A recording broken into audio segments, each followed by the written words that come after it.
These hustlers wanna fight. But I got a feeling that something's brewing.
Come on, let me see your hands in the air.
Hello everybody and welcome. Game 2 from the triple tiebreak in the CWC Wildcards. We did have 3 teams that managed to get the same score in their group of 4 wins, 1 loss each. And now we're going to see them in this game 2 to see who's actually going to win faster against each other. Hello there, sir. Wizard. Good evening, sir. And thank you so much. Big shout out for picking up that first promotion over there. Bonsoir, monsieur. Fifi, thank you so much also for joining. I do have to say also thank you, Lilith, for the explanation. Good evening, ma'am, and I do hope you're going to have a good time with us tonight. I'm so sorry, I actually didn't know how to address myself. Krupek, good evening, sir, and welcome. Linda, welcome, ma'am. Good day, good afternoon. I'm always a bit, how to say, confused about what to say there. Also, Salty Capybara, good evening, ma'am, and welcome. Glad to see you here. Say 74, hello, and welcome, sir. I did also notice above, we got Zazaibe. Good evening, sir, and welcome. And I did see Big Z. Good morning, sir. Good day, sir. Good afternoon, sir. Oh, all of those. I hope you have a wonderful day today. Hi, Nick Dave. Also, good morning, sir. Ready with your coffee? I got mine. It's great. Let's go. Good evening. Wait. Good evening, Heimelig Bruggernaven. How are you doing? I'm doing fine. Thank you so much. I'm watching them trying to figure out exactly what to do with the lobby over here. From what I understand, well, they did put up the lobby and then they had extra mods. They had some PC issues, put up a new lobby and all of those going. But I do hope, of course, this is going to be solved and we're going to get to watch this game. I also notice we are just missing one from the lobby and we're starting to swap right here. Okay, who do I swap? I swap with, there we go, Cosmic Potato. I do have the spectator, there we go, put the blue button in and bum. Let's actually see, I think, yeah, there we go. We do have Arceus moving down. They're starting to get their slots over here and also starting to get their team labels. I hope actually the game will have the settings. If not, we're gonna put the team labels above them also. US East Coast is 7 hours earlier than Romania, so that means you're like what, it's 9 for me, so it's 2 for you, so good day. There it is. Pollux, buenos dias, I think, or buona tarde for me, but I think it's day for you, isn't it? Bom dia, monsieur, senor. Bom dia, senor. Thank you. Also, you did get over there already calling out the GG. Okay, I see how it is, already calling out the GG. I mean, I honestly really hope it's gonna be a good game, so I can understand why you're putting over there the GGs. Let's see what they're gonna start to do over here. I do have to say this is a bit of a challenge for both teams, actually all 3 teams, with Chillbro winning yesterday. No, actually, sorry. Last State Company managing to win against Chillbro yesterday. At turn 90, they actually put as much pressure as possible on the Last State Company to take out their empires slowly take out their empires. They got 2 planes, they got 2 helicopters, they were almost nukes over there. And of course, we do need to see today what is the turn they're gonna get to win. That is a differentiator. Not only the wins against each other, of course, if Last State Company does manage to win against 2 teams, it is gonna be interesting. Let's see. Ooh, Lintahlou, actually, wait a second. Did they just get a fire accident? Oh no! Well, I gotta say there were some updates on Windows. I did have to do them myself, and also we did have some updates on OBS and stuff like that. I think also Nvidia got some updates, so maybe that is well, that must be something to do with this. I hope that is the reason. Unfortunately, well, sometimes when you do have updates like this, it is it's happening. Muhtesham Wuzil, English meaning is magnificent century. Oh, magnificent century. Okay, interesting name over there.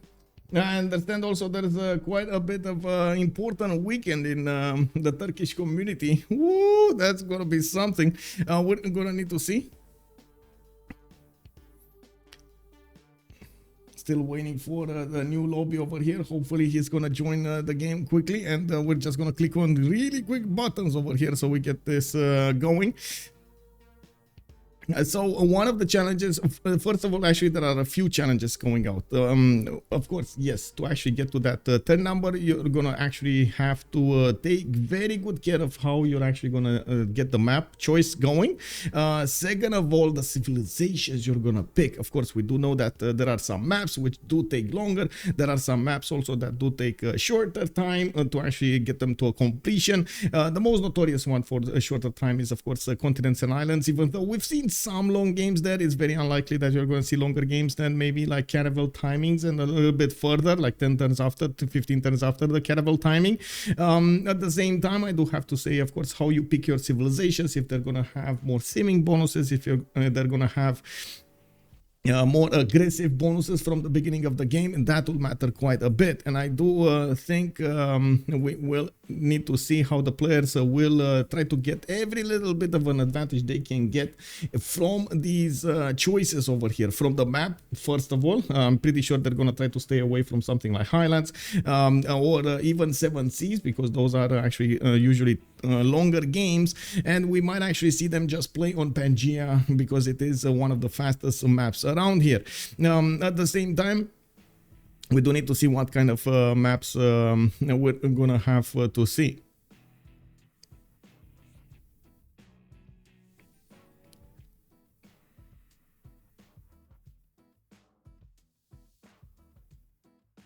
They're talking about hosting and not hosting, and I'm watching the screen right now. I'm sorry, I'm getting how to say, I'm getting distracted over here. I'm watching what they're saying, and I'm like, okay, I mean, sure, I understand the discussion over here, but can we get a lobby up? You know, like we're all waiting for a lobby up. Can you like get this going? Click, click, click, click, click. Buttons. You know. Let's go. Shift entering. Let's go. Can you tell us in Romania how do they teach? How do they teach? What do you mean? As in school? What's the school system in Romania? Okay, I mean, sure, I can tell you that, no problem. But first I want to understand if that is exactly what you're asking us. How do they teach in Romania? That's a pretty big question over here. I mean, the fastest winner is always Farex, is throwing the players out with no effort. Yeah. Yeah, so exciting moments. Yeah, indeed. I was like distracted over there watching their messages between them. Oh, you need to do this. No, we do this. Oh, I talked with that. Oh, we're gonna do that, and so on and so forth. You know, a big back and forth over there in the channel. I gotta say, a lot of the times in these moments, there's like a lot of pressure on them, and that pressure actually comes out in words sometimes. Sometimes they don't use all of the expressions, and they don't mean something bad, but sometimes somebody takes it as something bad, and it's like a big mess of things. If State Company wins, I don't think that the number will matter. State Company will be 2-0 at the time, so will be yes. Better attack versus Chilbo win should get the other seed as 1-1 versus 0-2. Yeah, that is very important, of course, if State Company wins over here. Also say 74, still waiting, sir, to actually get some more info over there about your question. Only if veteran Takimli wins, the turn number matters a lot. Yeah. Can you tell us in Romania, how do they teach Ottoman part of the history in Romania? Do they teach like Ottoman were the bad guys? Not really the bad guys, but they do teach how to say the regional or say events that happened during that time, how to say how we were under Ottoman rule for some time, how we got out of the Ottoman rule at some point, what were the borders, what were the discussions around there, how the Ottoman Empire was viewed. I don't think there was, as far as I know in history lessons, there wasn't that much emphasis on a good guy or bad guy. It was more emphasis on what happened. So we do learn from that from those events, and of course we do understand what did happen. We understand our history, our influences. I gotta say, we got in Romania, we do have quite a few Turkish people living here, so who wins between Chilbro and Steak? It was Steak Company. Steak Company did manage to win turn 90. They actually pushed it quite a bit over there, getting to turn 90, I gotta say.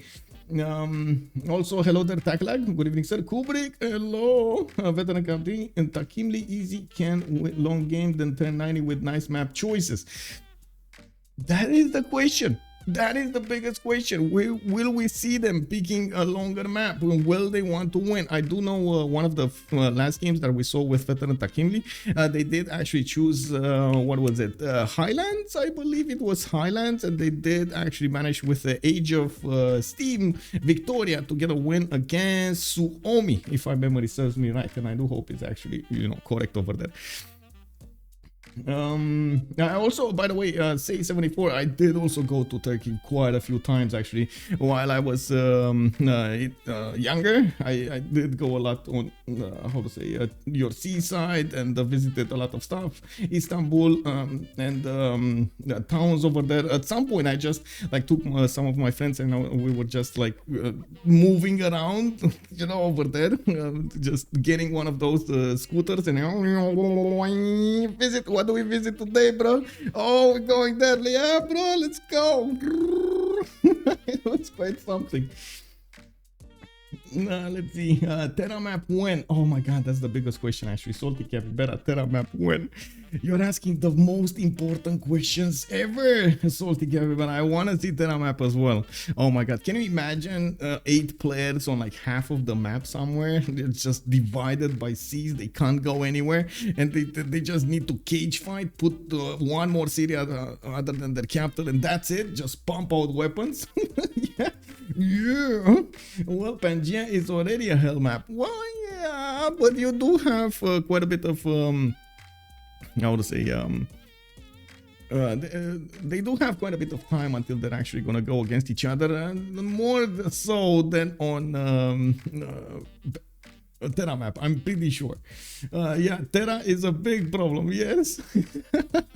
I mean, it's been used, Terra map has been used in the 2v2s quite a bit. Not these 2v2s, which are like small, but the other ones Civ6 did, oh my god, they were amazing. Like those 2 versus 2s, oh my god, those were the bomb. And like a year and a half ago or something, when they were hosted, oh my god, unbelievable.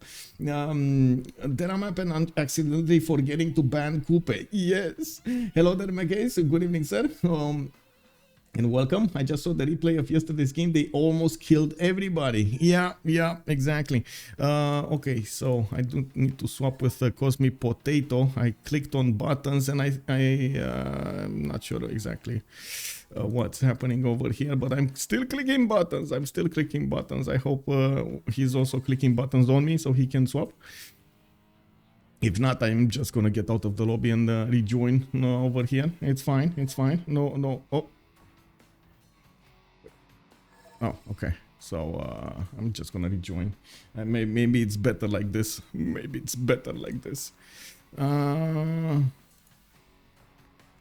Oh, wait. Somebody.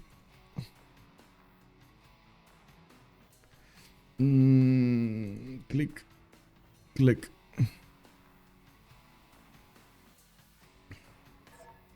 Oh, why am I alone in the lobby?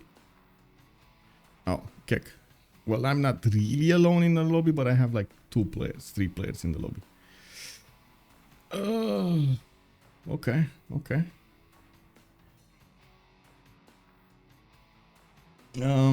What is coming? Yeah, quickly, what is coming? It is what it is, man.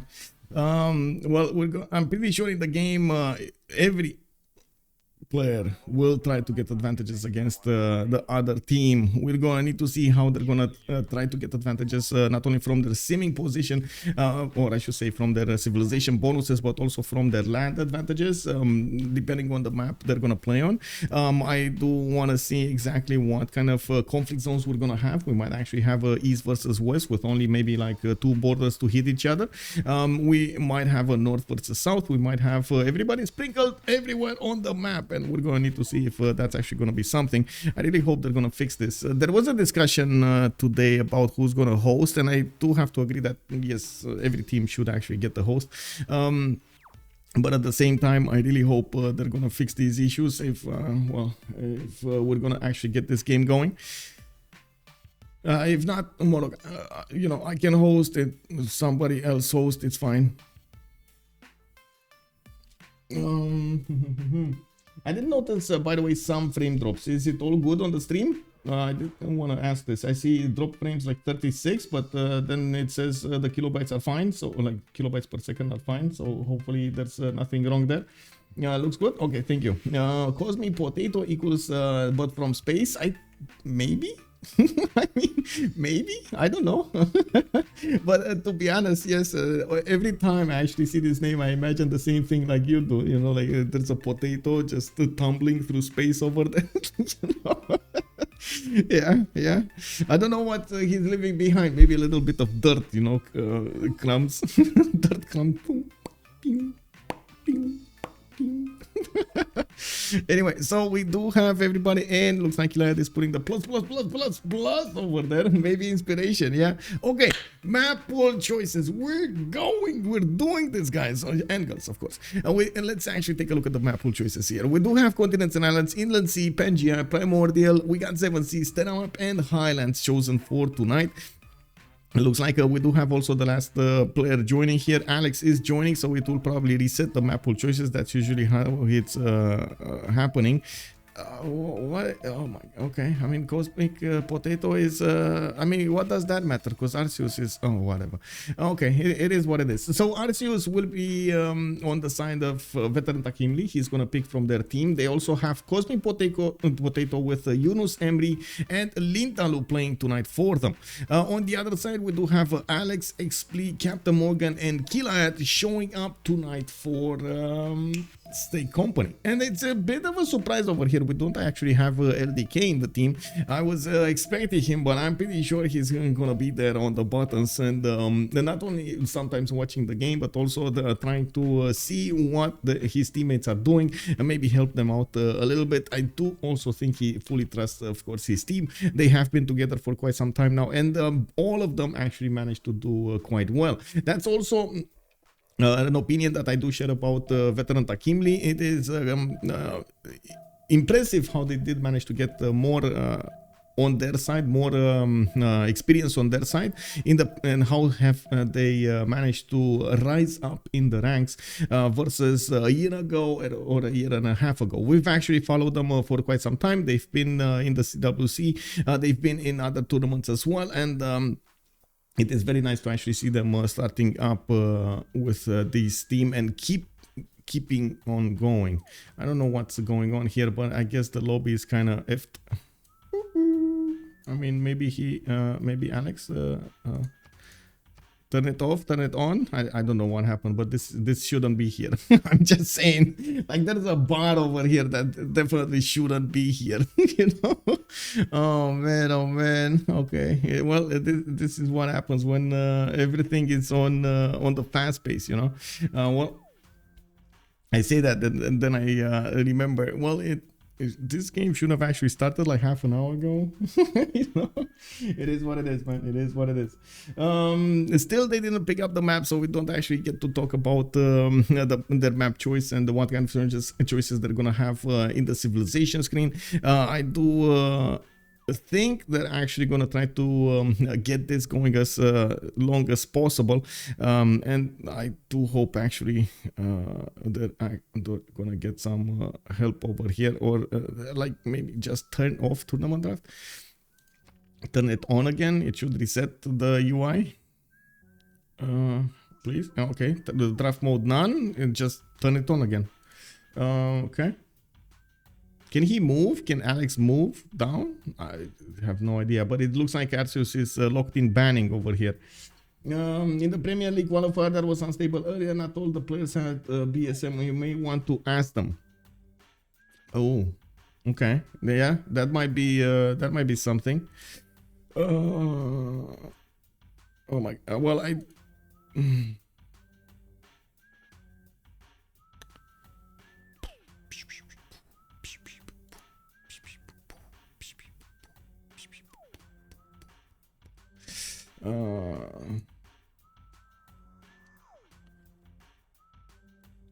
Okay, they're getting in. Arceus still looks like banning, and I'm pretty sure the host just needs to tick on. Come on, let's see what happens when he ticks on tournament draft. But I'm also pretty sure if Aleks could have moved, he would have moved. I'm just saying. I'm just lost a game playing 4v4. I am griefing. Why are you griefing? Also, good evening, Daniel. They thought only the host had to have it. That is wrong.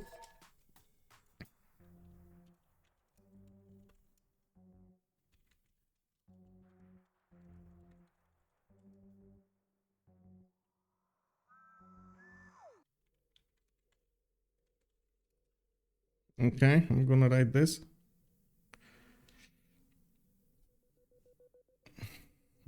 Just saying, I hope everybody has the mods activated and subscribed to.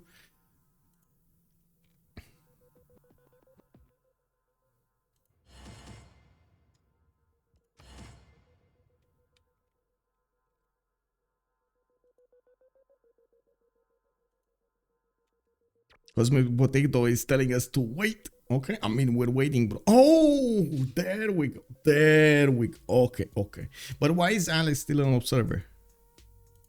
Maybe turn it off again. Okay, sure. Arceus is just gonna... Okay. Oh, okay, we're going. Oh, you said grieving. Oh, what happened, man? What happened in your 4v4, bro? And wait, where did you play the 4v4? Was that in... how to say, in a multiplayer community, or was it somewhere else, like in a private community, something with your buddies, you know? Why is Aleks still okay? I guess fixing 0 ms. Okay. The game really wants us to kick. Okay.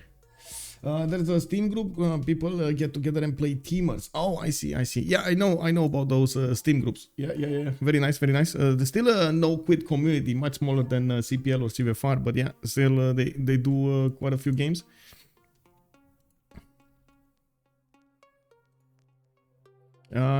Somebody is asking me something in private, so I'm gonna actually.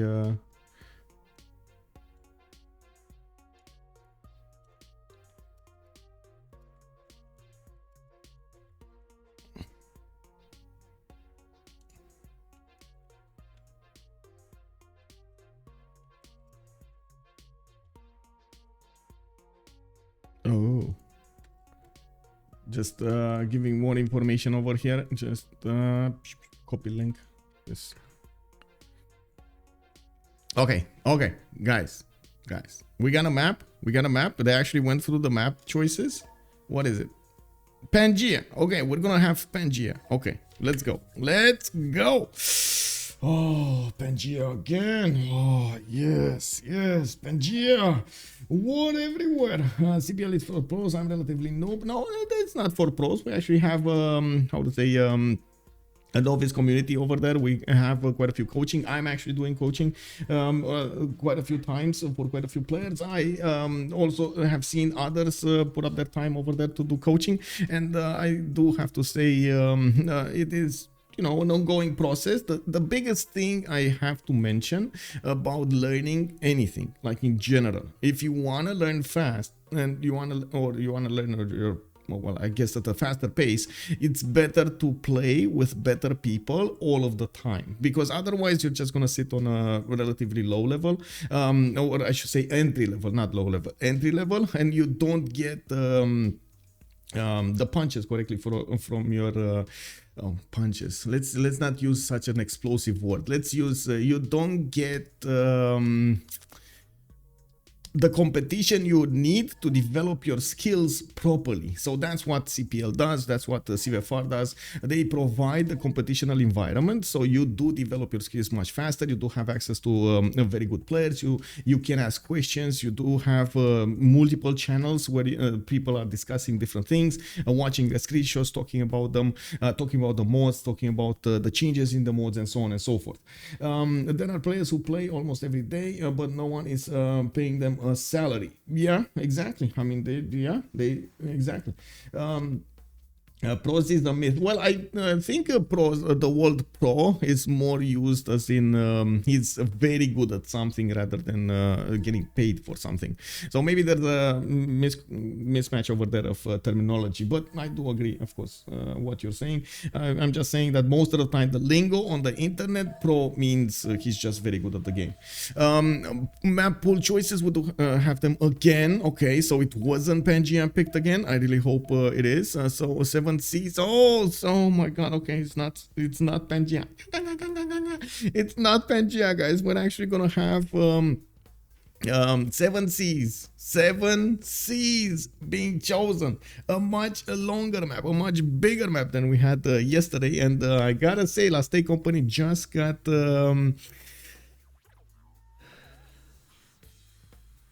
challenge in front of their face.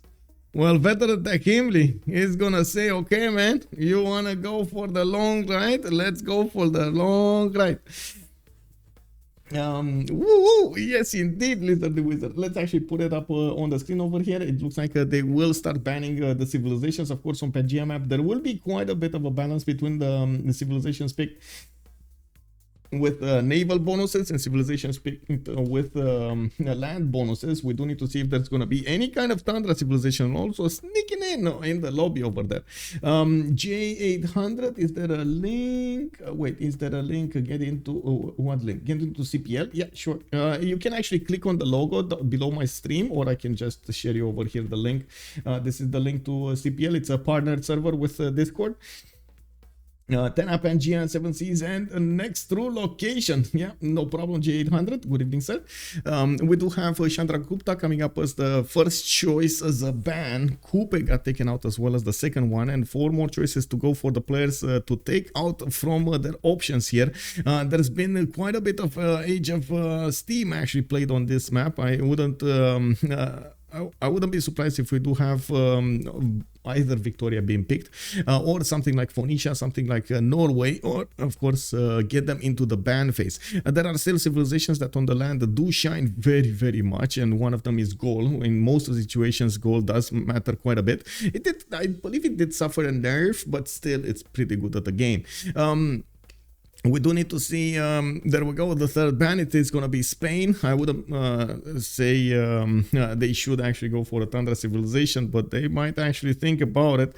We do have a possibility for them to, I think actually, wait a second, I think they're actually going to go for civilizations that will have more bonuses towards war.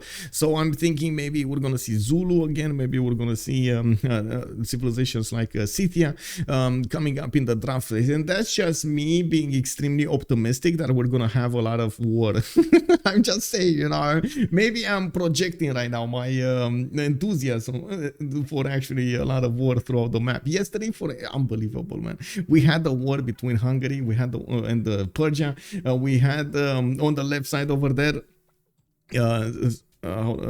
was it Japan being locked in between 2 very good civilizations, Spain on one side and then Congo on the other. He couldn't go anywhere, man. He was like, no, I go left, I can't go right, I can't go left, I can't go top, I can't go south. Like, what do I do here? He did manage to try to get the game to turn 90, and that is what it is. We also saw Vietnam go against his opponent over there. Who was it in the middle of there was somebody in the middle, Zulu, I believe. Zulu, right? We did see Zulu. Zulu was in the middle over there. It played on Xpli, if I'm not mistaken, and well, Zulu managed to win in the end. He was just, you know, I got 2 impies, bro. You got horses, you got Voichians, I'm just gonna wipe the floor with them. And he did try, of course, Vietnam to try to get as many Voichians as possible, try to pick up as much as he could, but couldn't. Good day, Medicine Man. Good evening, sir, and welcome. I hope for once we can see someone picking Norway. Well, it was banned, but this is Kongo, I guess, so there's the other Norway available, and we do have them. Oh, Oh, they didn't pick Mbande. Okay, so we do have 3 more bans chosen. I'm sorry, I was on my rant over there trying to pass the time here. We do have Norway, Kongo getting banned. We do have Mali taken out as well. And Japan coming up and picking up the last ban. There's going to be Arceus going for Mbande. We do have Killayad going for Zhao III. Captain Morgane going for Victoria Age of Empire. So no surprise here. And maybe they will actually get to spawn relatively close to each other, and they're gonna start trading. This is something that, of course, Zhao III would really need. It's not a want, guys, it's a need. Zhao III really needs to get those external traders so he can benefit from all of that juicy gold. I can even hear, you know, like when you go to the casino and you hear all of those slot machines, ding ding ding ding ding ding ding ding ding ding ding. That's exactly what I'm hearing, you know, the ching ching ching ching ching ching when I see Portugal being picked up in the game. We do have also Basil II coming up here as the 4th choice. Mbande with Basil II will be on the same team. Now, I do have to say I'm a bit worried about their gold possibilities over here, and I do want to see how they're going to manage to get that going. Of course, Mbande usually does go for his for its commercials, so we do need to see how he is going to manage to get the gold throughout the game. Yesterday, this was another problem actually on Civ6. They had the Civs, they had the power. At some point, they had the science. They didn't have the gold. They had the units, they couldn't upgrade them. So, and that actually came back to haunt them, while their opponents were making like triple, quadruple the amount of gold they were making. They did manage to get the funds to actually develop their empires properly, get everything they needed at the correct moment in time and not delay any kind of attack, which of course gave their opponents time to react. Would have gave their opponents time to react. We do have Phoenicia taken out in the next one. It looks like also Zulu coming up in the 8th choice for a ban. They did take out Age of Steam, so there's not going to be any more 1500 production coming up over here from Age of Steam. I do think, who was it? I don't remember exactly who was it, but I'm pretty sure it was a member of a veteran Takimli who did manage to get that amazing sim going. I'm not sure if it was Arceus or Cosmic Potato or maybe somebody else. I think this is something that I'm gonna need to revisit, or maybe somebody from the stream over here. Arceus, okay, there we go. Chaosnat, thank you so much. Arceus was the one with 1500 points over production. Oh my god, they're saying that number, man, makes me drool. Your first big broken Civ. Yes, let's go. Also, Rafifi is mentioning that we've not seen New Norway yet, well, without the land ships, and while he doesn't get the bonus for getting a CS, maybe getting maybe an envoy when he makes his church can be good. Well, we'll see if the players will think that is gonna be nice. Of course, he is so good. Yes, he is so good. Rotazis, good evening, sir. We do have another ban. The last ban will be Persia, but not. You've seen yesterday how the other Persia actually worked out quite well. Totally forgot his name though. The other Persia. So this is Cyrus, and we do have. The other Persia, something I'm gonna remember at some point. It's just back over there in my head, in information over there, vacuum. We do have Xpli going for the Lotaro. Nader, there we go. Thank you so much for the help. We do have Xpli going for Lotaro. We might actually see some Melo Raiders going to pillage their opponents over here. We're gonna need to see if he's gonna get the good appeal to work with his Shimamuls, and we're going to need to see exactly what kind of options he's going to have to actually raid somebody, even though we've seen it multiple times that Lotaro can just, you know, build raiders and just wait 20 turns until he gets to his opponent, and then his opponent is a Pikachu face, and then his cities are, you know, getting pillaged everywhere. One time, oh, this is mine. Oh, this is mine. Oh, you got a Pasher. This is mine. You know, everything over there, one turning everything. Melon Raiders are just amazing, man. They did get nerfed though. They're not as amazing as they were. They're still getting nerfed. Ave Machiavelli also, good evening, sir. Storm is coming. God bless the United Kingdom. Victoria Age of Empire over here trading with Portugal. It's next door neighbor, you know, it's they're quite close. We do see also Khmer being picked up by Yunus Emri, and yes, Khmer actually can do quite a bit of face generation, and we're gonna need to see if he's gonna actually get to use his dome race. It's been quite some time since we've seen Khmer being on the offense over there, even though we did have a very good game with Jayavarman the 7th a few weeks ago, like 2 weeks ago. I didn't actually see him manage to carry his team. He had a problem with the gold. He did have a lot of faith. He was buying whatever he needed, but then he was his kind of, you know, allies were dying left, right, and center, so they couldn't put it to work. Lintahlou is going to pick up John Curtin, which does have an impressive timing when it comes to those caravels, and we're going to need to see if this is going to be one of those games when he gets a lot of patches, when he gets a lot of very good campuses and manages to get his science going so he can actually hit the caravel timing at the correct moment in time. This is a problem though, and I do have to mention it. Hitting the timing for John Curtin's caravels does require a lot of gold. Most of the time with John Curtin, you don't actually get to discover mercenaries when you want to upgrade your caravels, so you have to upgrade your caravels with the full cost, 180 gold, which is a big problem in this particular matchup over here, because we do have two civilizations on one side which are going to be quite gold lacking, I would say. I wanted to say gold heavy, but it felt like it might have actually give the wrong impression there. Basil II is well known for not actually making gold, depending on how you play it. We've seen actually a game from Civ6 which totally ignored its abilities when it came to the holy sites and so on, which actually, well, he did go for commercials and so on, which did allow him to get the gold. Now, I don't think this is going to be one of those games. I'm pretty sure they're going to try to get the tag mask going all over the map, riding away towards their opponents' empires over there, being Hannibal Barca all over again, going through the mountains. While Jayavarman the 7th also will have a problem with the gold. He's going to have gold for himself. Don't get me wrong, he might not have gold to actually give to John Curtin to get his ships going. Also, John is coming in. Yeah, well, you see the Malons is not a surprise Pikachu. It's the meme from GTA San Andreas. Here we go again. Yeah, Captain Morgane is gonna go for Nader Shah, and yes, the second Persia is gonna appear in the game. We've seen actually yesterday how much it can actually do on the maps, and we're expecting the same result here. I did also notice Nath 1607. Thank you so much for the follow, sir, and welcome to the stream.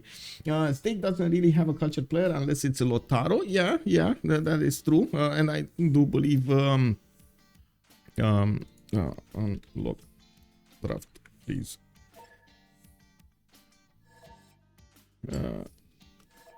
Okay, you really need to unlock the draft, because otherwise we're gonna have a problem in the game. There we go. Thank you. There we go. Okay.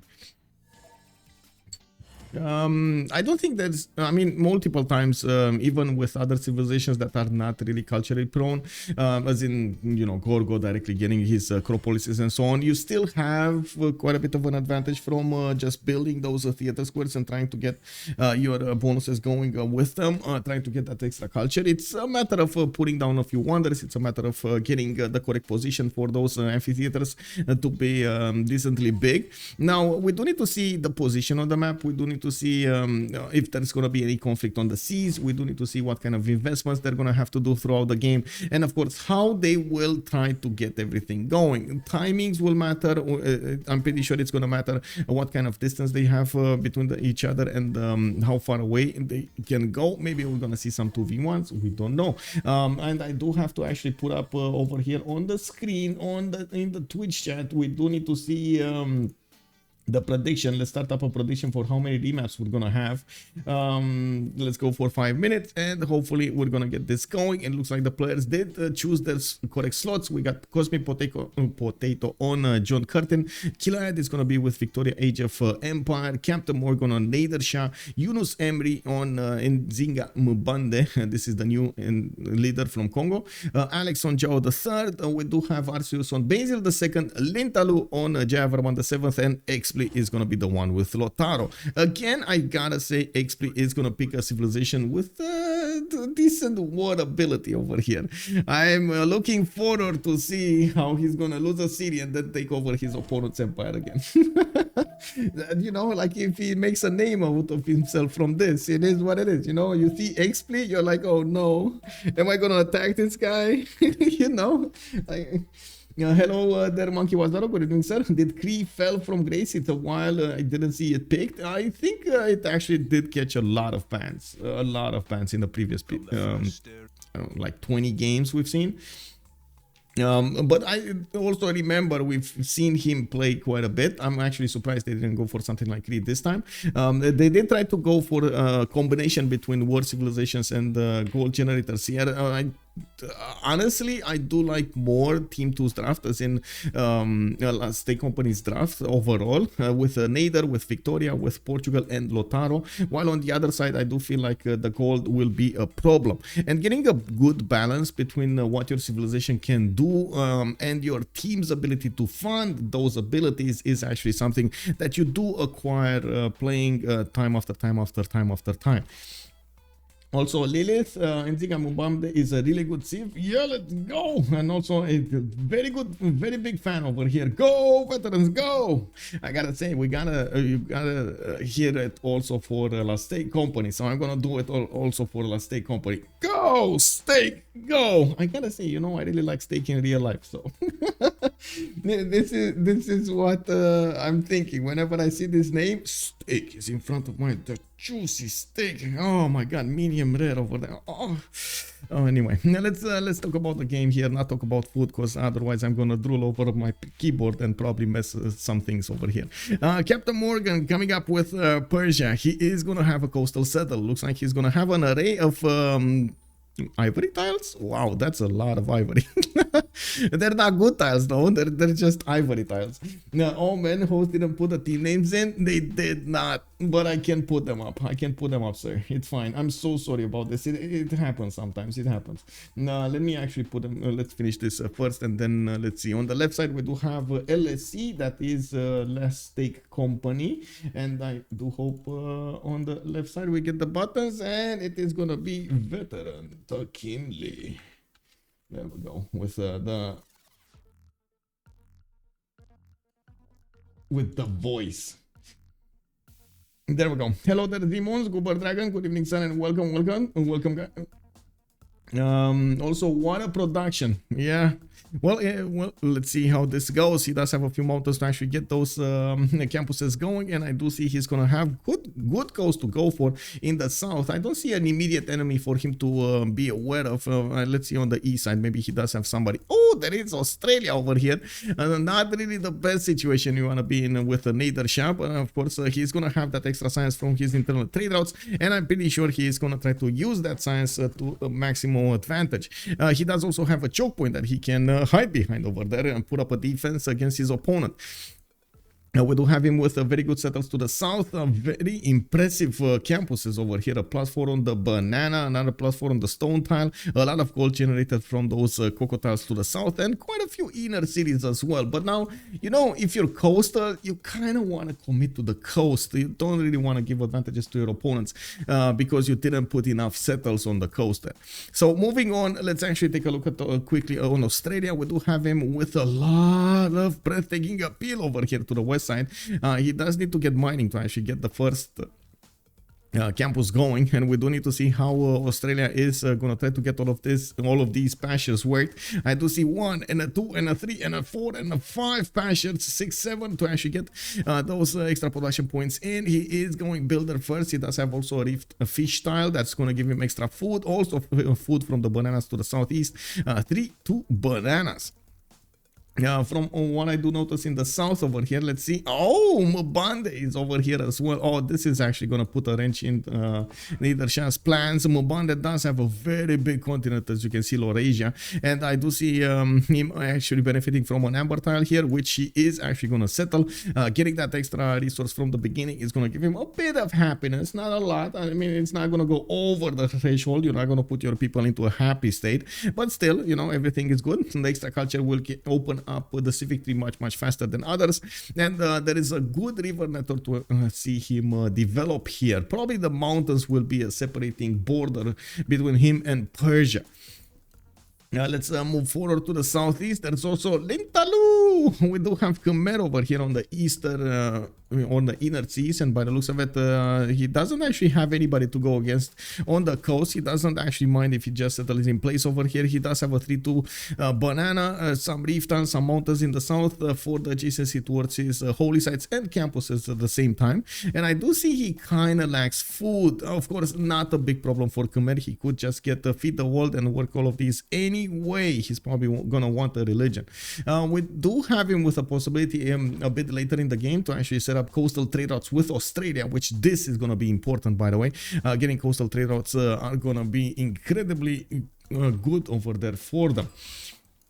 Let's see, over here we do have Mapuche. Oh, Mapuche could actually put some pressure on Australia from relative beginning of the game. We do have him also with a culture point underneath his settle, and we do see him with some cocoa tiles to get the coal, some ivory tiles also to get something second settle on the chocolate hills to the north. Oh my god, let's open up the lens, guys. I'm gonna push the button. Ooh, look at this Shemamul placement over here. This is unbelievable. He gonna be so happy. He's gonna poop ice cream all of the time, man. Hey, look at this, man. This is amazing. Yeah, amazing, man. Oh, Aero TV, good evening, sir, and welcome. Indeed, one big continent. It's big.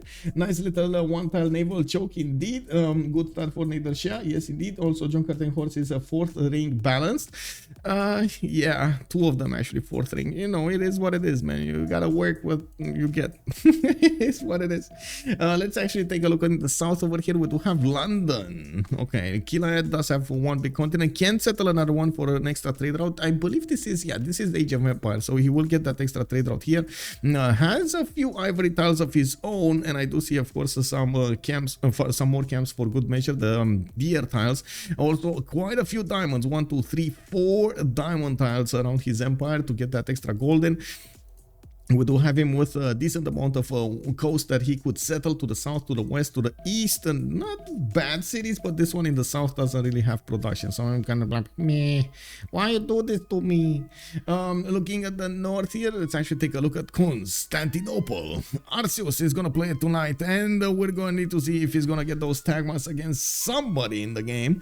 Well, we do have him getting his scouts out. This is turn 5, and I do see he did get a 2-2 base underneath his settle with a multiple 2-2s to work. He's starting to scout to the south, where he's gonna have mountains between him and England. They might pokey each other at some point. I guess we're gonna need to wait and see if those tagmas will be tough enough to challenge the English army on the battlefield.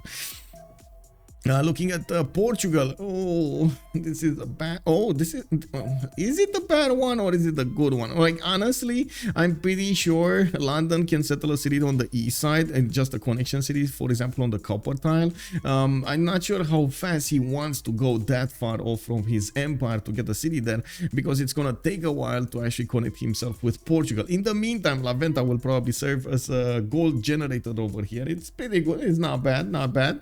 Of course, that could be also a city that he might want to consider to take, but he does need to be careful with Byzantium being over here on the west side of La Venta. Well, you know, Byzantium aggressiveness. I don't know, man. I wouldn't really settle in his face like that.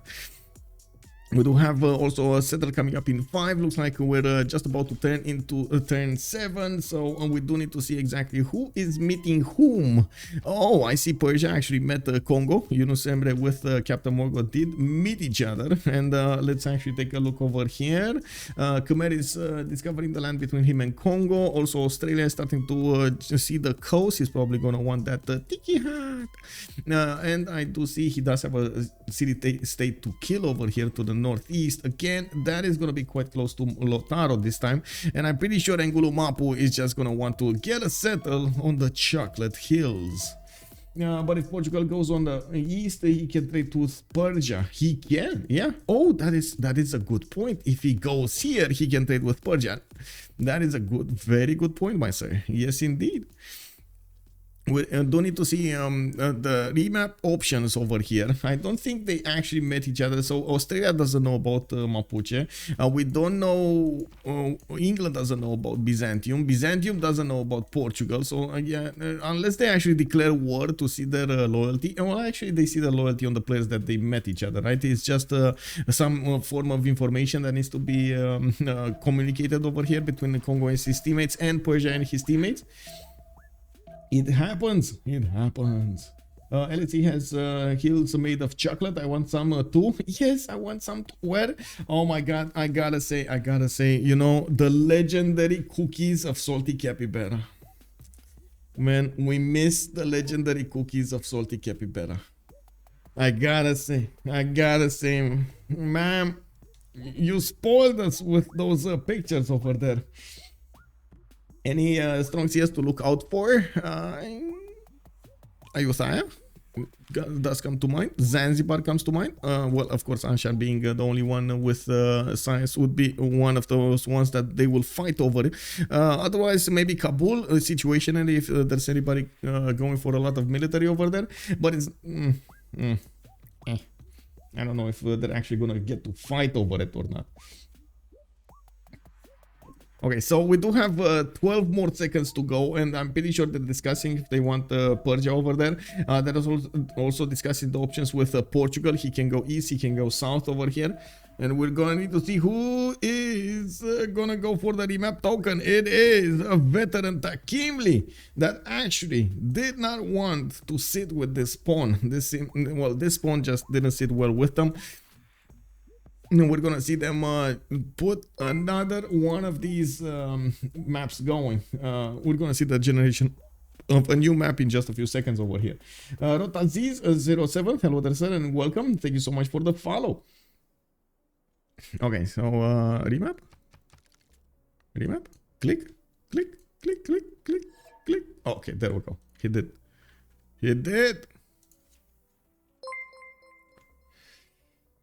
Lilith, thank you so much, ma'am, for the follow. Much appreciated, ma'am. No, my chocolate hills. No.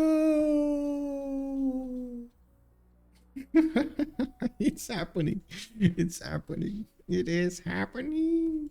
Slowly but surely, we're getting there. I do have a big question, guys. Is anybody excited for the server slam on this Saturday and Sunday, by the way, from Diablo 4? Anybody excited? Let me actually put up a poll here because I really want to gauge the opinion.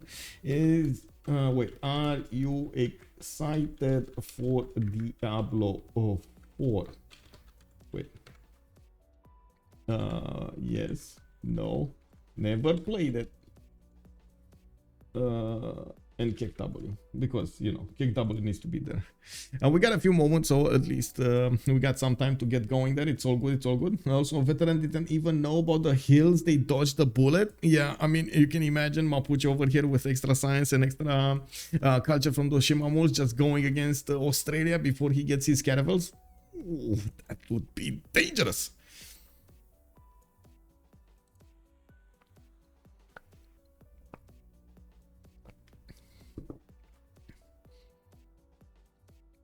Okay, let's see how the vote goes over here. I see there's quite a bit of a split over here. Some of them going for, some of you going for Kick W. Never played. Okay, got it. No, okay, understand. I mean, server slam basically means they want the community to stress test their servers. They want everybody to go into the servers and stress test them as much as possible. Even though you do get to interact with the game, you do get to see the content and so on and so forth. And yeah, you get to see what kind of game it will be when it comes out. Not fully, but some. So yeah. Also drink it vodka for a magno. No, I mean, if vodka would be dark, maybe. But this is pretty, you know, coffee-like. Now, Age of Wonders 4 hype for now instead of Diablo. Man, I did try to take a look at that, by the way. I did actually try to take a look at Age of Wonders quite a bit. It reminds me of Heroes of Might and Magic, and it also reminds me, it brings back memories when I tried Age of Wonders 3. I don't know, man. I don't know. It feels like easy and weird at the same time. It looks great, don't get me wrong. So sorry, it looks great, has awesome graphics. I have seen some mechanics that are pretty interesting. I don't know, man. It doesn't give me that feeling of Heroes of Might and Magic 2 or even 3 before they actually got bought by Ubisoft. Because when they got bought by Ubisoft, it just went downhill from there. You can imagine they actually got Heroes of Might and Magic 7 and like, I'm pretty sure you never heard of it. Oh, it is what it is.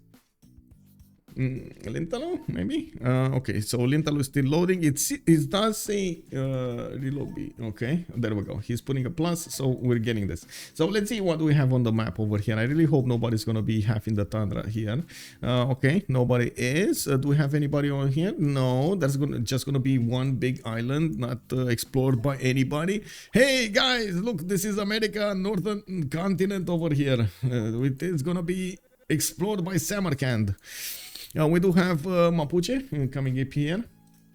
Looks like this time he's not gonna have that much breathtaking appeal, and that's a bit of a problem for Mapuche, for Xpli. I do see he has to the north Khmer, which I'm pretty sure he's gonna try to bully throughout the game, and we do need to see what kind of options he's gonna have throughout the game. I do notice he could actually choose to go for the olive tile, but again, not a lot of things going on for him there, except he would have gotten access to that amenity. That's about it. He did go for the 2-2 base, moved on the stone tile, much better setter. He does have a second setter on the citrus to the north, and I'm pretty sure he's gonna make good use out of these sugar tiles over here to get his people to a happy plane of existence.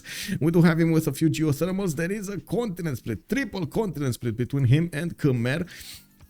And we're gonna need to see how many cities he's actually gonna get in the south, but no chocolate hills, no chocolate hills. Wow, look like yes, you are excited. Okay, I see. Thank you for the answers over here. I'm a fan of Diablo and I like D4, but Legend is D2. Yes, I gotta how to say, relate to that. That D2, the D3 actually did not manage to get over D2's how to say, quality, I would say, at that moment in time. Well, of course, graphics wise and so on, D3 is better, but the mechanics and the story, and it's just D2 is up there. Anyway, let's take a look at the Khmer. We do have +5 holy site or campus, depending on what he wants. I'm pretty sure he might actually go for a campus here, because he is going to go for the 2-2 base next to the mountains there, and I do think he's going to want to place those holy sites next to the rivers. He does have a few rivers to the north, a few rivers to the south where he can go. Second settle maybe on the rice tile here to the southeast, and another one there on the maize to the north. These mountains actually provide him with a lot of adjacency towards campuses. Pretty good. Look at this +6 over here. 1, 2, 3, 4, 5, 6. Pretty good. Not bad. +5 in the capital, +6 in another city. What do we want? Some more? We do have in the southeast also London, this time with a big continent. He does have a continent split on the east side where he could go and settle. Unfortunately, that is actually devoid of any production. That's a bit of a problem here, and I'm pretty sure he doesn't want to go lumber mills that easy. Now, we do have him with a, I guess, a 2-tile island over here, but that's not from a second continent. Oh, direct trade routes between him and Portugal. Lisbon is gonna get the gold against with London over here against his opponents. The only bad thing is that Lisbon is on the front line with the Byzantium being on the east side, and also Mbande coming up here, Kabasa. Okay, let's actually take a look at Nader Shah Mashad coming up as a city center for him. Captain Morgane is gonna be still coastal, but not as exposed as he was before. This time he does have a +5 campus in the capital, and I do see, of course, the mountains, the geothermals. He does have I have the Sahara to the north. This would be an amazing Petra location, by the way. We're going to need to see if he's actually going to want to get that Petra at some point in the game. We do have him with some truffles for the extra gold and resources, and I do see he will need to choose where he's going to put his cities. I'm pretty sure they might actually do at some point some kind of triple trades over here. I do have to mention that Persia usually does want to go more internals than externals because he gets all of those extra science points from those internal trade routes, the extra gold, and it's just good at the beginning. Now at Wisselbanken, giving bonuses to your allies and taking bonuses from your allies is also receiving bonuses from your allies is also quite craved for, so I'm pretty sure they at some point will need to switch to externals. We do have Portugal coming up with Aleks. He does have scout, 2 scouts actually. Did he pop a scout and got another one or something? Because I see them like hanging, you know, like touching hands over here. I'm not sure what happened, but anyway, he does have some deer tiles to the west side, and I do see he does have a reef tile in the capital, tobacco tile to the southeast that he might try to use to get a faster pantheon, even though I wouldn't really recommend it. I've seen it done, and that's why I'm mentioning it, but that's lacking 1 point of production that you would definitely want to have. We do have him also with a lot of coast to develop his cities in. He's going to need to split his land with England over here, England taking the west side, him taking the east side, and I'm pretty sure England will at least want to get a city here for an extra production, for an extra trade route. That would make sense. Now we do have also Constantinople with a lot of pastures. Oh my god, 1, 2, 3, 4, 5 pastures in the capital city. Would actually make for quite a strong open sky here just in the capital. Unfortunately, in the other cities he doesn't have any more pastures, and that open sky starts and ends in his capital after that. I do see a good goddess of the hunt also. 1, 2, 3, 4, 5 of these, 6 actually of these camps can be created over here. Even some more in the tundra if he actually really wants to go that far. He might actually want to stay away. I'm pretty sure he wants to stay away from the western coast, and this is gonna be a problem. He doesn't have fresh water from rivers. You do see that he's gonna need to be careful how he's gonna put his cities so he doesn't actually get attacked by Portugal here in the south. Maybe some non-freshwater cities would be interesting. Maybe he is gonna want to go for something like Fidowal. I don't know. I mean, I'm pretty sure that's not a good idea, but you never know, man. In these games, you never know. So I'm just putting out all the options on the table there. I hope you guys and they choose from them. Now we do have him going builder also, and it does look like of course he's going to want the extra protection from all of these. He has 2-3 towns to benefit from, gonna get the settler much faster, and we're gonna need to see where is he gonna want to settle his first city, or even if this is gonna be the map. This is something that is not decided. There still is a remap token available for Last State Company, for LSC. So we do have to take a look at Kongo here, played by Yunus Emri. I honestly, overall, I still believe this is a much better. Wait, oh, there is still Canberra over here. Wow, Monsieur Canberra. This is not bad. Actually, this is awesome for him. Canberra Cosme. Look at all of this breathtaking appeal, man. Oh my. Okay, this is it, guys. Have you seen how fast they voted? I think this was the fastest vote ever. They were like, I want this land. You know? No, don't push the button. A huge continent. Yes, indeed. Also, Ave Machiavelli, what are you talking about? Romans are crazy strong. Basil settling the coast is the best course of action before caravels. That is true.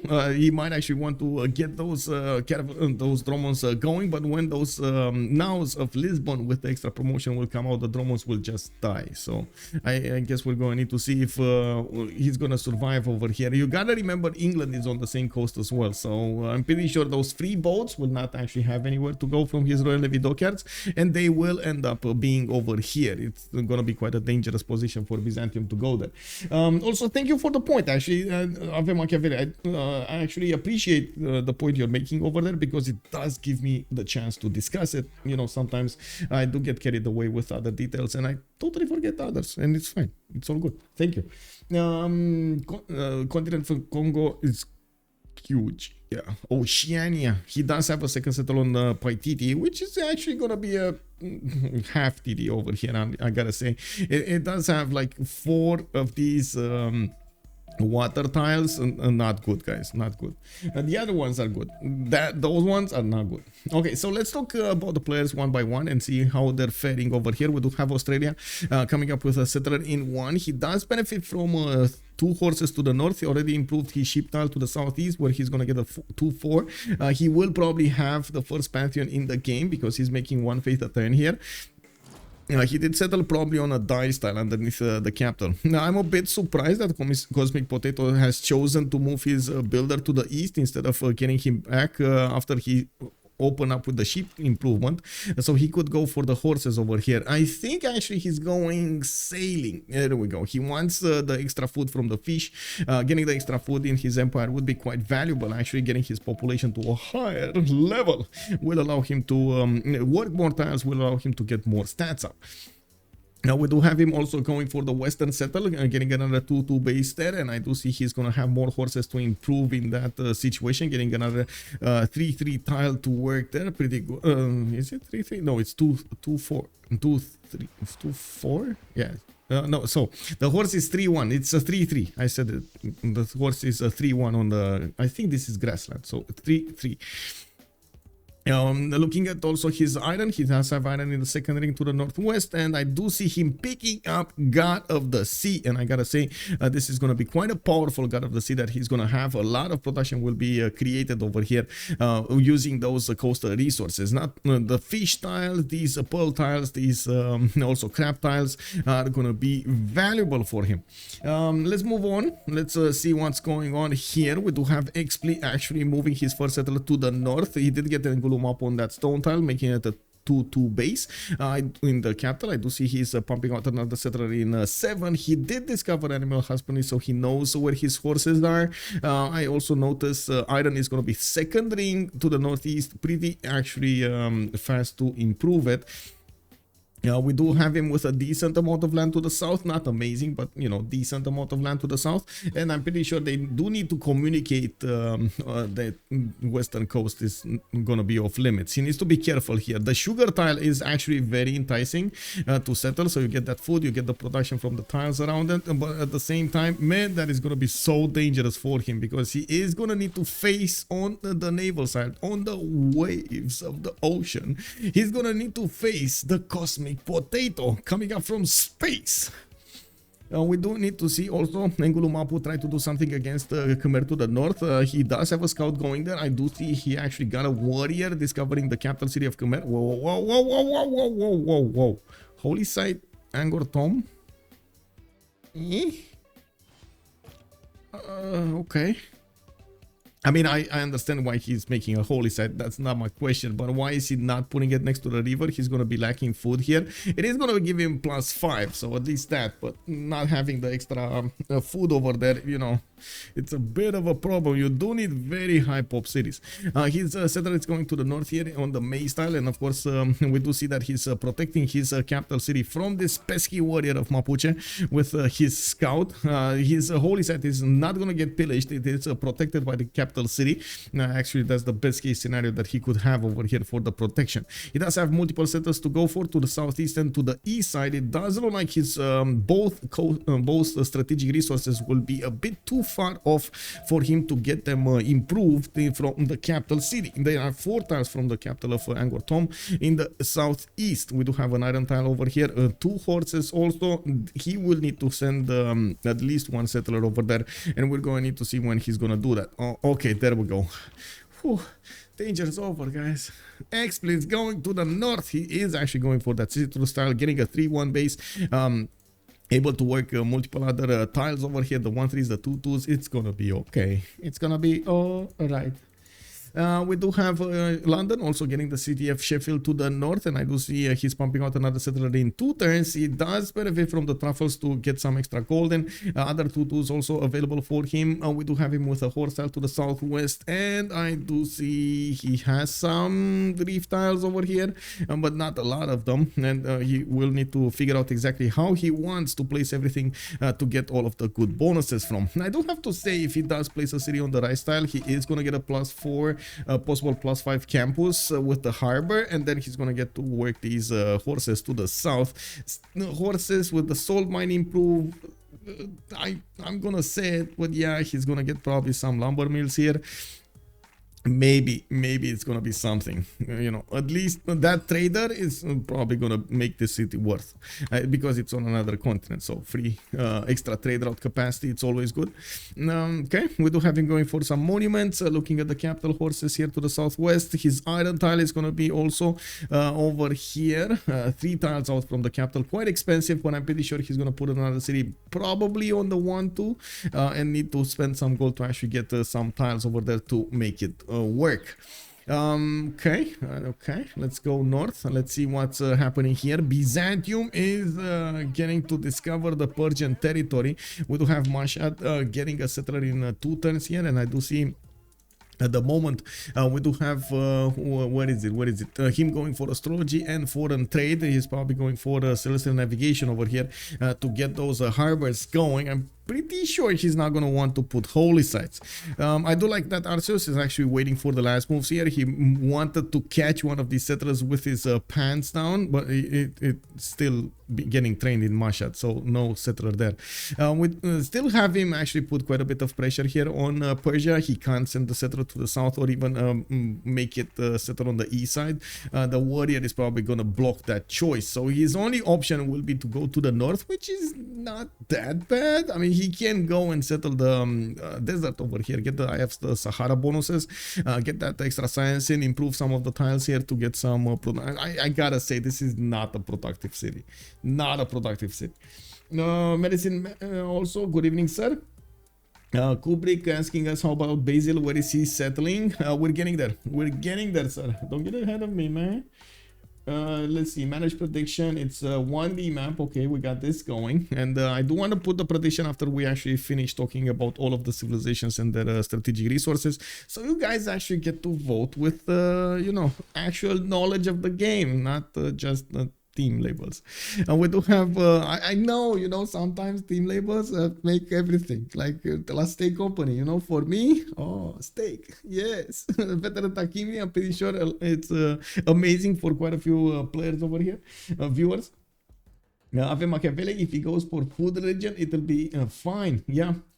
Because he needs mining or iron work and don't have time to lose. And Afif is pointing out something good about Angkor Thom over here. Yes, he could get it. He couldn't get it over here on the east side, but he could get it on the scout on the west side. Let's come back to Portugal. We do have Lisbon coming up with 2 trade routes already. It does look like he didn't have time to actually discover the seas between him and England, and he is gonna use... Oh no, he did. Wait a second, it's Lisbon to London, Braga to London. He just jumped up to generating 23 gold per turn. I honestly didn't think he's actually gonna have time, but let me actually take a look at their vision over here. They did discover everything till London. Oh my god. Okay. We do have Aleks coming up with a settler. He's getting his monuments going. That third settler is going somewhere on the west side here, and we're not sure where, but he's putting it probably on the ivory tile, for example, would be a good choice. And we'll get another one somewhere around here to get all of those 2-2s worked. Now we do have Lisbon also benefiting from iron in the city of Braga. I do see at the first ring, and I do see the horses are also second ring from Braga, with some cities that could be placed on these lakes in the south. Like usually, I do have to mention, usually with Portugal, you don't want to settle inner cities, as in cities on rivers and stuff like that, but it's fine if you actually set some in the lakes, especially if you do manage to connect them somehow with the other territory, with other oceans. Petra City, let's go. Trojan Man, good evening, sir. Indeed, LSC for the win. Gold 4 days. Literary Wizard is also telling me to drink water. Oh, I actually need to get some water indeed. Buvlo, good evening. I think LSC has the better position as a team. Well, let's see how it goes over here throughout the game. We got 2 more civilizations to talk about. First will be Byzantium here, and I do see Adrianople did actually get settled to the northwest. He is gonna get those ivory tiles worked, and I do see he's starting to put down his holy sites. A +1 in Adrianople and a +1 over here next to the mountains. He probably is keeping that +3 tile for something else. Oh, he's actually getting a city here in the southeast, which actually actually makes me think, why did he not actually settle on the 1-3 tile so he can work the fish? And yes, sure, you're gonna spend some gold, but getting that extra campus over here would have been amazing. That's a +4 campus and a +4 harbor, so I don't know, it kind of makes sense that he would have done that. It's fine, he can settle here, no problem, getting closer to the fish. But this mountain tile over here, you can't knock it down. That's one thing that you can't really do in the game. You can't like chop a mountain, you know. Yeah, we're gonna need to see what kind of religion he's gonna get. He did improve his horses from an early stage of the game, and I do see, of course, he's getting his iron tile in the second ring to the northeast, so he's gonna try to get that going soon. We do have him with builders coming out, and I do see he did settle Thessalonica just in place. Well, I guess Portugal scout was there, was trying to block any kind of movement. I do also notice Braga is aware that you know, there might be something fishy going on with Byzantium, so he's getting a galley to scout this coast and be ready to actually knock a city down. Let's take a look at Congo. We do have it with Pantheon, City Patreon Goddess, getting 40% off the first district. I do see traders coming out of Mbamba. That is probably his second city. Yeah, it's 2 pop, going for 3 pop, like Congo is 1 pop. He is gonna need to spend some gold to get the culture and the gold going from the tiles of Paititi. He does have 1, 2, 2, 2, 2, and then he's gonna have a tobacco tile that he needs to improve over there to get the production going and some extra gold. But that's gonna be a 2, 2, 3, 1, 1. Not bad, not bad. It still works, you know.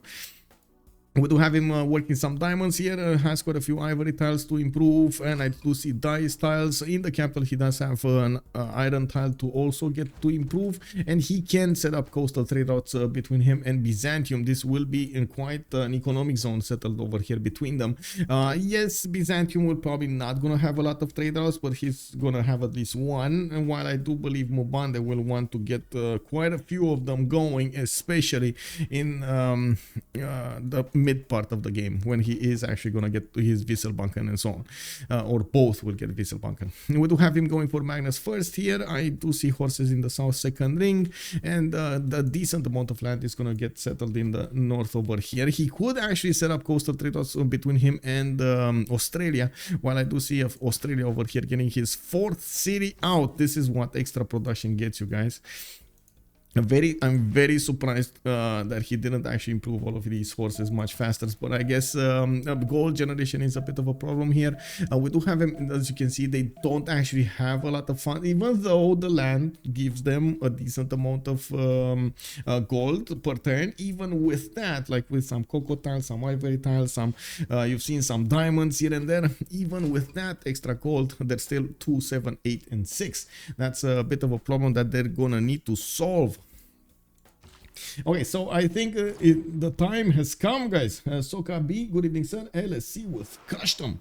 Well, we're gonna need to see, man. Australia over here is getting quite big. Mbande has quite an explosive spawn over here. We do need to see how Captain Morgane is gonna fare against Byzantium, and we do need to see what Lotaro is gonna do against the Khmer, and how Khmer is gonna try to keep away this pesky foe he's gonna have. Let's actually put up the prediction here. A start prediction. Who will win? We do have on one side Last Stake Company. And then on the other side, we do have a veteran, Takimli. How do you say in English? This is something that I don't know how to say. How do you say in English the sound meat makes when it's like getting fried? You know that. How do you say it in English? Does anybody know? Shizzle, it's sizzling or shizzle. Oh, a sizzling sound. Okay, there we go. Thank you so much. Oh my god, I was like, I was thinking how to say it for like 20 minutes now. Can we show chokes between England and Byzantium again? England and Byzantium, yes sir. Let's see, we do have Byzantium over here, and by the look of it, Portugal is actually going to be the first one on the front line here to defend against Byzantium, and England is going to be over here. That is actually quite fun, and we might actually see England try to do some shenanigans against Khmer at some point in the game. I do also notice he is putting a city on the western side, Bristol, so he can get some coastal trade routes between him and Xpli. Also Merovingian, good evening sir. Congo should rush Portugal, support from Byzantium, game over. Well, I would love to see this, although I do see Congo is going for his commercials, and well, it doesn't look like he's preparing for war, I gotta say. We do need to take a look at his on their pantheons, and we're going to need to see the religion of Khmer also soon. We do have river goddess being chosen by him, and it does look like he did get another one of these holy sites to the north.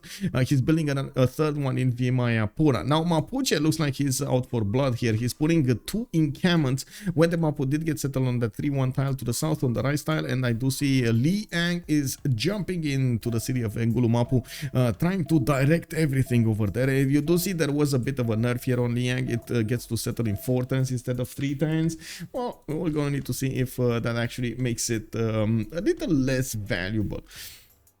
I'm pretty sure it does. Now we do have him also improving his iron tile. I do see, of course, he did improve his horses. Wait, did you see a pantheon here? We do have a pantheon. God of the Forge.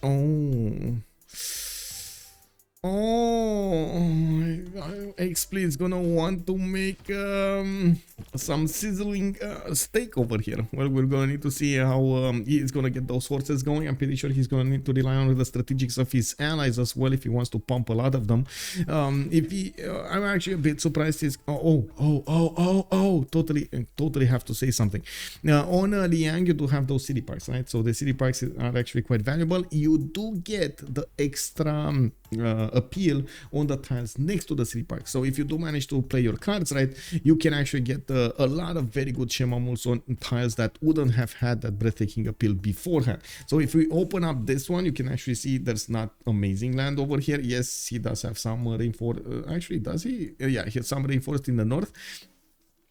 Some marsh tiles that he's gonna need to chop, but otherwise the land is kind of devoid of a lot of breathtaking appeal. So I'm pretty sure if he's gonna go for the city parks, he's gonna try not only to get the amenities from that, but also create a space for those Shemamos to get improved, so he gets the culture and the production out of those tiles. It's pretty good.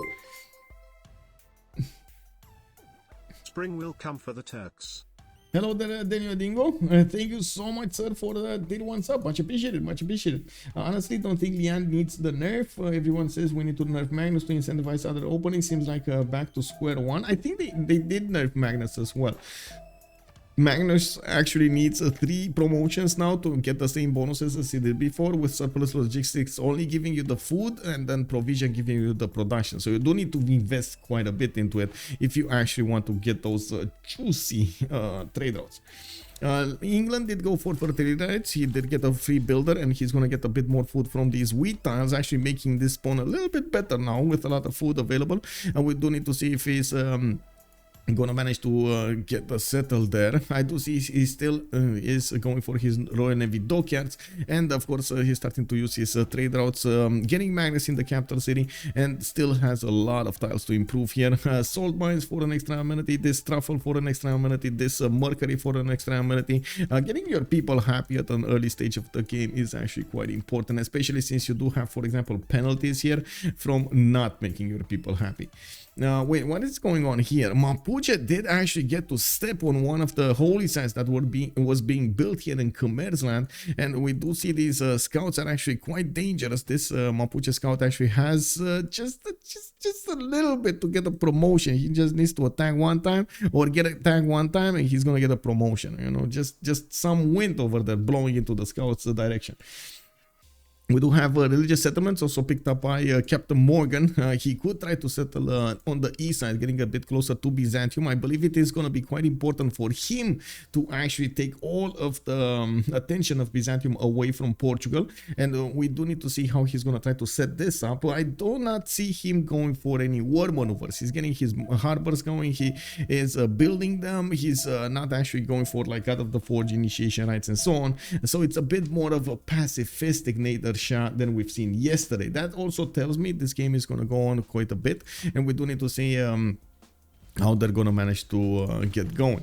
Let's take a look at Portugal. Portugal with Goddess of Tides, he's gonna get the culture going from his fish tiles, and we do see him plugging in Moksha in the city of Braga. I do see Evora that gets settled to the southwest, allowing for a faster trade route there towards the city of London. He's getting his harbors down, and I'm pretty sure he's gonna follow up immediately with lighthouses and some more settles. Now we do not see him yet improving his coastal strategic resources, his iron or his horses there. Now let's take a look at Byzantium really quickly. God of Open Sky, still no religion, getting a lot of culture going, and yeah, I was thinking this might be an option here for him. And he's getting 10 culture a turn with 7 science, not bad. Getting more from Moksha, it's gonna be quite good. I'm a bit worried about the food generation all over the place here. Yes, extra culture, but where's the food, bro? Is he actually gonna make a triangle of farms here? I'm not, you know, I'm not that fond of them because they are basically med packs for your opponents, but still. We do have also City Petengares here on Kongo, and I think that actually gets us a full circle around. We do need to take a look at what's going on here, how Mapuche is developing this war, going for Liang and so on. And in the meantime, let's talk about the city-states. We do have Vilnius, Kagwana, and Kumasi with Ayutthaya coming up for the culture city-states. It looks like Yerevan, Chinguetti, and Vatican City would be the ones for faith. I do have to say this is going to be quite nice for veteran Takimli, having so many faith city-states, and some of them are actually quite close and some of them are actually quite protected. So yeah, all in all, it will give them a few advantages here. We do have Johannesburg, the only city-state with the industry, not bad, but not a pretty good city either. We got Bologna and Anshan, and I'm pretty sure they're going to fight for Bologna's bonuses. We did see it over here. This actually might be kept as a pocket CS because nobody's gonna discover it until the end part of the game. So just keeping one single envoy in there might be a good thing for the whole team of veteran Takimli. They don't want to give an advantage to their opponents, or give them a chance. I would say not an advantage, give them a chance to counter their envoys and fight for Bologna. We do have also Samarkand with Mogadishu coming up from the gold, not bad. There are 2 city-states that will give them bonuses. They might try to split them up, and we're going to need to see which is going to fall and which is going to be tall. Farms are med packs, but pillaging other improvements also gives amazing returns. Red Mine, hello there, sir. Yes, indeed. Liang Capital 4, Byzantium probably better. Yeah, I can't disagree with that. If you're talking about Liang right tree for the food, yeah, I agree. He would need a very high population over here. So just to say what he was stating over there, going for agriculture for the extra food in the city's revealed resources does give you quite a few advantages, especially if you have a lot of resources. And he does have 1 2 3 4 5 6 7 8 9 10 11 12 13 resources that he could benefit from in that city center. Also, Basil could go feed with religion.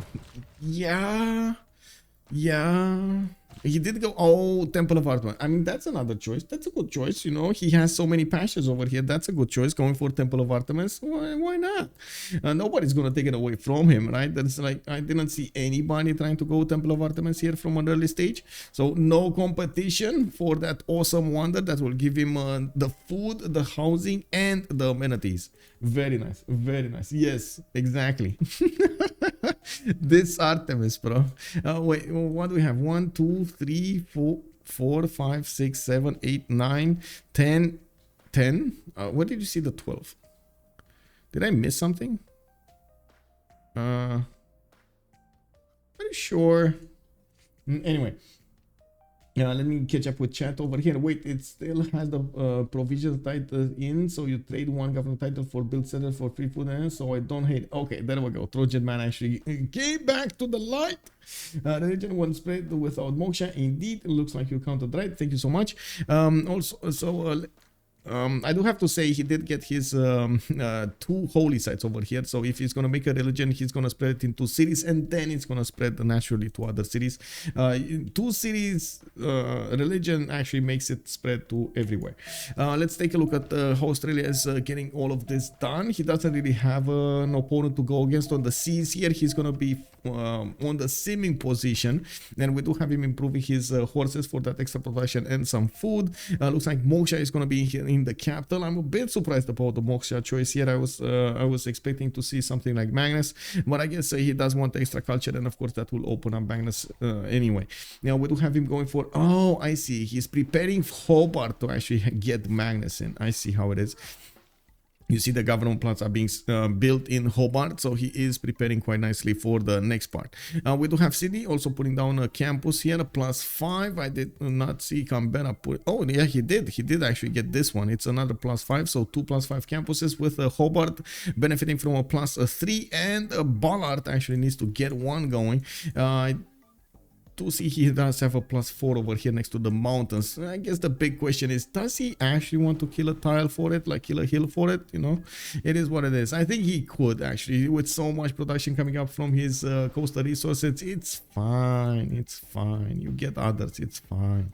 Now we're gonna need to see what is he gonna do with so much science. I'm pretty sure he wants to equal the science generation with his culture generation, getting those harbors going, and getting pen, brush, and voice at the same time, going for his monuments in the cities.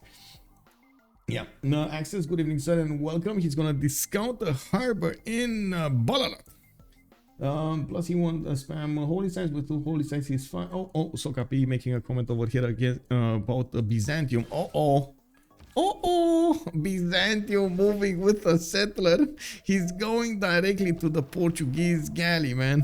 No fear over here.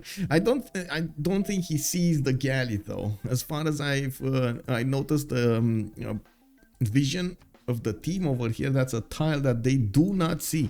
They might have spotted the galley moving through the coast here, but they do not see it just standing over there. And this is why Aleks built it from the beginning, to have that ability to poke at the settler the second he actually tries to settle. Is there another caster? Not as far as I know. Alex 999554. Good evening, sir.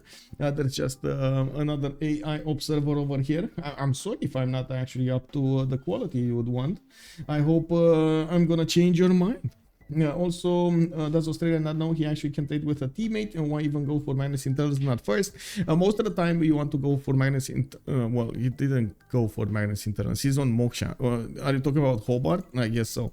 He is discovering the lands between him and Kongo, and I don't see Kongo actually setting up those coastal trade routes. Even so, I don't think it's a good idea, unless you're like Portugal, to send those trade routes to your ally from an early stage of the game, because you do want to get the extra production, extra food going, more than you want the gold at the beginning of the game. So yeah, all in all, it's quite a problem. You actually get delayed quite a bit.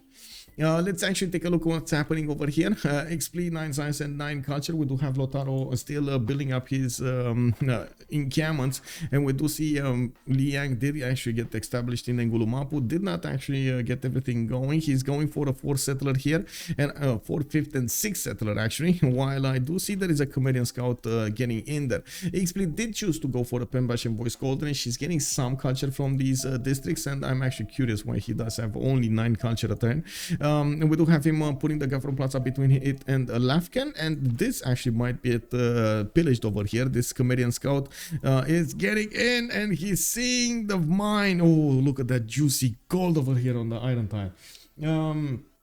I think he just wants to know that the other spectator is minus. They made a spectator to balance Congress. Yes, ma'am. I don't think Australia can trade with Congo until Celestial anyway. Yeah, Lyndon, my English is bad. I'm so sorry. I'm sorry. The English is not my first language either, and I guess I'm still trying to learn it, so I'm so sorry. We do have only English cast because nobody actually wanted to volunteer for something else. Anyway. Coming back here, we do have Aleks with 6 and 19 culture, and I do see he's in a Penbash and Voice Golden Age. He has 3 cities. His city of Braga is getting hit multiple times. He did manage to get another galley to the north. Did he buy one? Whoa, oh, that's quite a bit of gold, but honestly, it's fine. I mean, look at that, 97 gold a turn 32 Portugal. What do you want more than this? We do have Moksha in the city of Braga, getting a government plaza in Lisbon. I do see he's building up new settlers here. Does need to take out this Kongo scout that actually is on the coast over there. He's let me out, trying to hide between the cattle over there. It looks like these slingers are gonna go and hunt him down. Now we do have him also needing to improve some of his abilities here, as did improve his horses, and of course he still needs to get his iron improved. Only a few coastal resources did get their bonuses. I do see 2 fish did get bonuses. Captain Morgane with the Nader shot does have 1 to 3 cities. He's going for more settlers here, and I do see Hamatana did get settled in the north. He did discover Eye of the Sahara earlier, but didn't want to actually go the full 9 yards towards Eye of the Sahara. He will get a pretty good campus over here between Hamatana and his harbor, and we do see his government plaza actually will hit both of his harbors there. We got a raider going on. Elephant Guy, good evening, sir, and thank you so much for the raid. Much appreciated. Big shout out to the man over here, Elephant Guy. We are just starting this game up, by the way, and we do need to see how the players will develop. This is the triple tiebreak between Chilbro, Steak Company, and veteran Takimli. And yesterday we saw Chilbro actually losing against Steak Company at turn 90. Today we're gonna see Steak Company go against veteran Takimli. Let's go. Get a burger and come back. Woo, let's go. Have a good one. Bon appetit. It's Civ6 without it is Civ6 with mods. Yes, sir. Belly Hayton, good evening, sir. We do have the mods that we are used to playing in the multiplayer community: BBG, BBS, MPH, and BSM. BBG better balance game, BS is better balance starts, MPH multiplayer helper, and then BSM is the better spectator mode, which allows us this top-down view to see all of the details and to discover what's happening throughout the map, talk about it. Also, Trojan is making a comment here: Mashad won't have too many times for the late game. Yeah, it does look like it might be a problem. Hepitin also put a question over here: what was the wonder on the huge island below Australia next to the Gold CS? Oh, you're talking about Samarkand? Samarkand. Oh, wonder. Pio Tahi. This is Pio Tahi. This is a wonder that gives you that extra culture around the tiles and some extra gold. That's what you're asking, right? Okay, so Killayad did go for a pen Russian voice as well, still on 3 cities, and you see him finishing up his ancestral hall in the government plaza, and that government plaza is going to give him bonuses towards his Royal Navy dockyard in the capital. He did manage to get these resources improved, and he's going to get those amenities worked. I do see him now. Look at that change over here. Happy citizens. We do have him getting his extra lighthouses for the trade routes, going for Moksha in the second city, and I do see him moving this settler to the east for maximum effectiveness over here. Now, new settlers will need to be built. New settlers will need to be trained, and we're going to need to see exactly how he is going to try to plan everything out. We do also take a look at Lintahlou, 10 science with a 15 culture. He does have 24 faith a turn with a 4th settler and a 5th one coming up from Angkor Thom. He did get the religion. This is choral music with defender of the faith, and look at that, they actually gave Byzantium Feed the World and Crusade. That's actually quite interesting. We do need to see if that's actually going to serve Byzantium well. Oh, look at this. Woof, woof. Look at this, man. Oh my god. Look at this is unbelievable. Leech, good evening. Bonsoir, monsieur, et bienvenue à tout le monde.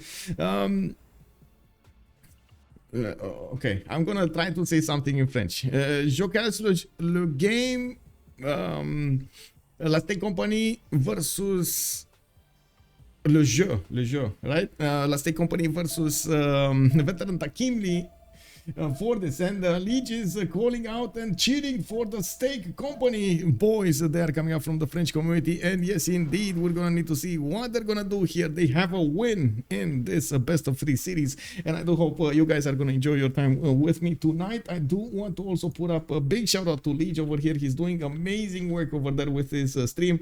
A very, very, very fun guy to watch, and of course has a lot of knowledge to share.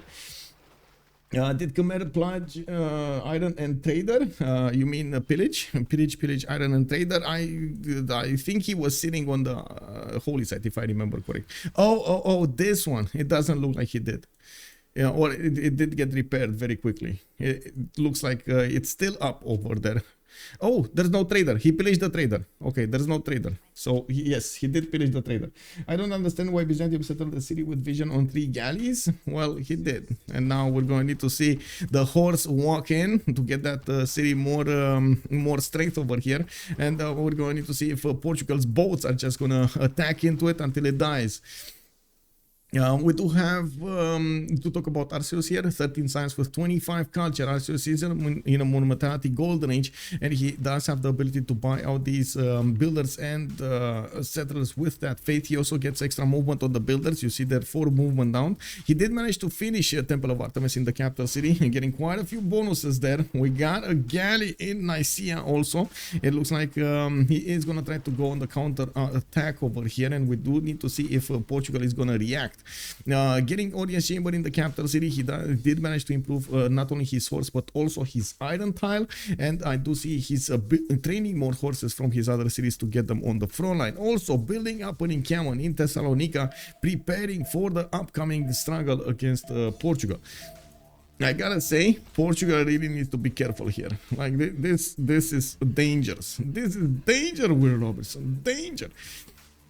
Since there is no pressure coming up from Captain Morgane from Persia over here, this is quite a bit of a problem. And we do see already English galleys going towards the north there, trying to help out his teammate. Looking at also Yunus on Mbande, we do have him on 14 science with 32 culture, and Mbande with a pen bash and voice golden age. He's getting his ancestral hall going. He did actually get his government plaza between 2 of these commercials and the city centers. That actually makes them very powerful. +5 commercials over here. He's getting a lot of gold going. They do need to be careful with the gold generation, and he is trying to make up for everything there. 48 gold that coming up from him, 59 production. He actually has the most production. No, it's actually Cosmic Potato with the most production on 60. Now we do need to see also Yunus getting his ancestral hall. I do see he plugged in Magnus in the capital, going for Moksha in Mbande, his second city, while he did put down a few of these campuses that are on the map over here. I guess 1 campus, not a few, 1 campus.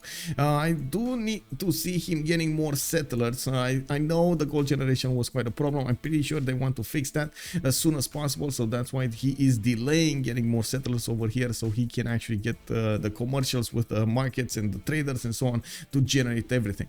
And we do have also John Curtin, 27 science, 31 culture, on played by Cosmic Potato over here. We do see him getting more settlers out, finishing up his audience chamber from Hobart. And look at that surprise, he did not actually go for Magnus here. He is going to go for Pingala in the city of Hobart, which does benefit from a +3 campus over there.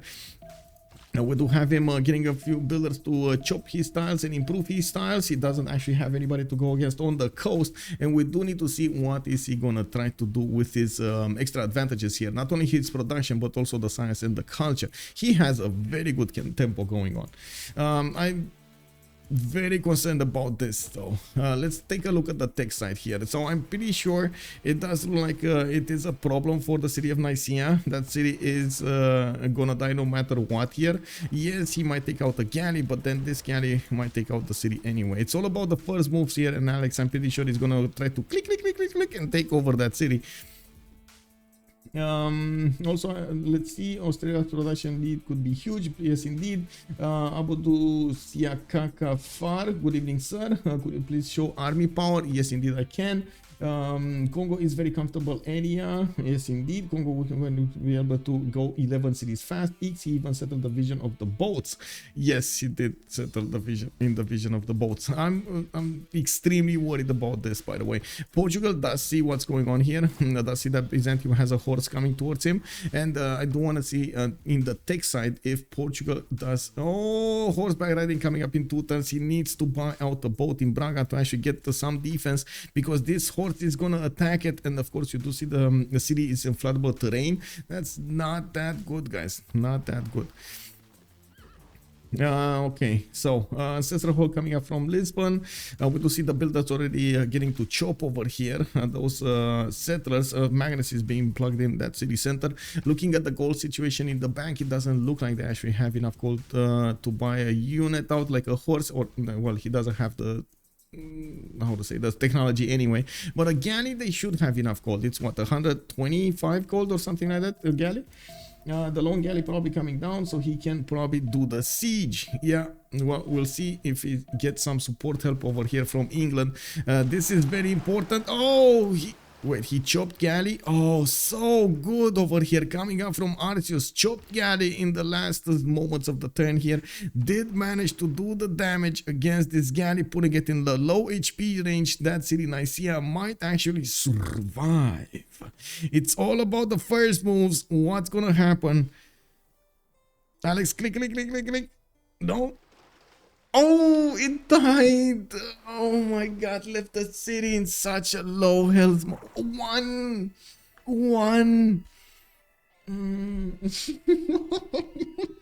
my god. Oh, kicked over. And that's a clip right there, bro. That's a clip right there. You know, when that at that moment when a city survives. Oh my god.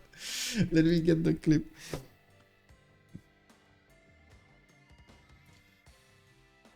Let me see. Aleks, click, click, click, click, click. It's all about the first move. Okay, okay.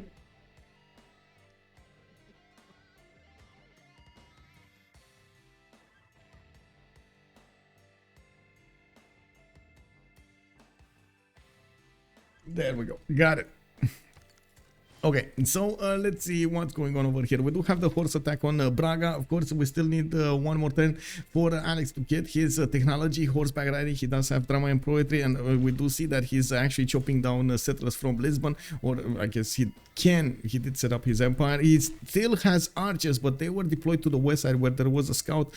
This is going to be a big issue over here. Losing his Moksha city is going to put him back quite a bit, and you don't actually want to lose your tempo against a Byzantium that already has horses on you. Of course, Byzantium at the moment doesn't actually have an encampment to get one of those generals going, but he does have good adjacency towards Portugal, so he can spread his religion. I do want to take a look here. At the moment, it's not really spreading, but it's gonna get there, guys. It's gonna get there. Can I actually this one, right? This one. So it's spreading with 4 a turn. Okay, not that big, but still. It is going to be important. Having crusade on your opponents, it's always good when you're Portugal. Taking a look at what's going on, Braga is probably going to put into the low HP range next turn, and we're going to see those galleys coming from the north there. I'm pretty sure Lisbon should actually start building boats. I have no idea why he is actually just keep on getting his settler here. Now we're probably going to see him chop a few horses out really quickly. Chop the horse, and there we go. He chopped it, but he chopped it from Lisbon. It's not going to get the extra strength from the horse defense in the Braga city, but he did actually jump from 22 defense to 28 garrison on defense, so the horse did not do that much damage against the city of Braga. We also have a few more chops available here for him. He does need to get his horses to the northeast to defend that city of Braga, and it does look like, honestly, it might survive. He probably also needs quite a few horse resources from his allies. He only has 8 in the bank, while Xpli is full of them. We do have also Killayad with quite a few of them.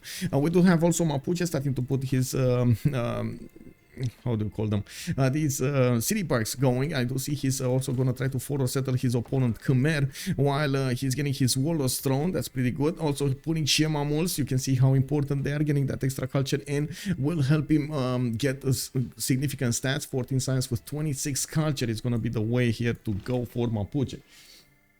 Give me a second so I can actually share this. Arceus is like 1 versus 3. Yeah, well, I mean, yeah, we're gonna need to see if Persia is actually gonna come on the offense over here.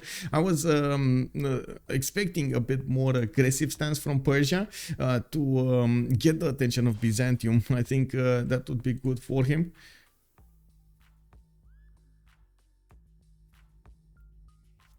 One second.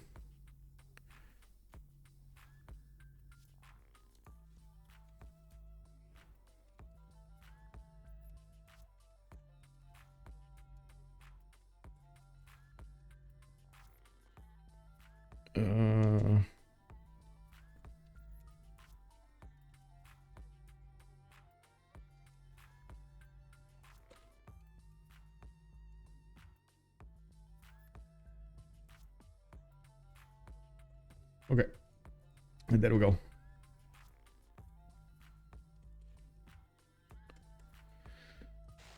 Okay, so Braga is gonna be staying alive. It looks like he's getting a boat out. The horse did manage to get from the city of Lisbon onto the front line there. There's also a scout here. It looks like they bought an archer, because that is quite far for a move. We do have another settler coming around here, and I don't think he's actually gonna go on the coast. Yes, time on time looks enticing, but come on, Byzantium horses are just gonna be there taking it away. Nicaea will probably survive. We're probably gonna see a few dromos coming out that will also require the help of England to get all of that going, and I do hope they're gonna realize this. Looking at the city-states here, we do have Johannesburg being taken by Yunus Emri. We do have Arceus on Vatican City. Looks like, yeah, he's going to get that nice and juicy extra faith per turn. He does have 21 faith per turn. Not that big, but I guess it does work in his situation. He's also using, of course, as many chops as possible to get the fleet out. I'm a bit surprised that he's using galleys, that many galleys. I was expecting him to try to go to, there we go, he's going shipbuilding in 1. So yeah, I guess he's right after that galley, he's going to start chopping dromos.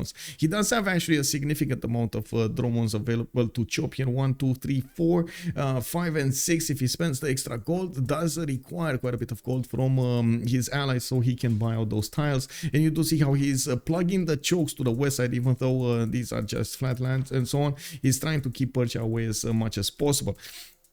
Now we do have also Persia managing to get to 5 cities, and I do see Persia on 14 science with 27 cultures starting to get his campuses going. This is going to be that plus 3 we were talking about earlier, and we do have an audience chamber coming up online from him.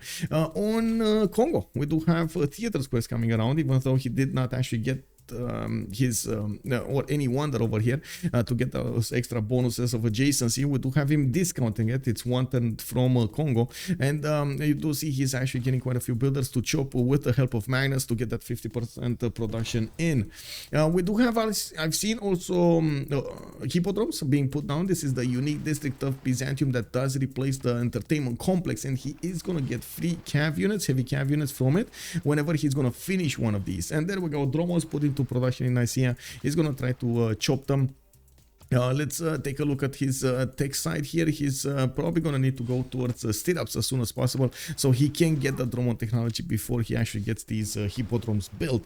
The units that are, as far as I know, let's see, hippodrome. Let me actually double check this information. The units that you get do not cost resource maintenance cost, and cannot be built in a city with a water park. Okay, yeah, we do have him building up one of these encampments from Thessalonica. This is gonna give him a chance. Oh, he's actually using the 2 general points a turn card as well from Byzantium, and we do need to see, for Byzantium, and we do need to see if he's gonna actually get 1 general with a project, or he's just gonna passively get it with 3 points a turn when he's gonna finish this encampment.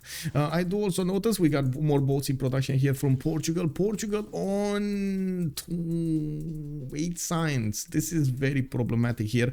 He did want to go for the extra settlers, and now he's plugging in Pingala in Evora. That actually doesn't give him a good opportunity to go for the nows really quickly. And if these drones are gonna get inside of the galley range, I'm pretty sure they're gonna make very quick work of them.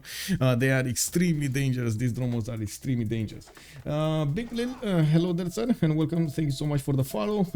In Tyler, we trusted. Good evening, sir. Oh my god, he got an admiral. Yeah, he did get an admiral. Hanno, the navigator, is over here, and you do see that Portugal is being pressured on the seas as well as on the land.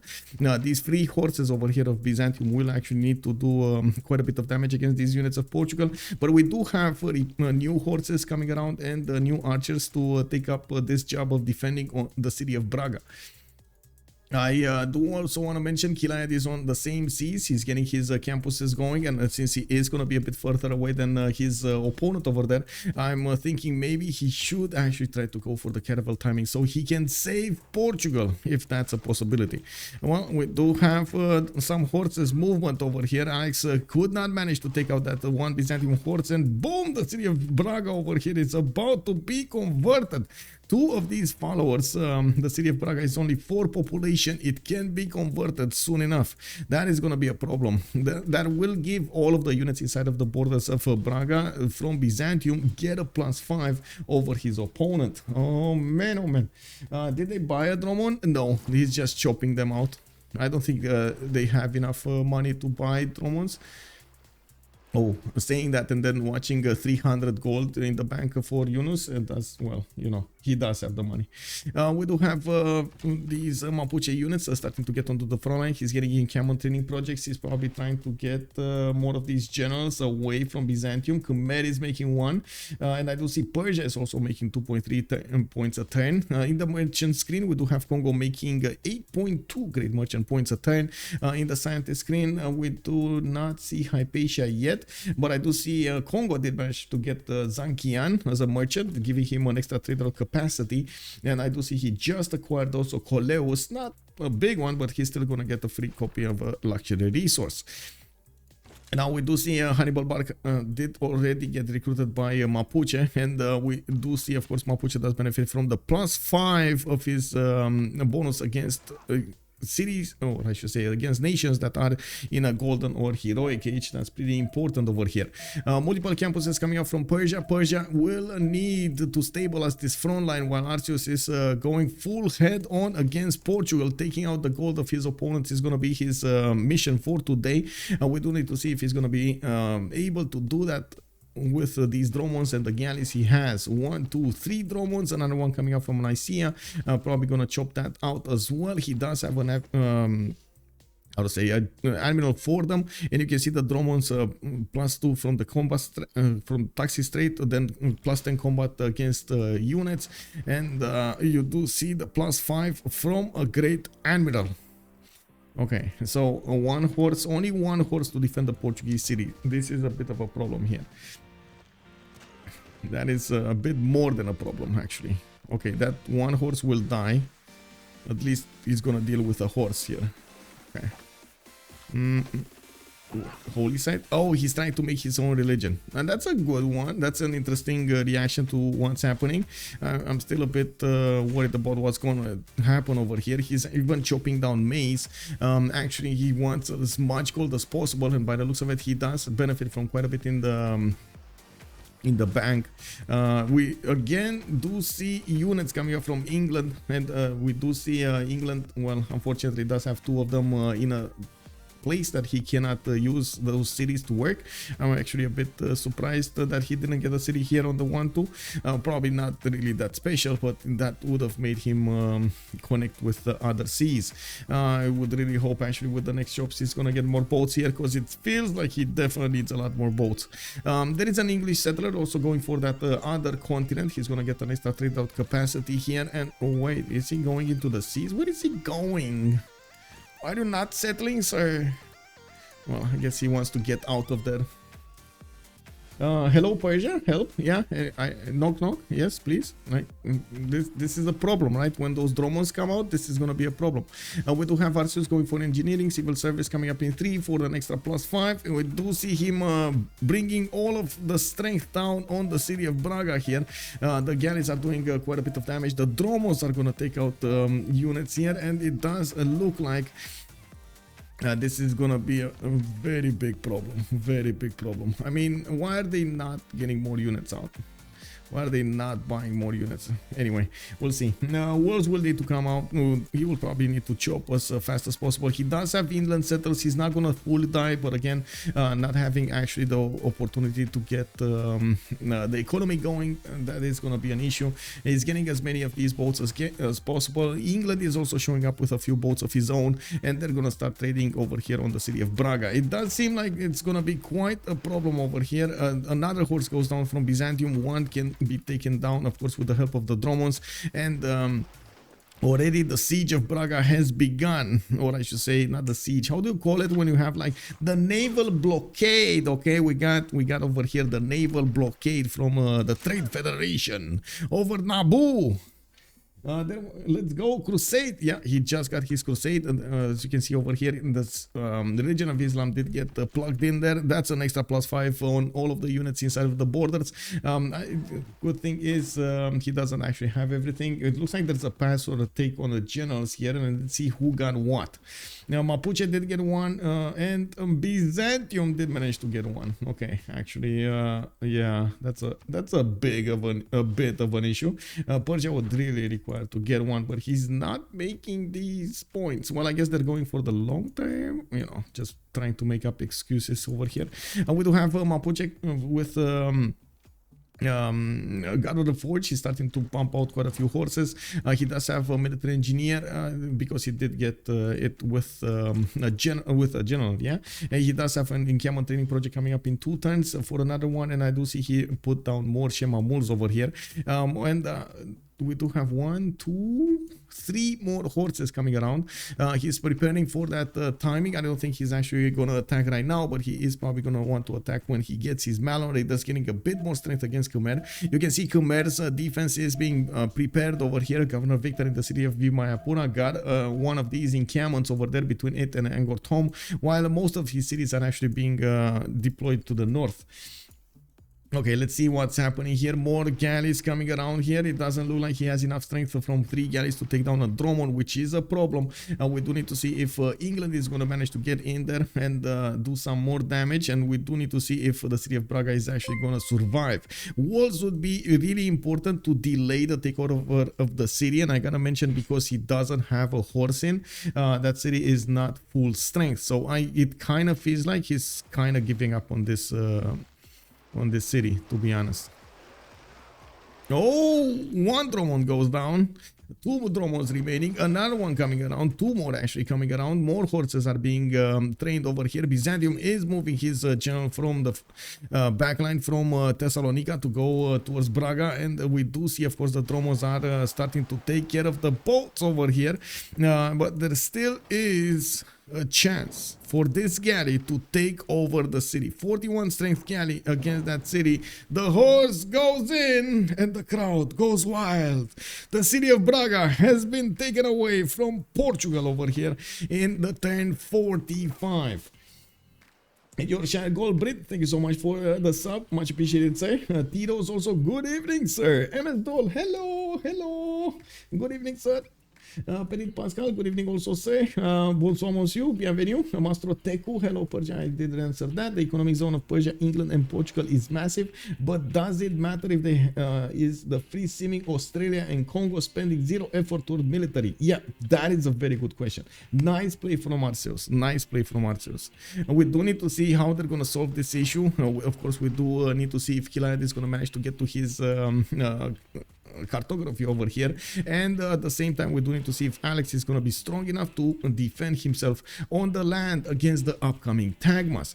This is going to be the issue, right? Tagmas are coming. The dromons are just, you know, like the how do you call it, the entry, you know, in a meal. Just the entry over there, entry level. Then we're gonna have the main. The main is gonna be the tagma. What is gonna be for dessert? That is gonna be the question. Edelwolf is calling out the appetizer. Yes, exactly. Crusade everywhere. All triangle, good evening, sir. Welcome, welcome. Okay, we do have Braga with some health getting back over here. Still, Portugal does have the benefit of a few galleys, and we do have, of course, the galleys coming up from England trying to help him out. Persia is putting some boats in the water here. I do see Tarsus and Susa did get settled on the east side. Finally, we got a warrior coming up from Hagmatana, and I would really love to see a lot of these immortals show up on Nicaea right about now, but it's not happening. Like, if that would have happened, totally different matchup here. I gotta say, he's taking, no, he's not. Oh my god, not enough strength. He kept the city, and it looks like Byzantium over here is well, gonna lose that city again. It's fine. I don't know if he's actually gonna lose the horse there, but yeah, he's gonna lose the city. I do see a Portuguese builder is trying to get some positioning, to get some chops in, and that actually might help him get the city of Braga's walls. Never mind, he actually moved it away. Never mind, never mind. We got more boats coming up. Lisbon and Coimbra getting them. Evora, Funchal did get placed in the south here. Let's actually take a look at how the expansions of Congo are going. Oh my god, look at this beautiful land over here. Getting Oracle in Mbanza, Congo. 2, 4, 6, 7 cities. Putting down Colosseum from Kabasa and chopping it with the help of Magnus. That's pretty good, I gotta say. Where I do also want to point out, we're probably getting into the feudalism range of most of the civilizations here. Now, I did note the civil service is kind of lacking on the Last State Company, while I'm pretty sure we do have civil service on the other side. I do see the military alliance available for the horse. So yeah, that is available for all of these boats. The Byzantium units are doing massive damage. That's a 54, man, that is basically frigate strength over here on these dromos. 54 strength against the galleys of Portugal. That is not survivable.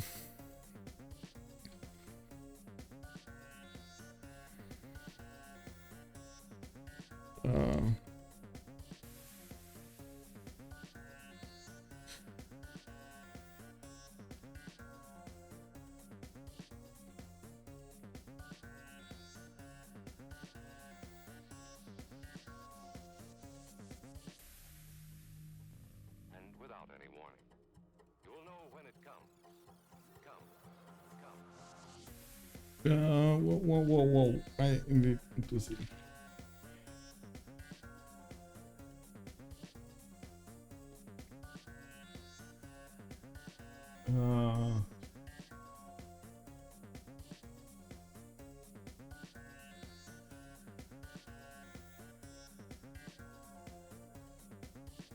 Okay, there was something that I really need to fix really quickly. You should add Crusader. Crusade, you mean? Yeah, he does, yes. Also, whoa, big brain stuff. Whoa, and still only before carnivals, and this is 10 turns usually. Oh, you're talking about the dromos? Yeah, I mean, it is a problem. Well, the city of Braga did got taken back. It does look like it lost also Crusade of it. Some of the population did get wiped clean off. There is a possibility, of course, for Byzantium to spend some more to get it, but since Portugal did take it with the galley, it's not going to be that problematic. I do see Portugal does need to get walls up in Lisbon, though. That's a bit of a problem. There we go. He's putting the walls up. He doesn't have chops available in the city of Lisbon, and unfortunately, as you can see, he's gonna have a massive problem defending that city against his opponents. With the dromos available to go in at any time, they are chipping away at the city of Lisbon's health every turn. There is a possibility for the diamond tile, for example, the rainforest to be swapped from Guimares to try to chop the walls a little bit faster. He does have some more rainforest to the southwest. None of these chops are actually fast enough to help him do the walls quickly. We do have 10 more turns until we're going to actually jump into the medieval era. I do want to take a look at the tech side here. Killayad is still going for his apprenticeship for more production. I do see civil services going to also finish by Aleks and Xpli. And we do have an attack coming up from Mapuche going against Khmer. Looks like he did go a little bit faster against his opponent here. He is trying to put as much pressure as possible on his opponent's cities. We do have Khmer trying to chop the walls 2 turns to get them in Vir Mayapura. He does have another chop available. He just needs to spend some gold there. Now you can see Mapuche is trying to take out that encampment that's sitting over here on the west side, even though both of them did manage to get the general. That's an extra tile of defense that Khmer is not going to benefit from. More horses are coming around here. He's building quite a few of them and getting his new upcoming builders trained so he can get the feudalism bonus on them. You can see feudalism is coming up in 3, and he's trying to synchronize as many of these builders as possible, putting down a few more of these also city parks, giving him more appeal on these tiles. You can actually see he's getting the shemamuls for the extra culture. We still have them with good enough gold per turn. Braga got taken back. Looks like Byzantium over here is well, gonna catch these forces out of position, and there are no more units for Byzantium to use. Sorry, it's for Portugal to use to take back the city of Braga. And yes, Guimares is starting to get a few archers out. Magnus being plugged in 3 turns. He's trying to make the most out of those tiles there. Now we do need to see if Aleks, there we go, he's just gonna move his forces out of the way, trying to reposition so he can defend Lisbon and Guimares away from Byzantium's grasp. Guimares did get converted as well to Islam. We do have also Lisbon with the extra +5. Good thing is he doesn't have a lot of coastal tiles over here with that bonus. Actually, we do see bigger and bigger fleet coming up from the west side. And why is Killayad going bronze? I guess he wants the iron or something for Captain Morgane, because that's the only thing that I can imagine. We do need to see Killayad to try to get to cartography as soon as possible. He does have 41 science with 55 culture. He's the only one that can save Portugal from Byzantium right now, and I do hope he's gonna realize he needs to do this. He's trying to get libraries going. I do see him starting to improve his lands here. Where did that settler go? Oh, hello, Manchester. Look at this settler. I didn't even notice that he went so far away.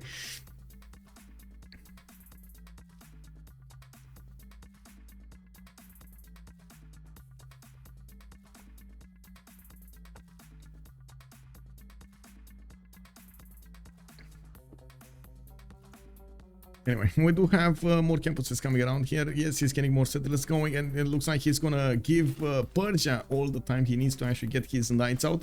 Mashat Sargarde are starting to get those heavy chariots going, and we do need to see how fast Byzantium can actually get to his own stirrups. We do have a Divine Right coming up next turn, well, to his own units, to Tagmas.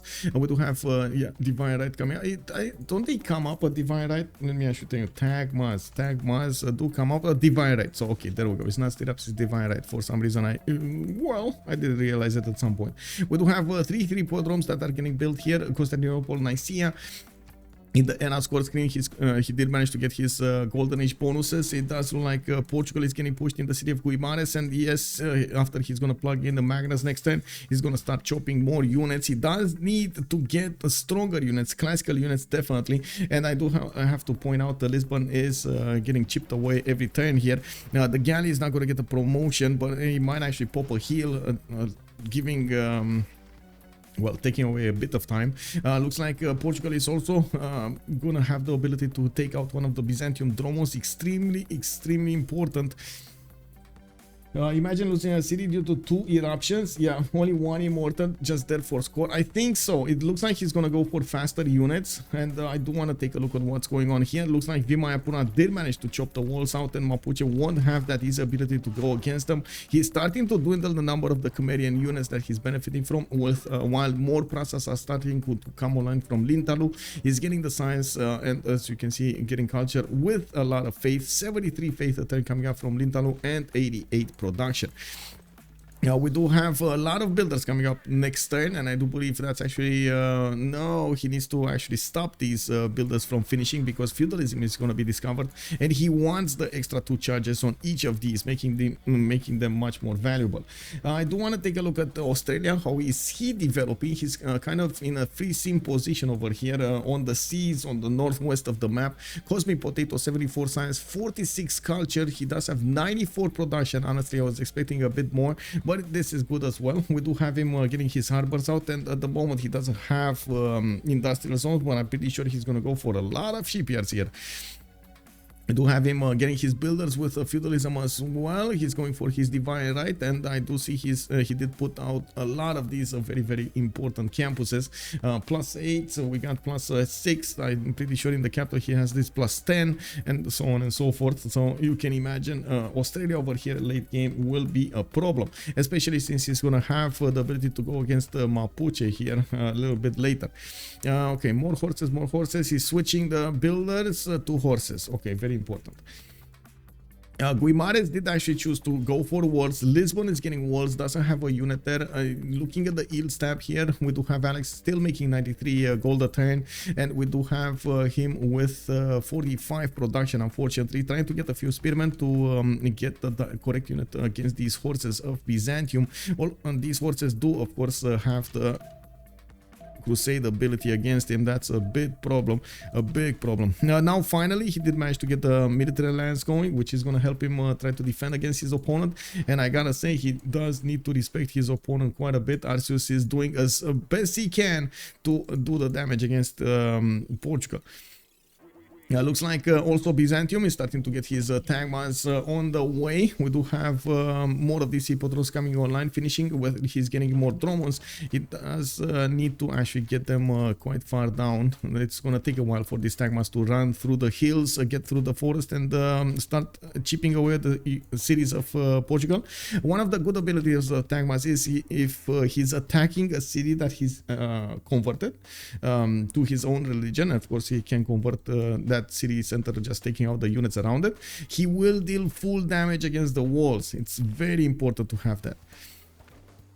Okay, the Dromon actually got back. It survived over here. We do have more Dromons with promotions on them, and you do see how fast they're taking out the Portuguese galleys. It's very problematic here. Very problematic. At least Lisbon did get walls up. It would be quite important to have a unit like a horse inside of it, so he boosts the garrison defense to as high a number as possible, trying to make it as long as possible for Byzantium to take out his... Why is Killayad not going cartography?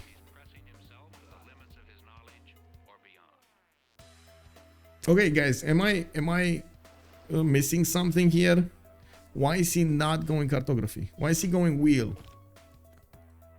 Am I missing something? Are they not realizing Lisbon is gonna die?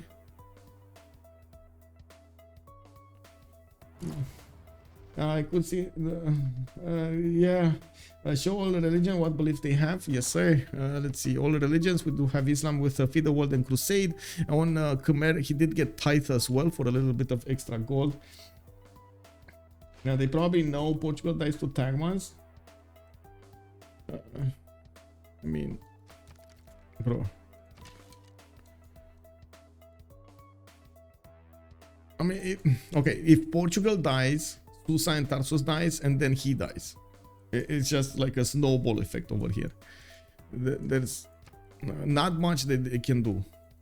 Anyway, we do have Kongo coming up with campuses here. I do see he's getting holy sites in Mbuila. We're going to need to see what kind of religion he's getting. He's also putting down Mubanzas for extra gold per turn, and of course some extra housing in each of these cities. I do see Colosseum getting built here, and he will get a lot of happiness throughout. Very nice.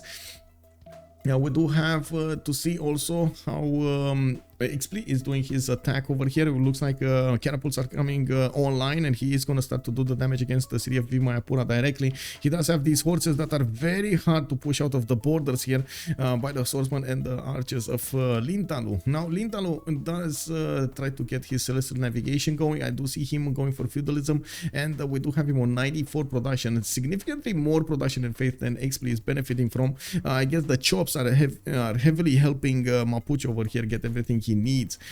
We do see also Liang is going to be plugged in Lafken Mapu. There is a builder coming out from that city center and a lot of jobs available. This builder has 6 charges because of course of that Liang extra point and feudalism. Now finally Aleks did get a source mount in Lisbon, and you can see there's a massive difference in the defense here. The Drummond doesn't do as much damage as it was doing before against the city walls, and nor does these the horses are just gonna take out the walls there. Just attack with the horse, man. It's fine. Oh man, that wall is gone.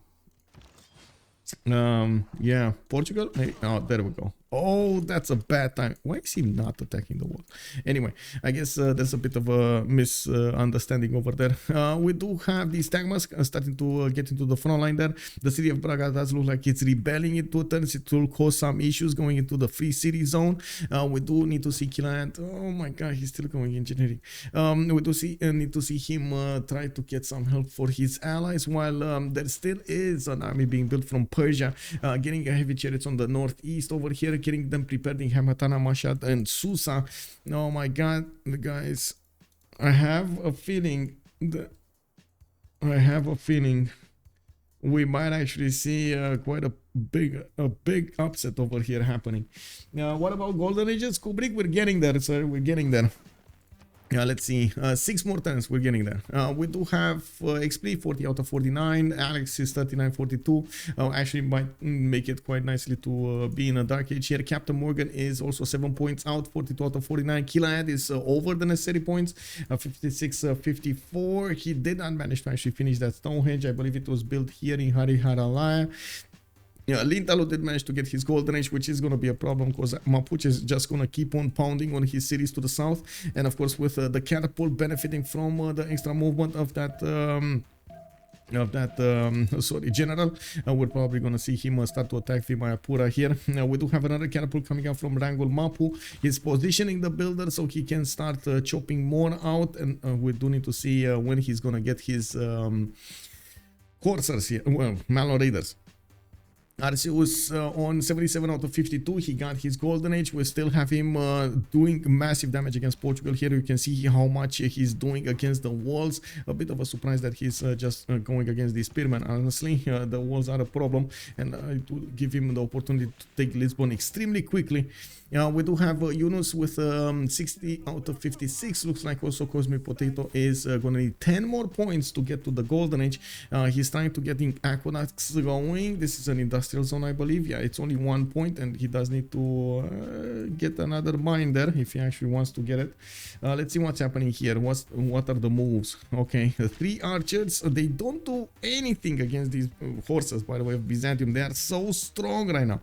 Not only benefiting from the general, but also the taxi straight and the +5 from the crusade belief, and oh my god, all of those bonuses over the military alliance and everything is just way too much on these Byzantium horses. Now we do also have Byzantium trying to poke in the defenses to the north towards the city of Susa, and it does seem like the moment with finally mathematics. Okay, I mean, you know, yeah, that's a good thing. He does have 63 science with 68 culture, so he might actually get to cartography quite fast. It's still gonna be a problem. Portugal in the meantime still has quite a few cities. Now that the Tagmas are starting to arrive into the cities of Portugal, it's gonna be a faster takeover, and I do hope they're gonna try to fix this.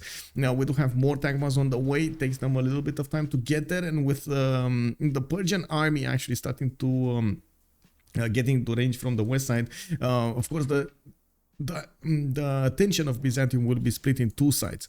We do have Theater Square coming up from Constantinople, getting this +6 is going to be quite important. Isn't that going to be like a plus? Oh no, actually he put 2 of them down. Okay, very important. I don't know why I thought there are 3 of these, but no, there are just 2 of them. Never mind. We do have also Yunus managing to get to 100 culture at 42 science on Mbande. Now he did manage to finish hanging gardens in the city of Mbamba, getting more of these Mbanzas going. The replacement neighborhood district, which is gonna give him that nice and juicy extra gold over there, and housing. Okay, what's happening here? We got more spearmen very late to the game, I gotta say. We got the swordsman coming out. He doesn't have that many chops. Lisbon's walls are going down. And we do see Portugal is trying to take out as many of these units coming against him as possible. A lot of them are in the low HP range, but the upcoming Tagmas will definitely do a lot more damage than these units of Portugal can handle. We do have Captain Morgane getting still up next turn. Aleks is getting his military tactics in 6. And I do see Divide is also going to be on the table over there. I really hope Killayad clicked on cartography, honestly. What do you think, guys? Is this... how to say, is this the way? Is this all up to Killayad over here to save out his teammate? Maybe it's just me. Maybe, you know, maybe I'm the only one that's thinking about this. Oh, he's going education. Oh, okay. I thought they had a age change and he had only enough for dark. Chelly, good evening, sir. The hero. Who is the hero? Wait, you gotta tell me. What are Khmer walls of pikemen, though? That's a good question. We do have Mapuche getting in with these catapults. He's gonna start banging on the walls. He did take out the encampment of Khmer, and he's well, I guess this might be a 1-for-1 trade, you know, like one player Portugal for Khmer, but I gotta say Portugal would have been massively important for them when it came down to his ability to get this, how to say, get the gold going. We do have first Sea Dog coming up from Killayad. He is going to do with the Sea Dog a lot of damage against the Dromos, but also the Dromos, if they get into range of the Sea Dog, they will do a lot of damage there. He needs to be careful how he's going to use it. He initially took out the galley that was coming against his opponent here, and Killayad here is acquiring more science per turn with 75 and 73. They are probably worried about Cosmic Potatoes science and of course Mbande science. We do need to see if the night attack of Persia will also be successful attacking into Byzantium's defenses. They do need a significant amount of gold on their side to improve all of these units, and by the looks of it, he's waiting for mercenaries, which is going to come in 2 turns. Okay, Byzantium units did manage to take down 2 of the English galleys. There is a quadrim here that's not going to do that much damage, and we do see that Lisbon's walls went down. Lisbon is going to be taken over probably next turn. If there's going to be a fast move coming up from Byzantium here, he might take that city down immediately. You see the Tagma strength, 62 strength against the city's 40.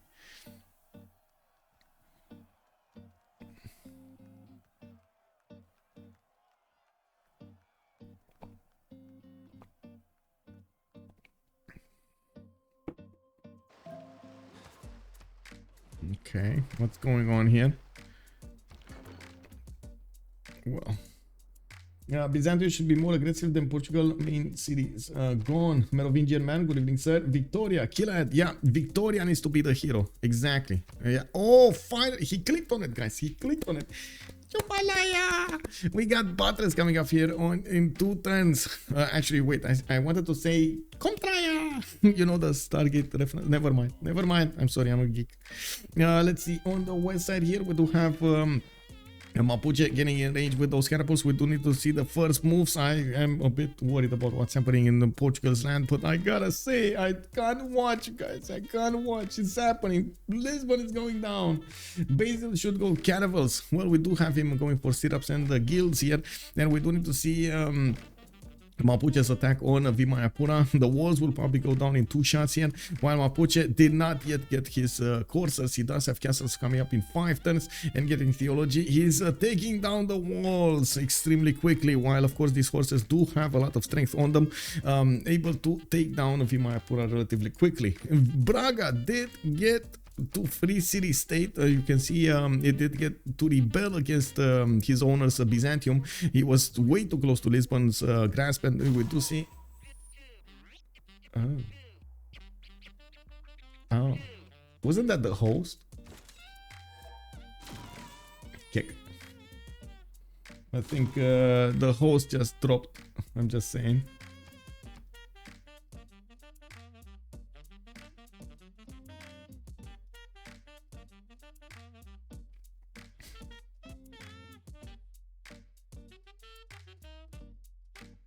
Okay.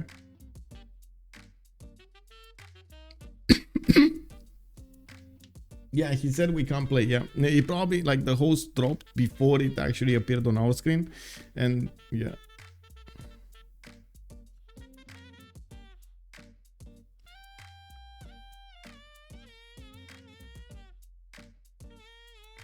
Just waiting over here for a rehost. Was that? Oh, I still see him. Okay, I was watching their communications if they're still in the channel or not. Santorius, good evening, sir.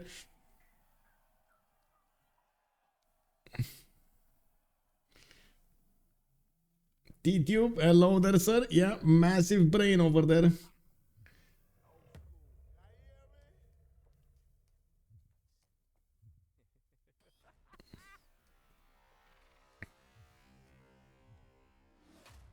hustlers wanna fight. I got a feeling that something's brewing.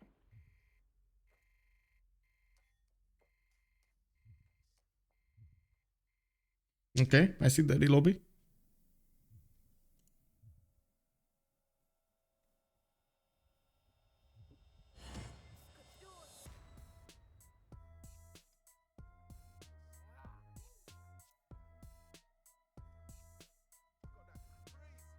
Wait.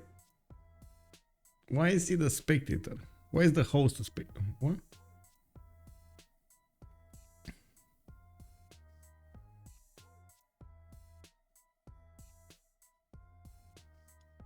Okay.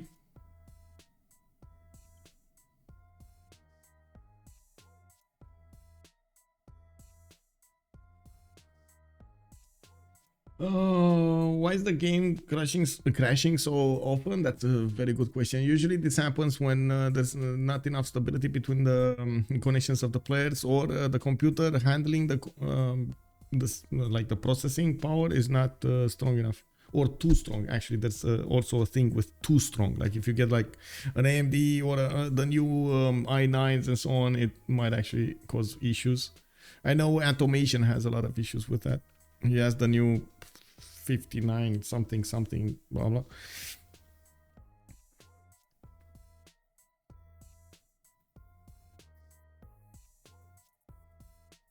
Yeah.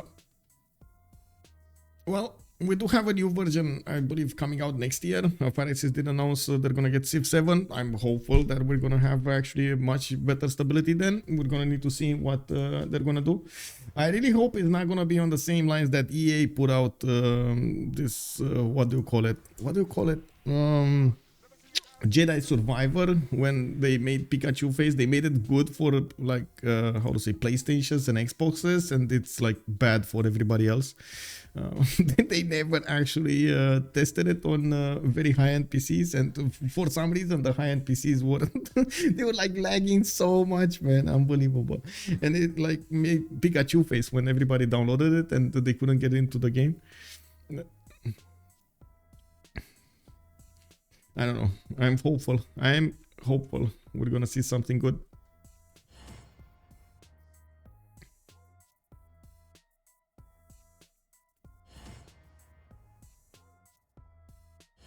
Okay, Cosmic Potato needs to move in on John Curtin, and we're gonna load in soon.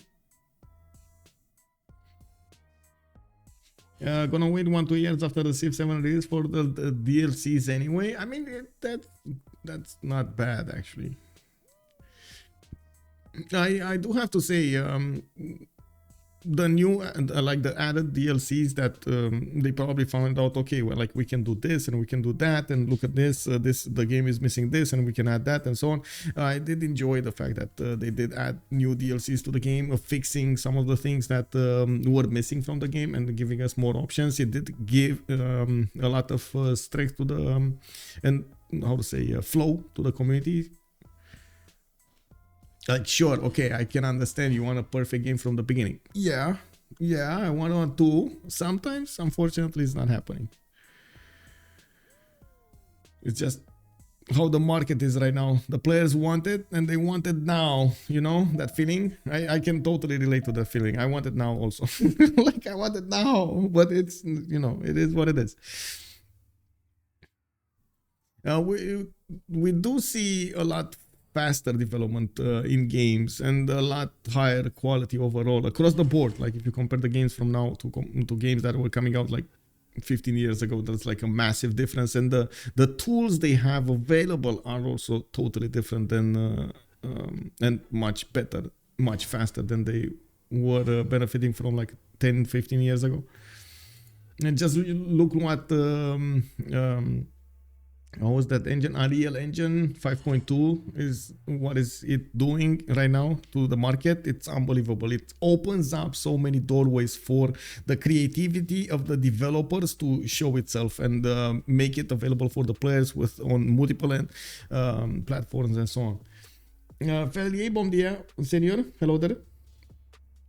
In my opinion, the cost should cost more, will allow for more and better games. I don't think the cost is the problem, honestly, on how to say, on this. I don't think the cost is the problem. I think the procedure is the problem, right? I did hear, I was watching a tweet and a movie from IGN a few days ago. Was it IGN or PC Games? I don't know. One of the two. I think IGN. And they were talking about a lot of problems in the procedures that they were having, like the game developers have, getting all of the stakeholders on board with some of the changes for the game, getting the testing done, getting all of the, how to say, product from a beginning phase to a middle phase to the testing phase to the market, and through all of these stages you have a lot of slowdowns because of the procedure. And sure, I understand why bureaucracy is there, I understand why responsibilities are there and so on, what the stakeholders are doing. The only thing I have to mention here, I am a bit sad we didn't hear solutions to the problems, we only heard problems. So like, you know, sure, I understand you have these problems, but like, can you tell us what are you gonna do about them? Because, you know, the problems is that you guys can seem to understand that you are not the final customer of the game dev. The shareholders are their actual customers. Oh yeah, for sure. And yeah. And that might also be a problem with, again, procedure. As if you don't take into account stakeholders, like gamers as a stakeholder, like other games are doing, for, I'm just giving an example of Satisfactory, or a lot of early development games, well, you're still gonna have these problems. Again, it's I guess it's a problem with vision and procedure, but again, I fully trust that we're gonna have a good game in any sense. It kind of depends what type of game it's gonna be, I guess. We'll see. The solution is very simple. I don't think that's a solution of Machiavelli. I mean, I understand where you're coming from, and I know what you're saying, but I don't think that's the solution.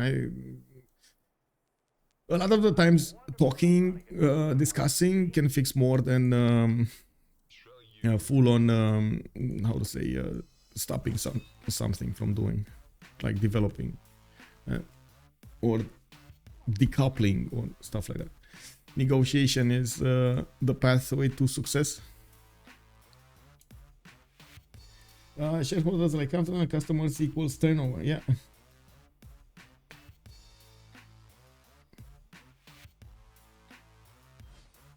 No, I said it right. It's stakeholders. But yes, I understand what you're saying also with shareholders. No, I know what I meant. I meant stakeholders. I meant the people that have a vested interest in everything. It's not only the shareholders, it's also everybody else. Also, let's take a look. We do have a city that got taken down. I'm not sure from where, but it looks like a city got taken down. Vimayapura's walls did go poof into the air, and we do need to see what did happen across the map here. No leads. Is he still here? Oh, maybe this one, Braga, did actually flip into a free city state. I don't think there's another city. Bologna is still alive, and I believe this is giving them quite a few bonuses. It's still not revealed. You can see they only have one single envoy in there.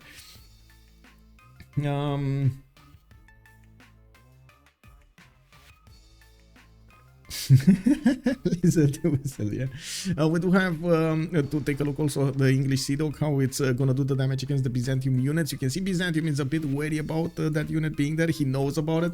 It's just about positioning here. We do have also Persia needing to get the gold from his teammates and upgrade his units into knights. He does have the upgrade button. He does need mercenaries, and he's gonna get it next time. Shipbuilding also coming up next turn, getting more lighthouses for those traders, and I do see London with Bradford coming up with galleys as well. Diplomatic quarters from Plymouth, so they can start adding up that diplomatic favor they have. And we do see that Byzantium still needs to do some moves here to take Lisbon down. I'm pretty sure it's going to go down. The biggest issue with taking down Lisbon is you can't raise it, you need to keep it, and it is very far into the territory of Portugal over here. While yes, Portugal is having problems all across the board, it's still going to be surviving and forcing Byzantium to put more and more effort into this. Finally, we do have Killayad switching to Butters, so he can go towards cartography, so he can get those boats out. I would really hope he's going to get a lot more galleys here. Is not benefiting from as much production as he would want to. Galleys are being two-turned, and I guess there's a problem with yeah, he doesn't have how to say maritime industries. He doesn't have this card in maritime industries, the 100% production, and this will be a problem. I really hope he's actually going to change that card then. He does have guilds coming up in 3 turns, and that's a massive amount of bows that he could get in 3 turns if he would change it now. Okay, Mercen is coming up next turn. It's fine, he's going to change it next turn. Can you check Domrey stat? Wait, as in stat in right now, because he doesn't have any Domrey. So are you talking about the base stat of a Domrey? I can check that. Domrey. We don't have Domreys on 40 minute strength with 50 bombard strength. Of course, they are siege units, so they do have the bombard strength. While crossbows will have 30 minute strength with 40 range strength. Much better when it comes to attacking units here. I was agreeing with you on potato tomato. Okay, the solution. Let me see that if the person wants to play cutting edge, the 2-3 years old games, those can work on cheaper GPUs. Sure. Okay. Well, let's see what's going to happen over here also in the cities of Kongo. We do have just a few more turns until we're going to pop into the medieval era. 3 more turns and we're going to jump in with Xpli getting 42 out of 49. Still needs 7 points to get to his golden age. I did not see something easy, of course, except castles, but that's coming up in 5 and it doesn't look like anybody's going to boost it for him. I do notice he is gathering quite a few horses here, some of them with promotions, and of course he is going to get them healed up before he's going to get castles. We do have him still with enough forces to put pressure on Vimayapura. And I do like what he's doing when it comes to protecting his units that did get damaged quite a bit. He's retreating them to his own lands, getting some heals back up while he's putting new units on the front line to keep up the pressure against Khmer. We got 7 more turns until Grandmaster Chapel is going to finish in Angkor Thom. Multiple catapults coming out here. Harihala Indrapura. We do see that Vimayapura is going to be taken down next turn. The catapults will probably deal enough damage with the 2 horses and will take down that city. The city does benefit from the extra strength of a horse inside of it. I was actually quite surprised we didn't see that horse being plugged in there. Looks like Lisbon did get taken over by the Tagma. Byzantium did manage to take out the capital city of Portugal, which will eat a lot into their ability to get the gold generation going. Now, it's good that Persia has 77, Killayad has 94, and then Aleks is on 77. On the other side, it looks like only Lintahlou is negative with -10. He just lost the city, while his teammates over here are in the positive range with Cosmic Potato leading the pack here with 113 gold a turn.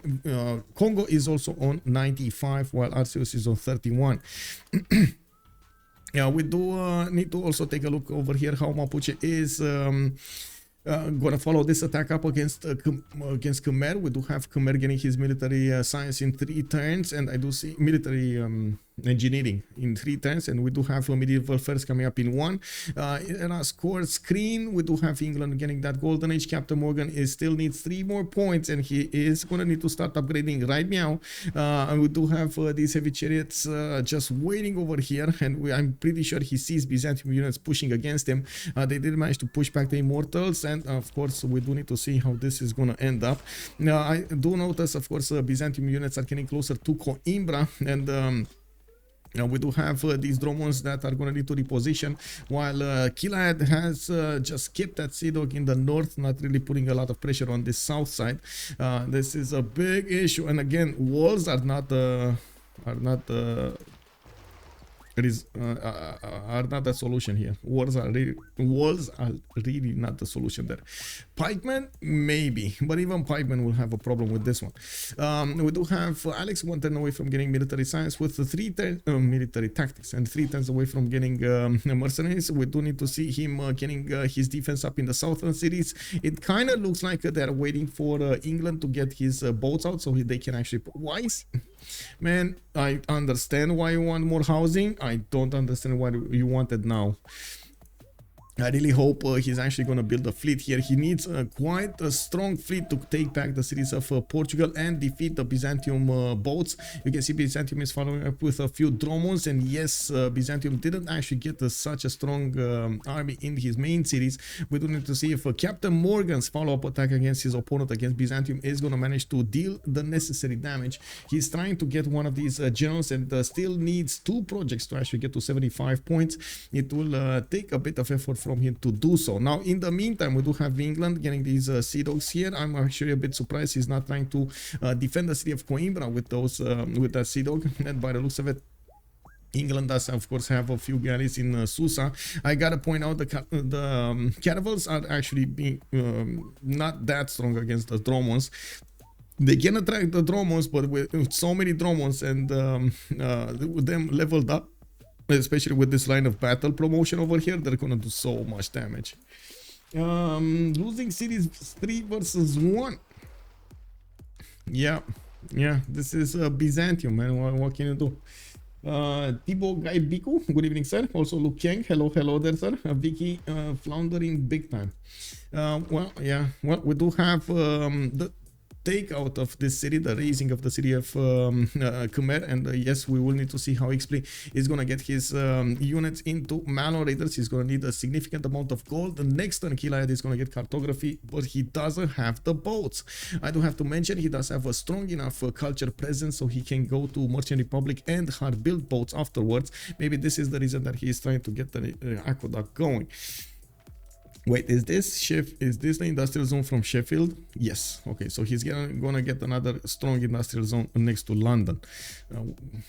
Aqueducts, man.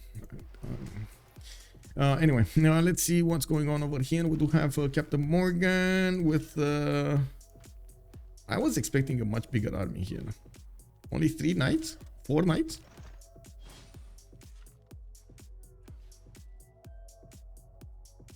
Okay.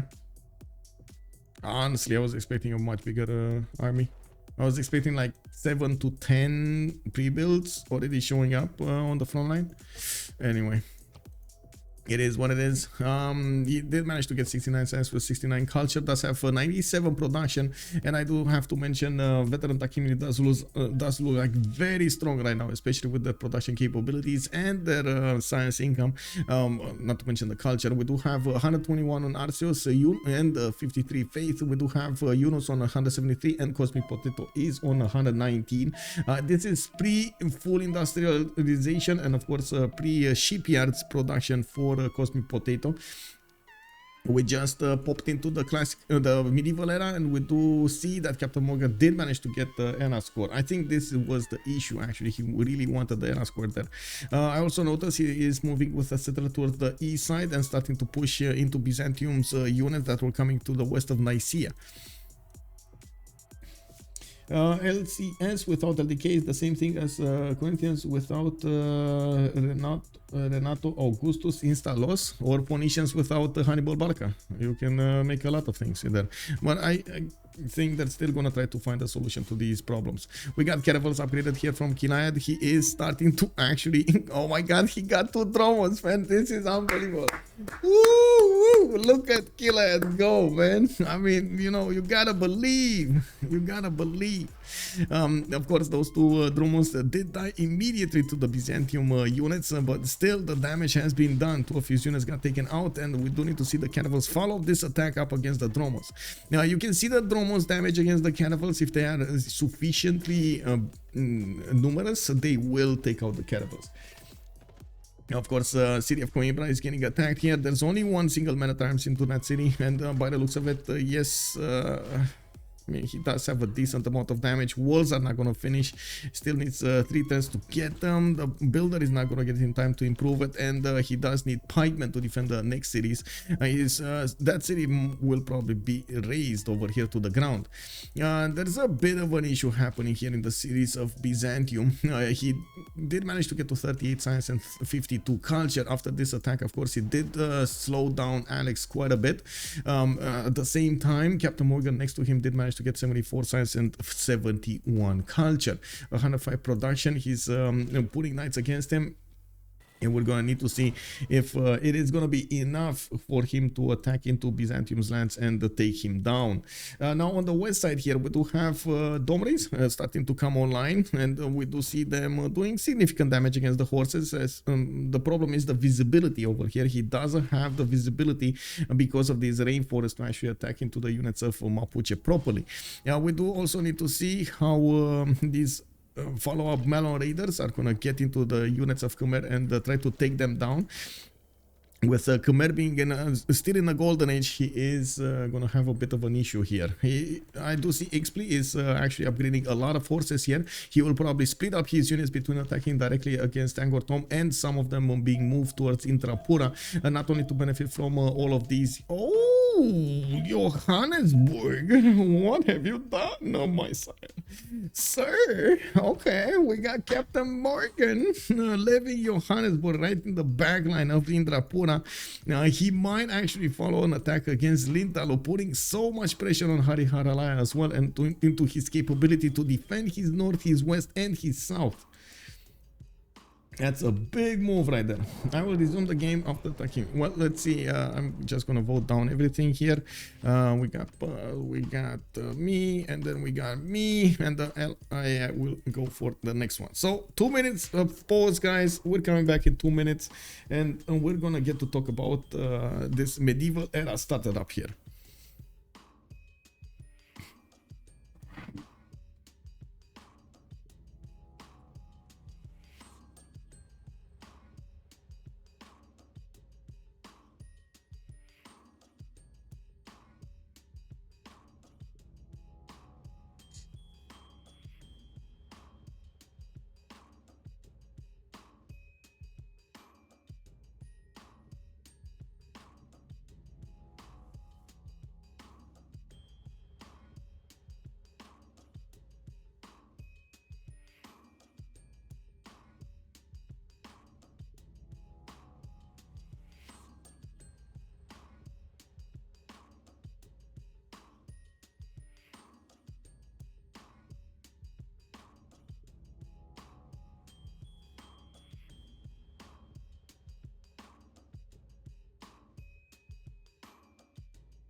bing, bada boom. Victoria's borders will not grow through culture. I do notice Traffos will grant no amenities, no piggy pigs. We do have Nader also getting the 2 diplo points over here, and it looks like more of these dromos are getting converted here to the units of England. Byzantium is getting free shots on them, and as you can see, his dromon count is going down. We do have Persia following this attack upon Byzantium. We do need to see what kind of ages they went for. Xpli is normal age. We do have Joe III in a dark age here, and he's probably plugging in that +5 card. So he deals more damage against his opponent. Interestingly enough, he actually attacked the Tagma and not the horse. Well, neither of them would have given him the kill. Now we do have the Spearman with, let's see, 46 defense strength, attack strength against his opponent. He doesn't have the +5 card yet. We do have also Captain Morgane with 79 science and 69 culture. He did go for a pen brush and voice, a second one, and we do see him started up on his universities. He doesn't want to lose a beat over here towards the late game. We do have also Yunus on the 57 science and 141 culture, putting quite a bit of pressure on them when it comes to that tourism. Let's actually take a quick peek over here. Doesn't have any tourists, but he does have 45 tourism a turn. We do need to see how he's going to follow this up with more of these theater squares. You can see he's getting his great writers, and he did manage to get foreign ministry. He did also manage to set up coastal trade routes with Byzantium for a little bit of extra gold. We do have Killayad on 183 science and 44 culture. He did switch into a free inquiry golden age, and now he's getting more granary so he can get more housing into these cities. After he did finish his aqueduct in the city of London, he's getting a lot of housing there, and we can see him trying to produce everything so he can get to 10 pop, so he can put an industrial zone and have more production. A lot of traders are going towards the cities of Portugal. Portugal's economy, well, it going to shambles here. It is on 90 gold a turn here. It was on 96 10 31. You can imagine he would have had so many more gold points per turn if his cities would have remained alive. Of course, I do have to point out there still are liberating points over here for the city of Lisbon and Braga. We do have Byzantium getting smashed here by these Portuguese units, by these pikemen. They're trying to push back against their cities, and we do need to see if Byzantium is going to manage to survive with a few units here and there. We do have also John Curtin with a pen brush and voice golden age on the western side. He's managing to get foreign ministry in 2 turns, and by the looks of it, he's starting to pump out his settlers and getting his outback stations being built everywhere. Since he did have a lot of these pastures, he's getting a decent amount of food from them and getting his cities to a high population level. We do need to see the early moves coming up from England. Caravel did go in, attacked one of the Dromons, probably took it down. Sea Dogs coming in. We do have more Caravels being upgraded here, more boats on the way. I say more boats on the way, but that's just Leif Erikson, and then there's a galley here. That's about it. But I guess it is enough, you know. He knew exactly what he should get. We still don't have a general coming up from Persia, and we do need to see how far away he is from actually getting a general. He needs one more project, and I don't actually see him doing one. Now we do see the city of Tushma being placed on the east side. Parsa still did not put that, Petra city down. We do have another city being settled towards Yerevan, and by the looks of it, Khmer is getting attacked by all of these Malon raiders. His dome rays are falling left, right, and center. It looks like the horses are not strong enough to withstand the damage of their opponents, and Lintahlou here did manage to get the Corsairs upgrade. He's going to need to upgrade a lot of these horses into the next tier unit so he can put up with the Malon Raiders of his opponent. Now, these Malon Raiders do benefit from the general's damage points, and they do also benefit from that extra +5 from the free cities or Golden Age cities of his opponent.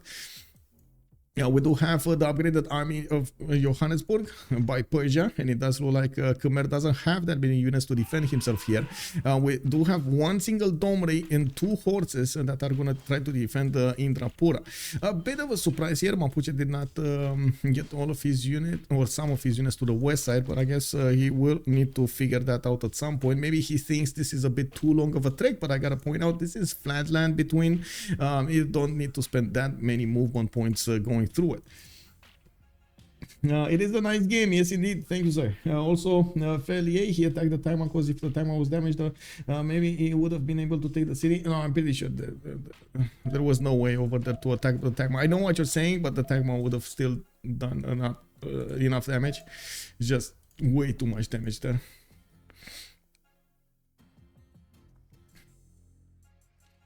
To promote into Domri, but I don't know if he can choose Domri over crossbow. Why so many catapults on Khmer's defense?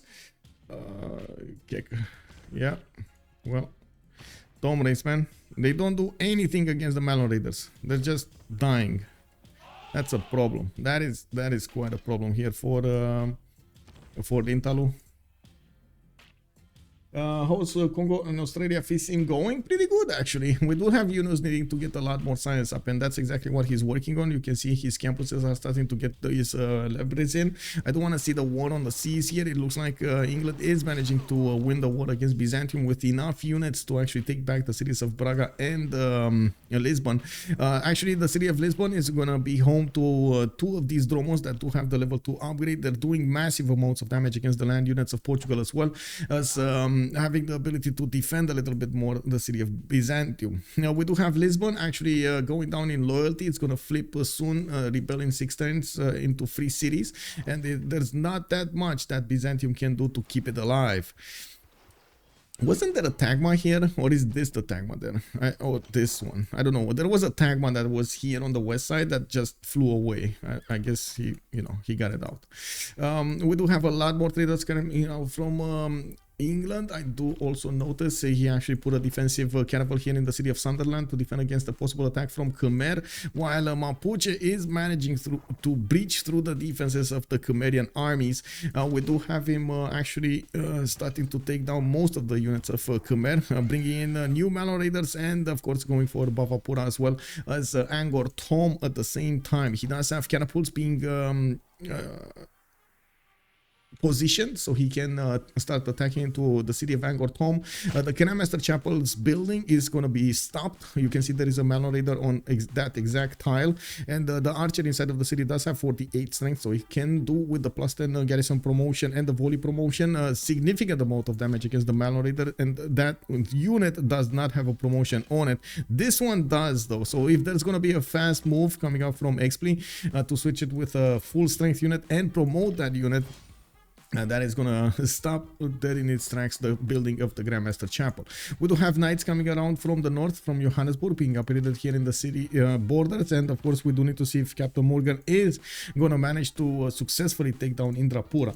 I do also want to point out Captain Morgane did put a city right in the face of Byzantium on the east of Tushpa, and we do have him with well, 4 knights, 3 knights and 1 pre-build, getting more science in the meantime. He's very, very aware that he's going to need to put a lot more science on the map here for the longer, for the long game. Now, if Portugal is going to get his cities back, and of course we're going to see Byzantium needing to put more pressure on the armies on the west side, that's exactly what's happening. Arceus couldn't actually resupply the city in the attack on Portugal, and he needs to actually focus down Persia. It looks like Persia successfully managed to take away the Byzantium attention. I do have to point out this would have, if this would have been much faster in the game, I think it was a totally different result on Lisbon. He probably would have managed to keep his capital there. Anyway, that's something else. Let's see the moves here. We do have, yes, the level 2 Malon Raider getting in there. It looks like he did move out this Malon Raider very, very fast on the east side. We do need to see if these catapults are going to be quickly on Angkor Thom. This one actually needs to move on the ship tile. Oh, never mind, he got the horse there. We do need to see how fast Angkor Thom is going to go down, and if he is going to try to get the walls up. It looks like it's going down. Not sure if it's fast enough. Now, the second catapult over there would have given him that extra kick. We do have the universities coming out from Killayad. He is on 200 science and 54 culture. It looks like he is simming away quite nicely. A lot of cities coming up from him. Looking at the total city count, he's on 11 cities, the most cities in the game, with a 68 population. Yunus is actually quite close with 10 cities and 67, while Cosmic Potato did stop at the city count with only 8 cities and 47 population. And that's actually quite a bit of a problem here for Australia, since he did have free SIM code for quite some time. He does have, oh, this is the city that got taken down. Okay, Samarkand actually got taken down. He does have quite a bit of coastal islands that he could go and settle, and of course Australia will need to benefit from all of those. He does have a good breathtaking appeal for his tiles, and he's getting the extra housing anyway from settling on the coast. All in all good. If he chose pikemen instead, for him, plus 10, plus 4, plus 5, plus 6, and maybe plus 5 promo and a double support promo. Oh, you mean over here on Khmer? Yeah, I think pikemen would have been a much better choice to defend instead of drones and coursers. I agree with that statement, sir. We do have finally a squad of Mallory. There's a triple units going against Persia's west. They do have also the advantages of general over here to give them the extra move. They are 7 movement speed, and they will go towards Indrapura to help out Persia push through that city. I do have to mention, of course, there are quite a few mines over here from which they can rip that gold. I'm not gonna lie, although it would help, we should have made units, because the GMC, although he's going to buy units, he's going to lose it soon. I mean, GMC should be denied over here. If he has a unit, it shouldn't get built.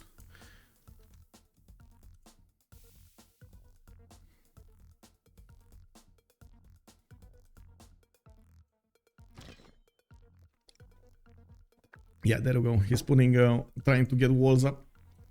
Again, walls, catapults, walls, catapults. Catapults. Okay, the city of Braga looks like it's going to be flipped back to his original owner, and we do need to see, there we go, the liberation. We do see also Lisbon is going to be on the next chopping block, getting the damage from the Sea Dog and the Caravel at the same time. These Dromons right now actually lost their teeth against the promoted Caravels, and we do need to see how fast, of course, England can actually follow up an attack on Nicaea. I'm pretty sure he might actually try to get to, there we go, square rigging and get some upgrades into frigates so he can take down Nicaea a little bit faster. He's also going to want to go towards industrialization so he can get that extra production throughout his cities. He's already on 175 production, and I gotta say, oh my god, this is upset after upset. What is going on over here? So there is, okay, let's stop this a little bit. Let's stop and, you know, kick back a little bit and see what's going on throughout the map. I'm gonna put the map, let me see, can I put it on the full screen? Yes, I can put it. So you can see the map on the full screen here. We got Australia on the northwest, we got the Mapuche starting to eat the cities of Khmer. It doesn't look like Khmer is gonna survive there. Looks like also a basil between Kongo and his two opponents. He will have a problem. Kongo doesn't have a military to speak of, so if he actually doesn't get support from his teammates, he's just going to need to put more and more into his armies, trying to defend with only 4 cities. He couldn't actually get anything built other than his armies, so that's going to be a problem. If we talk about the late game over here, it does look like England does have a very good chance of getting to the late game. Now, what kind of victory conditions are available for them? Persia did get the first diplo points, so if they do manage to take out one at least opponent from their enemy squad, they will manage to get an advantage when it comes to that diplomatic congress. Perfect. Okay, that's one on the table. Now, Kongo, if he wants to, he can put some pressure, and probably that's what he's doing right now, put some pressure on the culture screen, which at the moment is not fully defended, but you can see Nader does still have 84. He can... he's probably not going to get to switch to full culture because he's going to want to deal more attack damage against his opponent, and he's trying to use his advantages in science to actually get to a higher level of technology to attack into Byzantium with proper units. Now he's also getting counterattack. Byzantium is trying to put more pressure on Captain Morgane and trying to do more damage here. I do have to mention Australia is kind of a wild card, and the only time Australia's advantage of being fully free sim over here will actually kick in is actually there are two timings. If he's gonna get for his unique unit and try to attack into Mapuche, that's one. How they call those unique units of Australia? Let me see. Diggers, the diggers, right? Try to get some digger attack on Mapuche over here. He does have 117 science with 91. That's not going to happen fast enough. Second timing when he's going to be available to do something against his opponents is going to be at that point in time when he's going to get nukes and nuclear submarines. Now, that moment is way too far off. Like by that time when he's going to get nukes, we're probably going to see Khmer wiped off, clean the map. And then also Basil wiped off, clean the map. So he's going to lose two players and he's going to have the ability to maybe take one. Maybe. So he's going to be alone with Kongo just simming over there. That's a problem. That's a big problem. So I guess in the long-term vision, if we take a look at how the situation evolved, it's still the state company that has the advantage, even though it looked like the situation is very dire in the past 2010s, especially when we saw the attack of these Basil units against Lisbon and Braga, especially when we saw what was happening over here on Khmer. It's like everything was not really going last state company's way. They did good actually sitting in the corner over there, trying to get more stats up and of course preparing for the later on advantages. That is forward thinking, I gotta say, forward thinking. We do have Arceus trying to get the defensive catapults over here so he can do some damage against these English units. He's gonna need military engineering so he can get trebuchets with a much higher strength against these catapults, and of course potential ranged units. I don't see actually frigates coming around from the cities of England, even though, well, he is putting a lot of importance on his production capabilities. 211 production right now before these shipyards are coming around. He does have in the city of London a +5 industrial zone being built and getting more science. In the meantime, it does look like he is going to keep on charging ahead and getting the bonuses for his team. Vuplo is also saying Byzantium lost his tempo. Attack is taking way too long. Yeah, it's taking way too long. And I gotta say this, we gotta give props to Aleks for withstanding this attack and keeping as much as possible Byzantium busy until his allies did come to his support. We do have an attack on Tushpa right now. It looks like the Tagmas are trying to get in. Captain Morgane might actually lose a few units here. He is trying to use the river for the defense, even though it is floodable terrain. You can see Byzantium is going to have a significant amount of damage even against these units, but more so when he's not going to have that river to cross. Now we do need to see how Captain Morgane is going to react to this. He's probably not going to want to attack back into the Tagmas for some time now. We're going to need to see if he is also going to get a general. That's one thing he's missing. He's okay 2 turns away from recruiting a general. Okay, what is this Drummond doing here? Why is he not pillaging the harbor? Kick. Pillage harbor. Take back. Oh my god, he should wait. This Sea Dog. Hello, Drummond. Take Drummond. Sea Dog. Monsieur Sea Dog. Convert le Drummond.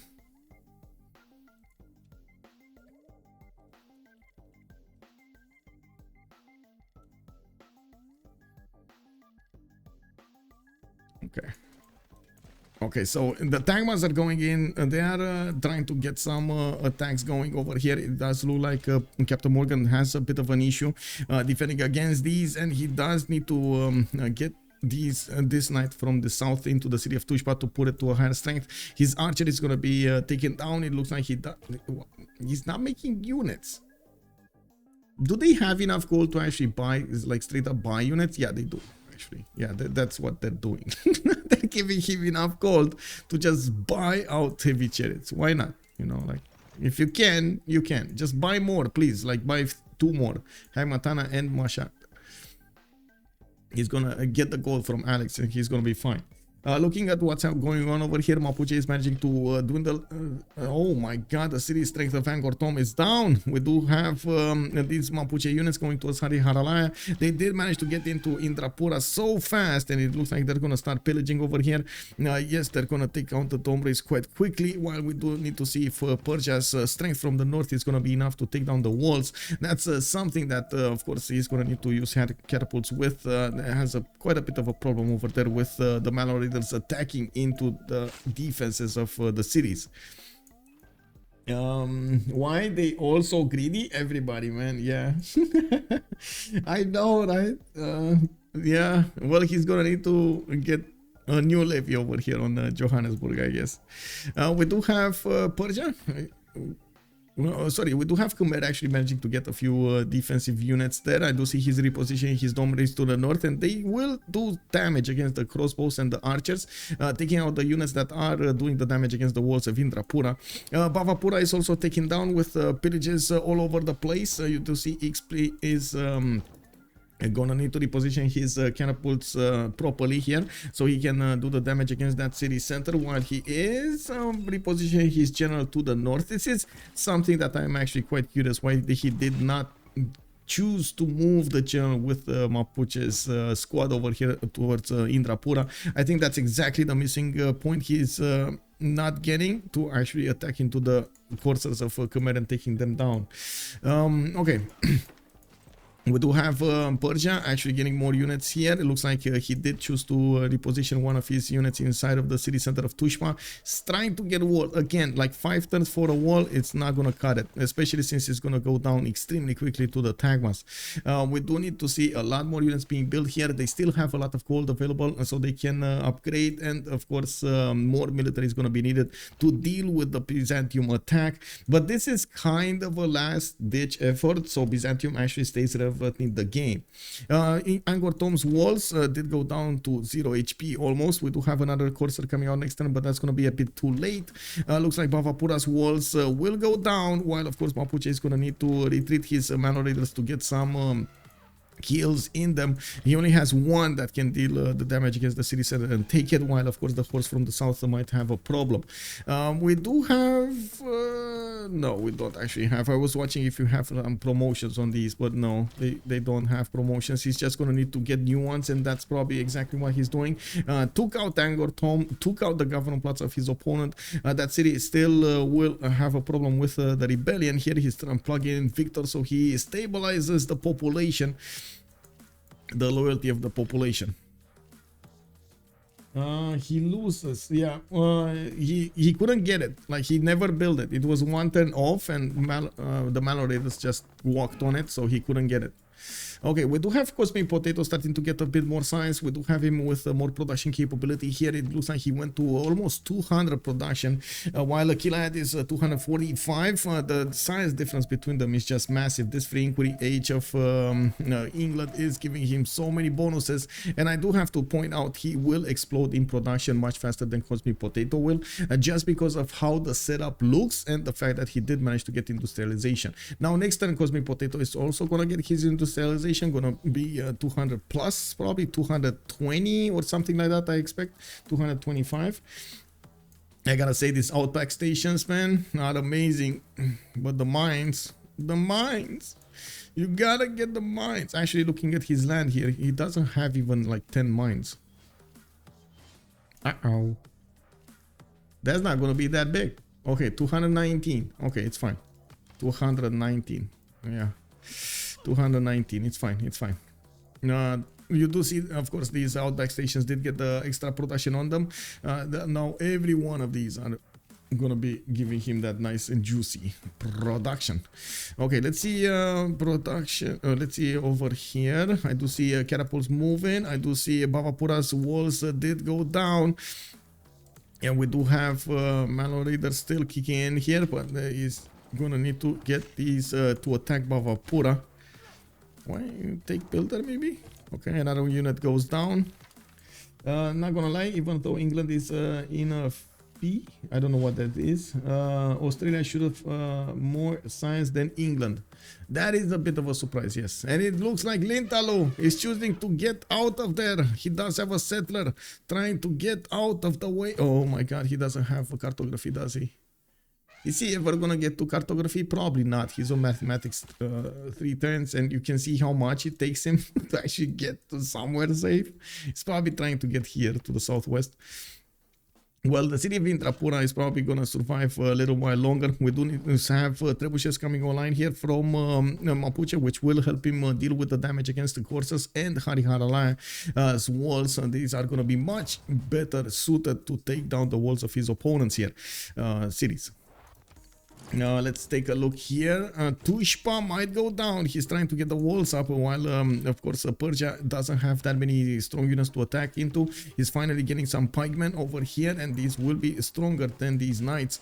Looks like man, the production is just not there.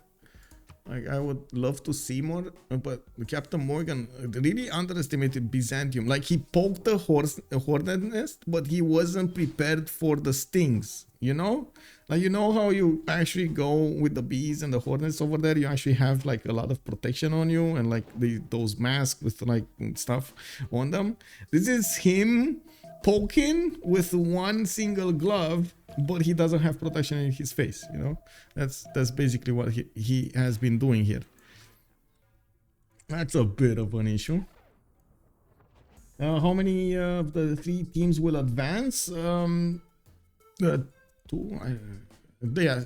Two should have. So the one that's gonna be here. Actually, I think Feli should answer this question. Also, Delby Cooper, hello there, sir. I like how Persia see Tangmas is building a pikeman. Meanwhile, Khmer, yeah, man. I mean, Arceus here has so much production. He's fine. 147 production. He did well. He's also getting medieval walls in Nicaea, putting a lot more strength even against frigates. It's gonna take a while to lose his cities. Looks like the city of Tushpa is gonna be taken down. That is a bit of a bummer here. Captain Morgane again. Well, not really prepared to deal with the strength of Byzantium. We do need to see also what England is going to follow up with. Looks like more production is going to be the answer to this. 291 production coming up from Killayad with 240, and they are also relying that Xpli is going to finish the war against Bavapura. Only 4 units are defending at the moment the Khmer's city on the east side, while we do see him trying to get out of there as soon as possible. Lintahlou here does have quite a bit of time to actually get to this coast of Australia and settle a safety city. Now Persia can't really do that much damage against Indrapura. Looks like we do have Mapuche putting Malon Raiders in the water. I really hope he's getting them back, because, you know, Australian caravels are going to be very, very angry at them. We do have also, there we go, Bavapura taken down. He's just going to deal the damage here, reposition his units so he can actually do the damage against Harihara. Now we do have the Malon Raiders managing to sneak in, and as you can see, basically Khmer is destroying his territory with wonders scorched earth tactics coming in. In the meantime, Portugal will need to actually rebuild his economy here. He is at the moment on 88 gold a turn with 60 science and 24 culture. Needs to rebuild his city and get all of the tiles improved. He is building a significant amount of units here, and it looks like he might actually... Oh, I see what he's doing. Uh-oh. I mean, you know, these cities are actually 20 strength. If he just sneaks them in, that is going to be an issue. Yunus does have 292 production of his own, and he does have a significant amount of science with culture. The problem is, well, he's going to need to buy out units if he actually will build them. That is going to take time. Does he even have somewhere to upgrade with? Like some units to upgrade with? He doesn't. He's actually, no, he has been full simming over here, relying on Arceus to do the damage against Portugal and keep him off his back. Uh-oh. Yeah. Chill, bro. Shaking. Hello there, sir. Good evening. What can I say? Shake it like you mean it. Oh my god, I don't know if it's Byzantium being too good or else it's doing bad, but 2 players getting irrelevant by Byzantium is kind of strange. No, it's not strange. I mean, that's just Byzantium. That's, you know, Byzantium power, bro. Let's see. We do have ironclad damage here. We do have more pikemen coming in, and it looks like Captain Morgane is gonna get the chance to at least take out one of the Tagmas. Now, I'm actually curious why he's not taking out. Oh man, you should really take down this Tagma. Like, this Tagma doesn't have a promotion on it, but it does have the general. If it does manage to push back all the way to Nicaea, that's gonna be a win. Like, taking 5 damage away from these Tagmas is gonna be very important.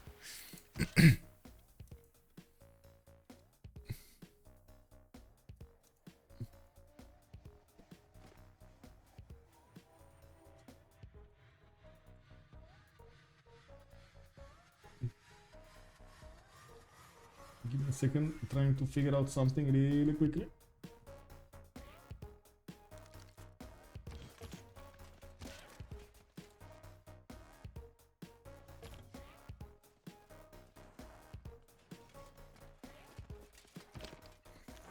Oh, that's...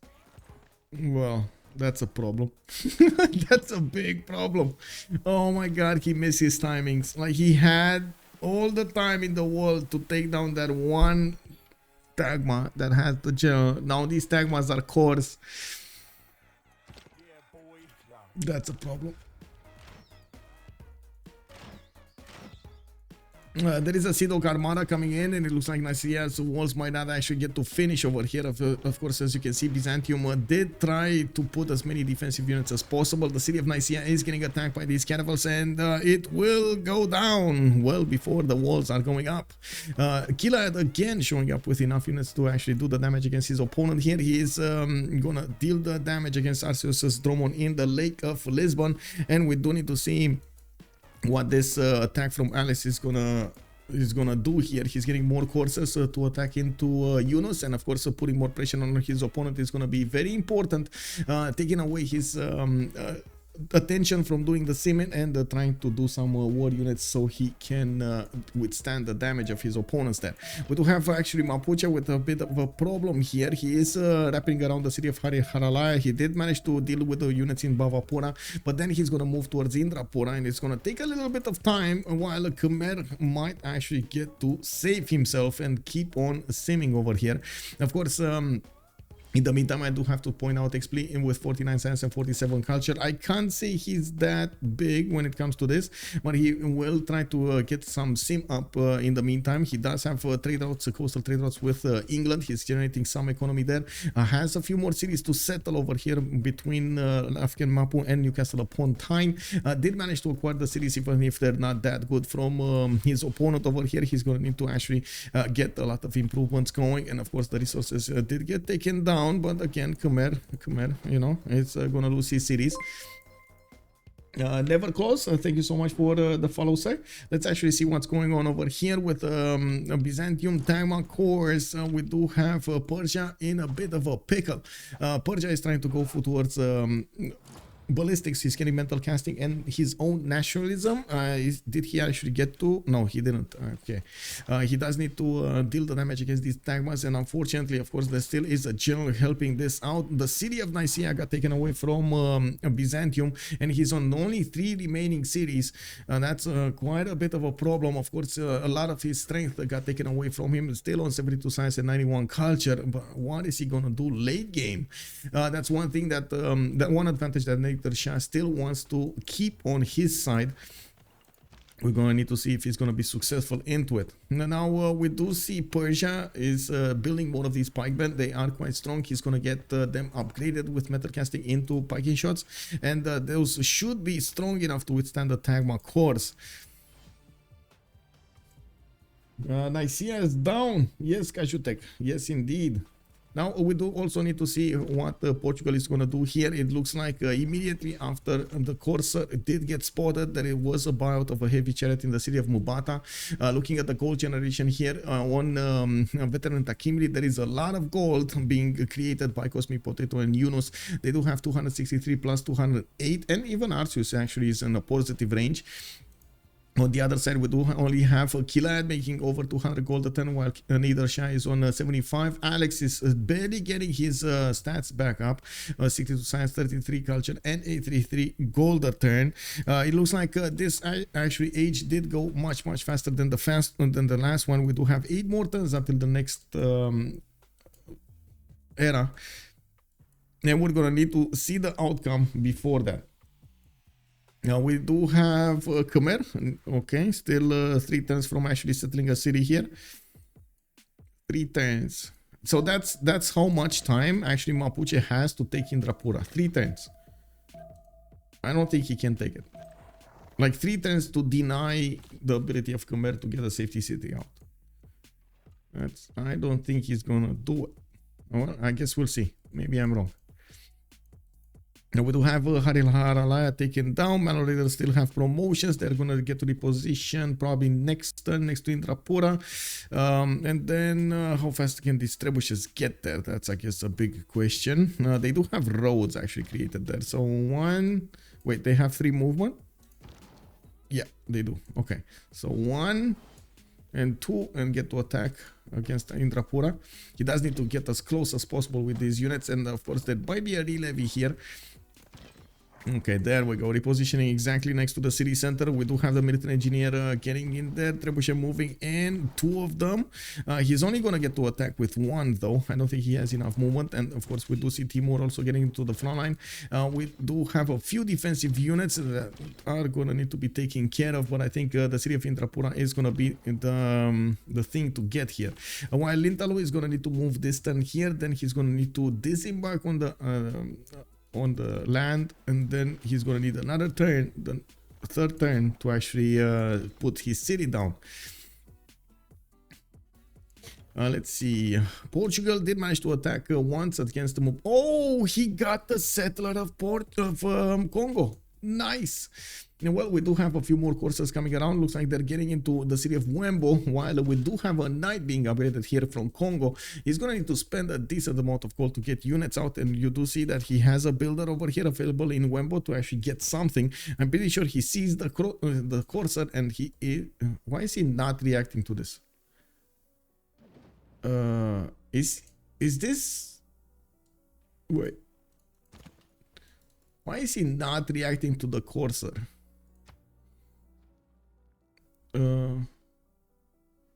Hello? Are units coming against you? Okay, there we go. We're gonna have it cheated by. He can chop another one if he wants to. And he's gonna get a knight. Okay. Well, sure. Anyway, in the cities of Persia, more and more problems arise over here. Hagmatana, 74 strength. These Tagmas, as you can see, they can deal enough damage against that city center. We do have Muskelmen coming up from Persia. Still not strong enough to attack back into these Tagma. And the Tagma cores do wipe the floor clean with them. Next turn, metal casting will be available for Captain Morgane, allowing him to get these pikemen into piking shots and able to have stronger units now to attack with. Now, is that going to be enough? That's the biggest question. He still didn't manage to push back the Great General of Byzantium, actually allowing him to push into his units over here, but at least he did manage to get a general of his own. Ethelfled is Renaissance, right? So like medieval Renaissance, so he can actually get the damage towards the piking shots, if I remember correctly. Piking shots are Renaissance, yes. Okay. It's just a scout. Yeah, well, let's see. Oh, Yunus did not actually choose to chop a unit. Okay. He's severely underestimating his opponent there.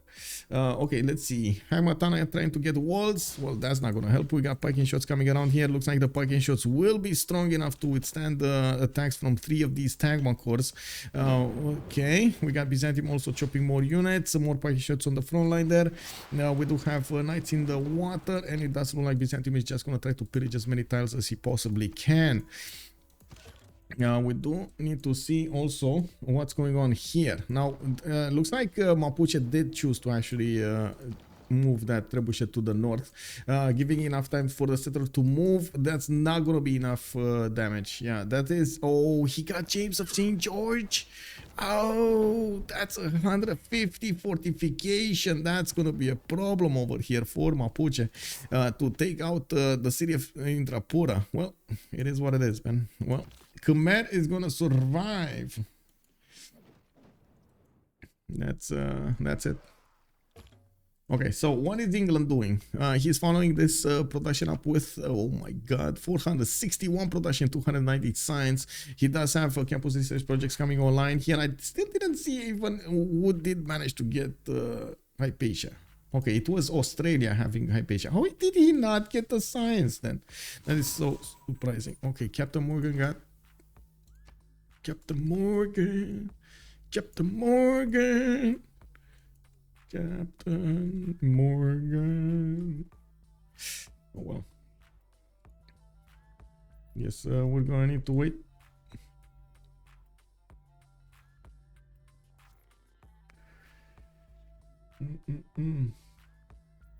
If all teams die again. Wait, medicine. To be honest, I should be cheering for anyone. Since I'm a referee, but I'm cheating for them because I don't know what OTN. I don't want them to have a chance. Oh, I see.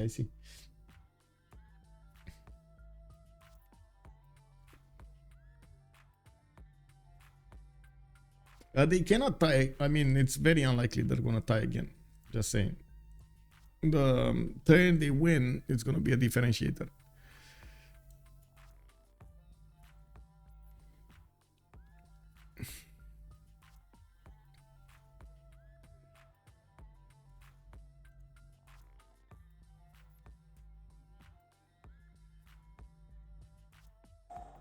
Okay, we got him connecting.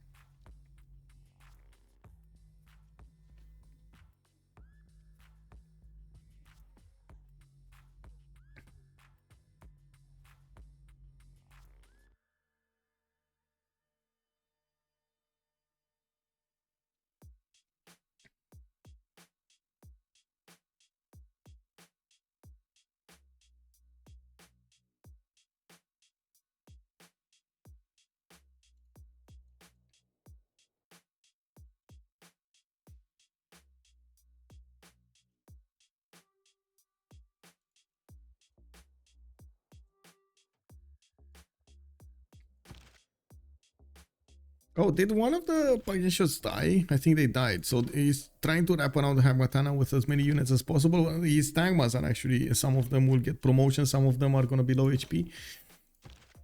We would need here very strong units. It looks like Persia is in a bit of trouble. He's still refusing to put all of his production into units, which I think might come back to haunt him, trying to get foreign ministry, also for the points that he's going to get into that Diplo favor. And I do have to check this, actually.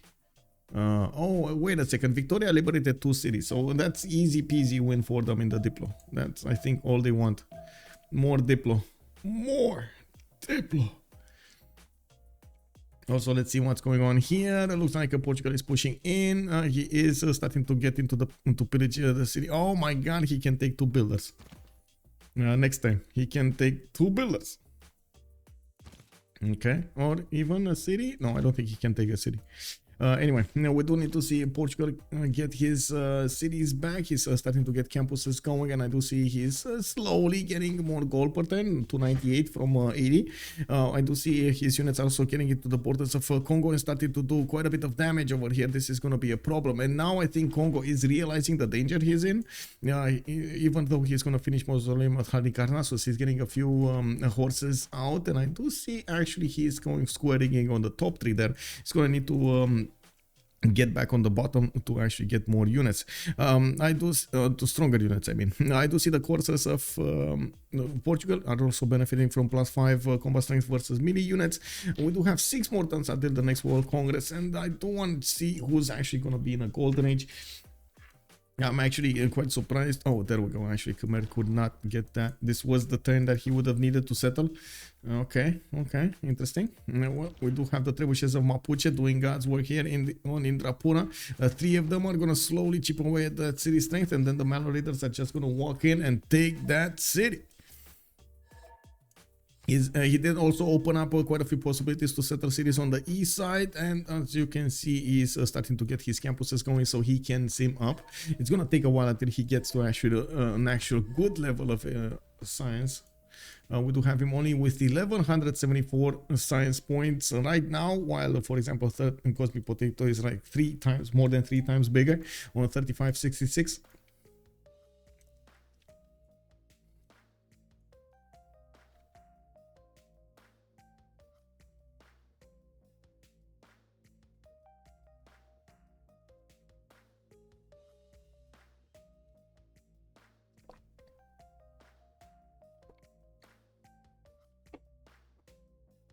So that is correct, right, Maya? If LSC reach turn, they advance for sure, and Chilbro has to win in less than 90 turns. Yeah, actually, you gotta ask Felier that, but I think if LSC gets the win, yeah, they will, I would say, they will advance, whatever happens.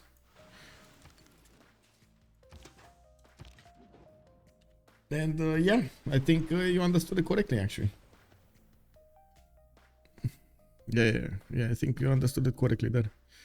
Thinking about it a little bit more, they do need to win in less than 90. I'm very surprised they chose 7 Seas though. Very surprised they chose 7 Seas. Like I was expecting them to actually take out both Highlands and 7 Seas at the beginning. They chose not to.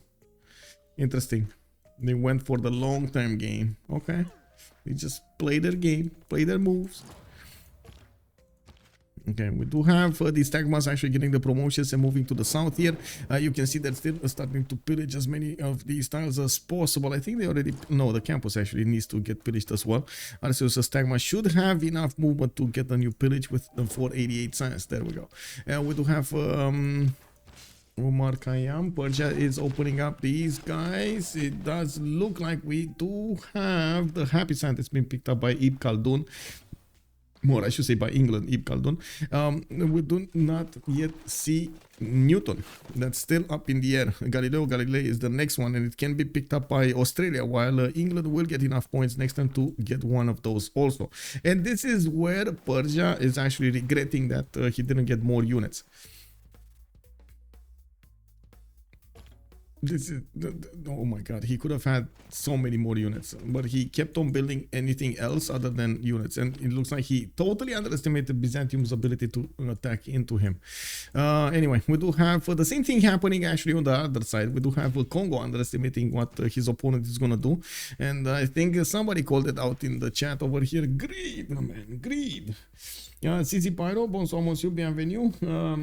Sorry, but this turn rule is ridiculous. Paraglove, that actually has been separating rule in the communities for some time now. It's not our rule. It was used multiple times.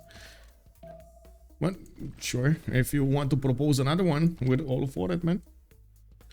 Oh, looks like the capital city Mashhad is getting wrapped around here. Captain Morgane is gonna get sorry, Arceus is gonna get a few more pillages. Indrapura is slowly taken down, and Lintahlou's last city on this continent is probably gonna be dead. Priaviar is yes, up and running, so that's gonna be his safety settler, while there's no easy way for the units of Mapuche to get there.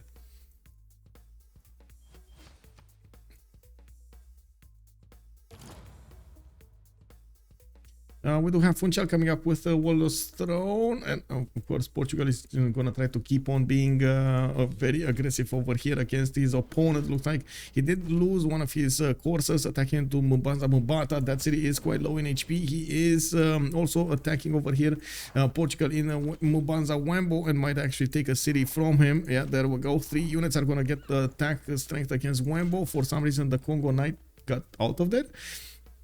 And Kongo is going to lose 1 city, maybe 2 cities here. Oh my god, Mulova. What is this city doing here? Uh-oh. We gotta see Portugal also getting that gold generation going. He's getting more traders and sending them towards his ally. He's also starting to set up these how do you call them, the unique improvements, these fetorias, there we go, the fetorias into his allies land for more gold per turn, and we're gonna need to see their economy booming here. It just jumped up to 159 gold from 100. Walls are coming up next turn in Hamatana. Again, these Tagma cores will probably deal so much damage against the walls. It's not even funny. We do need to see if there are more units coming up from Persia so he can deal with the threat. As you can see, Captain Morgane will have a problem dealing the damage back against his opponent. He will need those pre-builds for ballistics for field cannons. I'm pretty sure they were way too expensive even for their gold per turn to actually acquire. I also noticed Xpli starting to get his gold generation going. Should be just a few turns of just a few moments away attacks on Indrapura to take out that city. While in his cities he's actually getting more universities, getting foreign ministry going, getting industrials going. Just do 1 versus 1 and we're done. Kick. Yeah.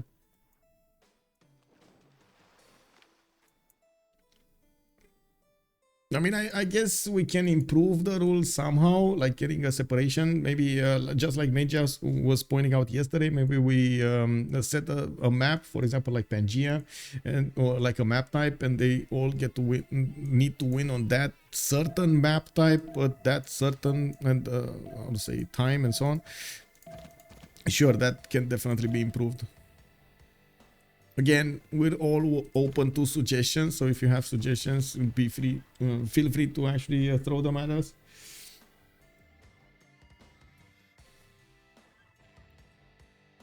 Oh, that city healed a bit too much for the Corsair to deal the damage against it. There's no follow-up unit for Portugal. Would have loved to have another Corsair there. He's still gonna take out Mobanza Wembo, and we do need to see how the Portuguese Corsairs are gonna follow up the attacks on the other cities. They did manage to peel a few tiles over here. We do have Kongo with a Corsair also coming around. Okay, Portugal did get back. Get that one back, getting his campuses going for extra science. This is going to put quite a bit of pressure on Mbande. Best of 3 2v2s with I mean, that's not going to rule.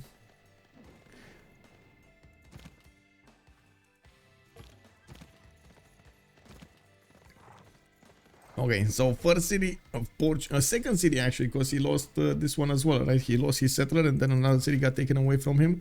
Kilvakisivani is going to finish in Kabasa, and we're going to see Indrapura being taken down. The trebuchets still need to do their attack runs against that city center, where we do have Mapuche's Malon Raiders just waiting over there to eat those cities' defenses. Now we do have another package show coming up from Mashhad. We do need to see if Persia is going to be able to withstand this. I do have to point out Byzantium is trying to use the Persian campuses to get as many of those science points as possible, so he can be competitive in the next part of the game. I do also notice Persia is getting a prophet of his own in the holy side, so he can counter the religion of his opponent. We're going to need to see if he's going to actually make enough faith per turn to actually buy out those missionaries that he needs to buy out to overwhelm. And I really hope he's not actually going to be converted again in that city center. Okay, Indrapura got taken down. That was the last remaining city of Khmer from the original ones. James of St. George did get pushed back into Briavia, and we do see Mapuche needing to actually recover from this. He's putting campuses, he's putting industrial zones, he's getting his theater squares up, getting a lot of these Shimamos all over the place so he can keep up with the culture, but still he's low in the science, 65 and 59. He's getting a lot of economy though. He started trading quite a bit with the English nation on the east side, and we do have Killayad on 363 science, 71 culture, getting 278 gold, and still getting his production up, 565 production points on Killayad. Am I the only one thinking planes and bombs and space and GDRs? Maybe GDRs. He got the whole world in his hands. Linda, Wait, what? Fusion. So if a game would not always be CC the turn 7, it gets stretched to a turn, so it's just 60 turns of ruined viewing experience. Well, you say ruined, but at the same time, we've seen quite a few interesting things over there yesterday. So I don't know. I guess it's everybody's choice to watch or not. There's some knowledge that you get from actually trying to keep as much as possible your territory while doing as much damage against your opponent as possible. Maybe that's why you are dodging lobbies, Fusion. You never got that. What can I say, man? Maybe don't dodge lobbies next time.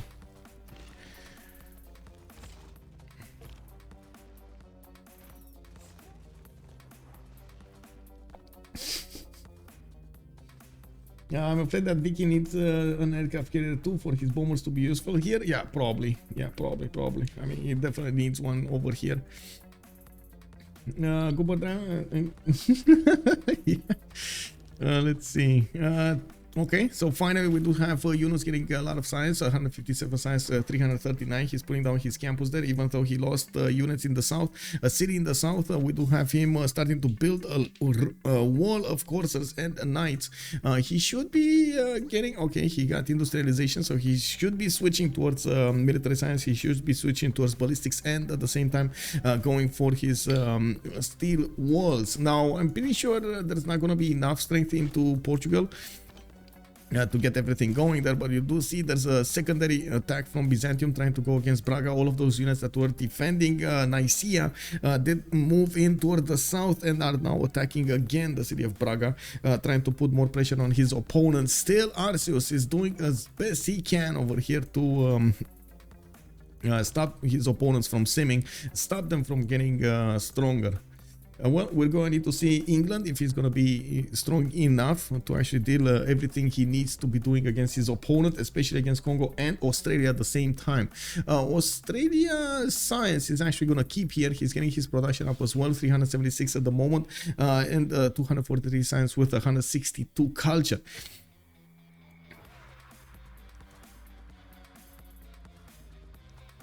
Oh, where is Lintahlou settler going? Did he buy it? Oh, it looks like he's going south over here, so I'm... okay, sure. CWC is 8. Yeah, we're on the 8th season of CWC.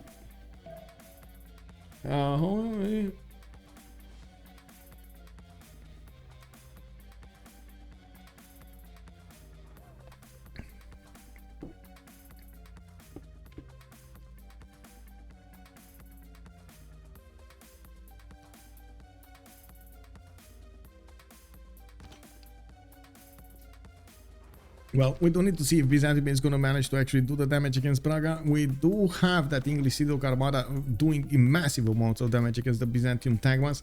And of course, Killayad is just standing by with his caravels to take back the city if need be. And now, of course, there is sometimes a discrepancy between when the city gets taken over and when it is actually raised to the ground. And Arceus might be actually quite fast on the buttons over there to take down that city. Now, we do need to see on the east side also these coursers from Portugal try to do the damage against their opponents. It looks like they can actually get into the northern cities, try to get into the middle cities of Congo, and that's exactly what he's trying to do, pillaging as many tiles as he can in the meantime, and of course forcing Congo to do some more defensive units. Now we do need to see also how Killayad is going to try to get the late game going after he did just put down Oxford University and did manage to get 120 production in the city of London. We do need to see how he's going to try to use that production to get this win. We also will probably see Yunus put more pressure on the culture. We do have him on 116 tourism on the culture 3. Finally, Persia actually did manage to get these cuirassiers, managing to get a stronger unit to attack into the Byzantium Tagmas.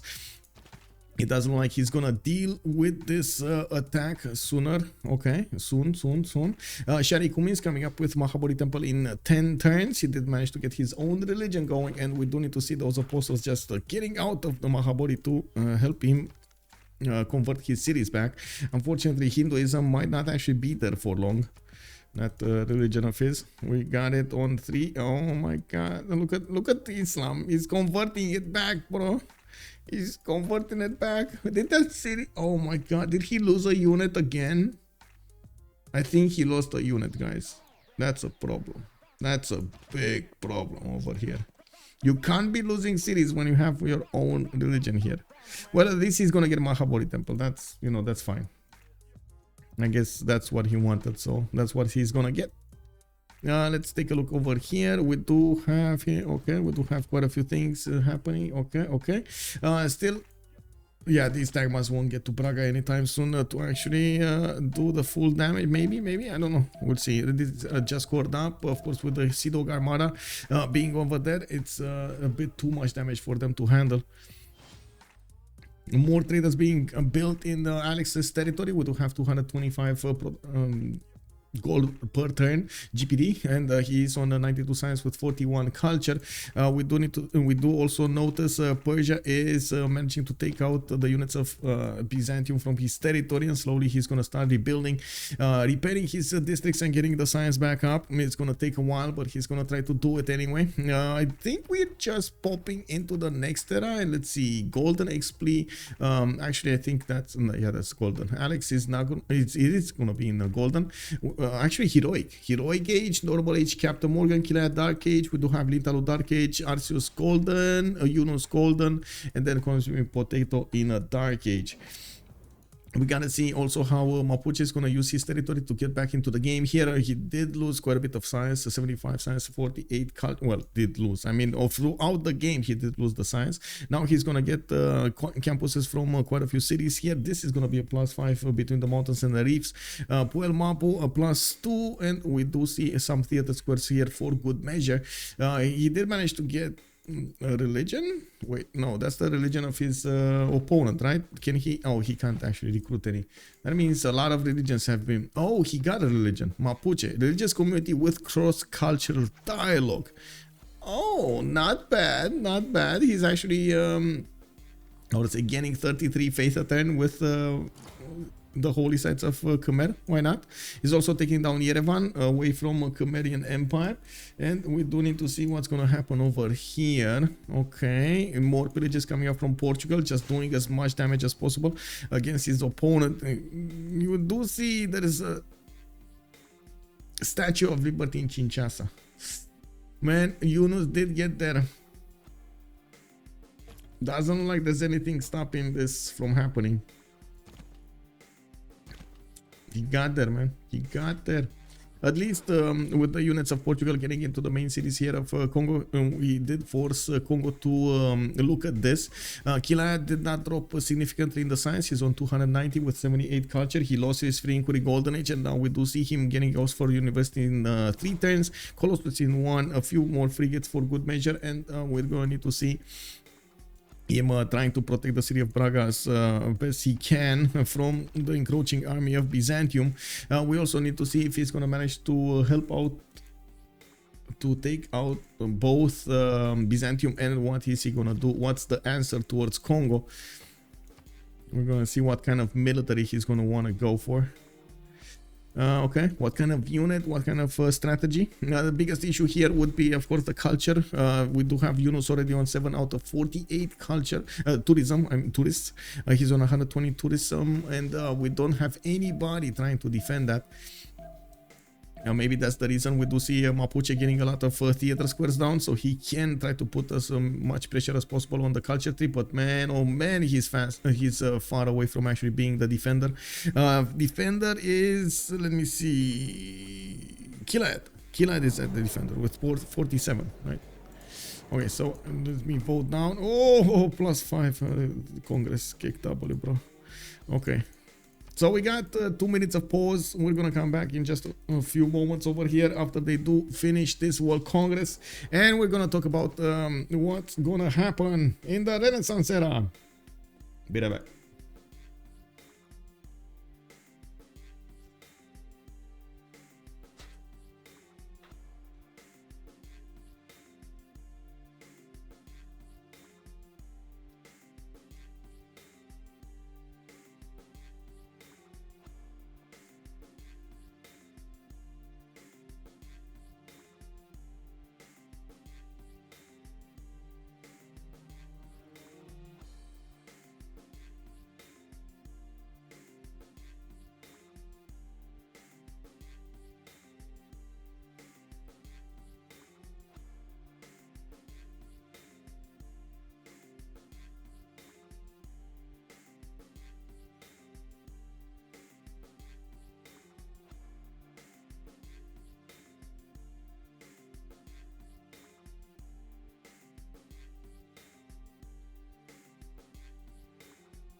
Bam, bam, bam, bam, boom. Let's actually see what's happening over here. Killayad still has the lead in the science, while Yunus is getting there quite fast. We do have these these courses still starting to pillage over here quite a few tiles, or trying to pillage, because this one, for example, is very low HP. We do have knights actually defending knights from Congo. It does look like the city of Braga is well defended now with a pikeman inside of it. That Takimli does have a problem going in there. And finally, Persia got out from the suppression war of Byzantium. We do need to see how he's going to manage to get back up in the science and in every stats. Aleks does manage to get 114 science and 471 gold. Man, I feel GDRs incoming. Man, they're just going to buy out GDRs from everywhere. Come on, let's go. Let's go. We do need to see the production capabilities of everyone. 651 on Killayad. We do have Yunus on 372. Cosmic Potato 474.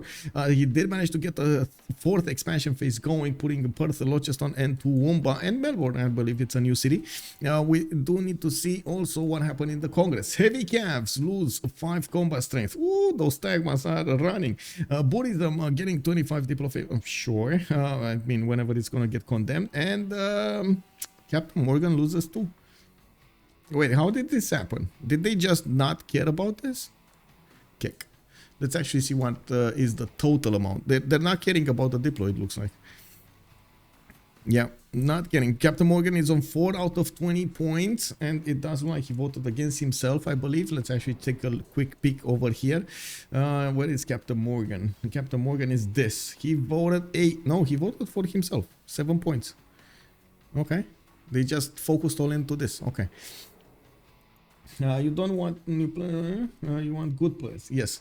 We do have to see how England is going to solve this issue. He's getting theater squares, and we're going to need to see a lot more culture from him to put up the defense against the culture encroachment of Yunus, the culture pressure of Yunus, or I should say tourism pressure of Yunus. Oxford University is coming out in London. He did finish Colossus. We do have coal power plant started up from quite a few cities, and he is getting spies out. He did manage to get Leeds and Newcastle upon Tyne on the west side for quite some time now. We do see the gold generation coming up also in Mapuche's territory. We do have him finishing up his campuses and going for the gold generation of his opponents. Mogadishu is going to get the axe over here. Cosmic Potato did plug in 15 envoys in that city-state. They're all going to go out to bed. We do have Kumasi also being held by Killayad. We got Vilnius on Yunus, and Killayad dropped. Kick. Well, I hope he's gonna get back in soon. Okay, so when the stop playing, the game dies.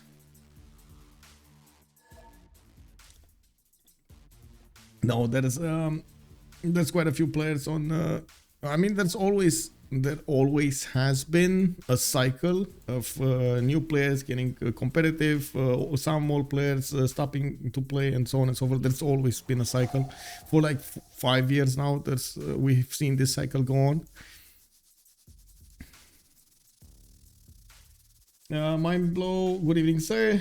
Do Brazilian server play a lot of teamers? Yes, they do. They didn't actually get a lot of teams up though.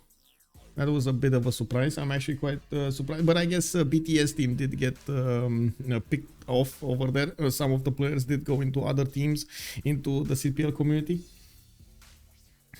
And LSC plays a lot. Yes, LSC, Last State Company, does play a lot.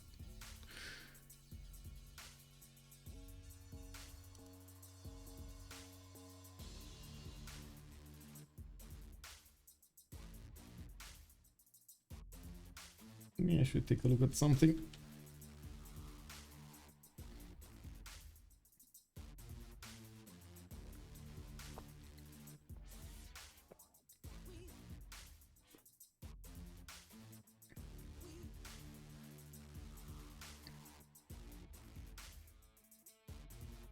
Menjak also, other than having teams agree on one map, best way to settle a 1-1 tape is a fastest win. Yeah. Also, good evening, Menjak. How are you doing, sir? We got quite a dirt fight going on over here, I gotta say. No, Byzantium did manage to get cuirassiers, but again, these will have the -5 on them from the military advisory resolution. Only 66 strength, not that strong as you might have them be. Portugal did get a now fleet in that city of Braga, and you can see how strong it is. 65 defense, 20 from the garrison now. Oh, nice. Nice. Going golf over there, relaxing yourself while you're hitting a ball. Nice, nice.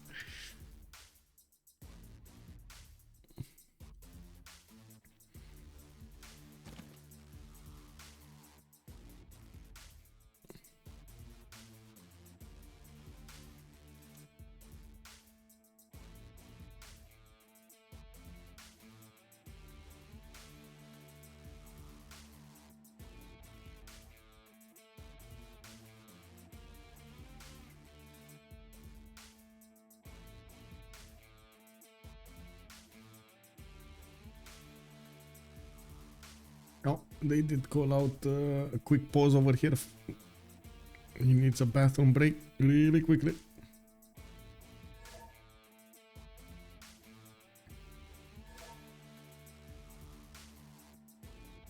Don't get why Guarda City is not in the rice. Wait, rice. Guarda City. Oh, he did get it from Congo. That's a settler that he got from Congo, and he didn't want to put it too close to Congo cities because loyalty pressure. And that's why it's here.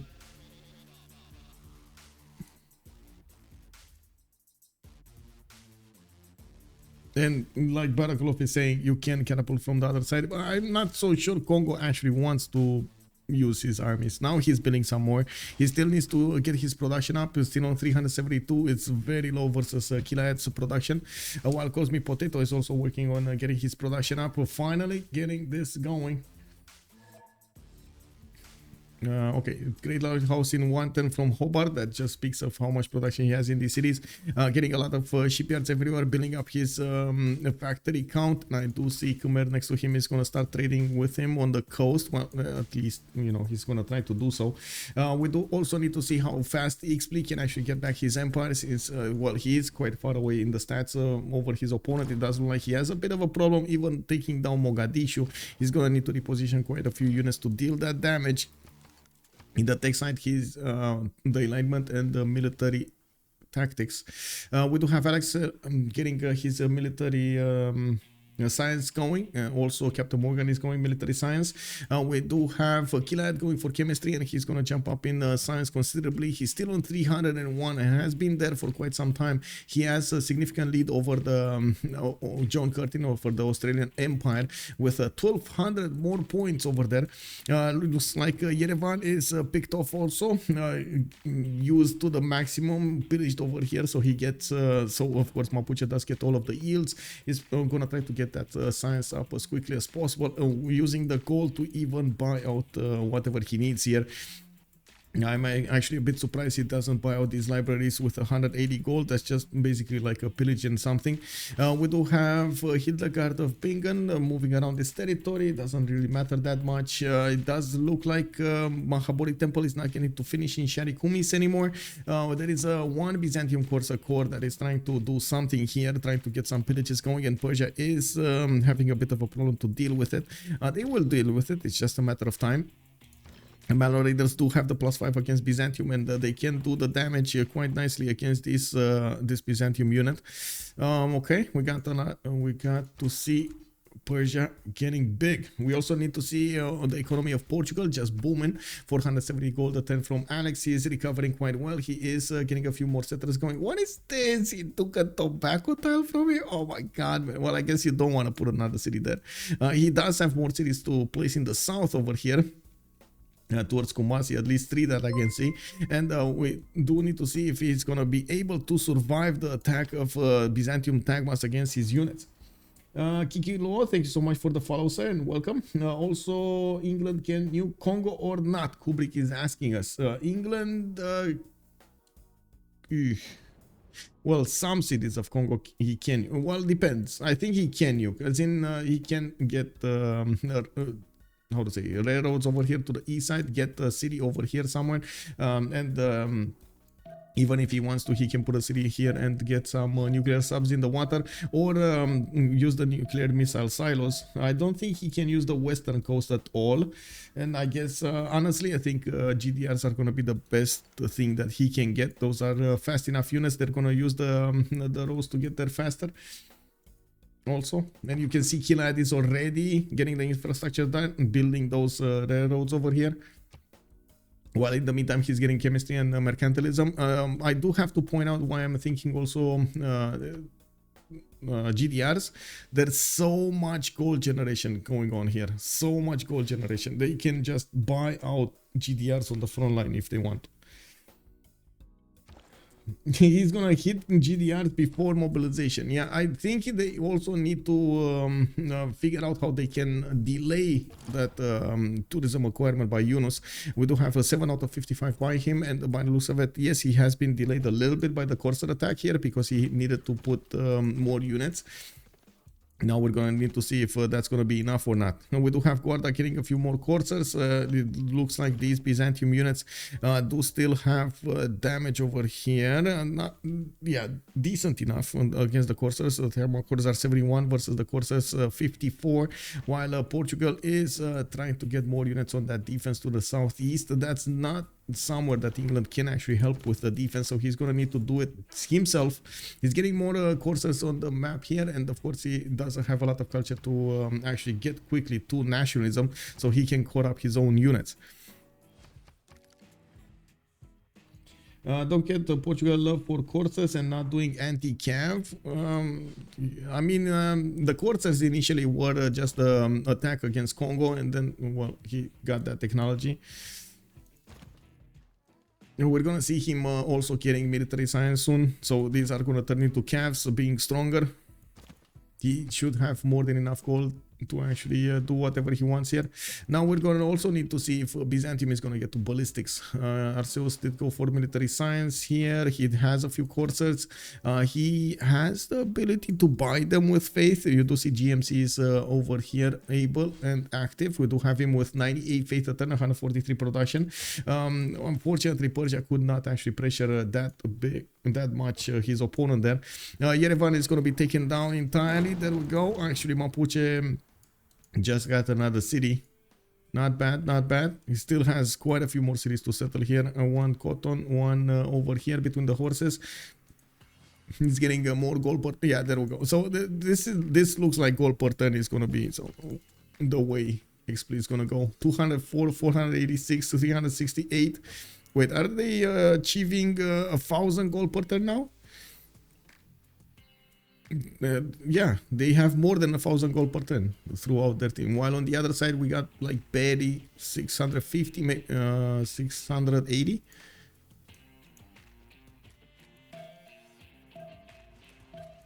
Well, let's see next turn what's going to happen here. Can you please show us how much technology England and Australia has? Yes, sir. 7,000 on Killayad, and Cosmic Potato is 5,700. It's quite a bit of a difference over there. Cosmic Potato iron working.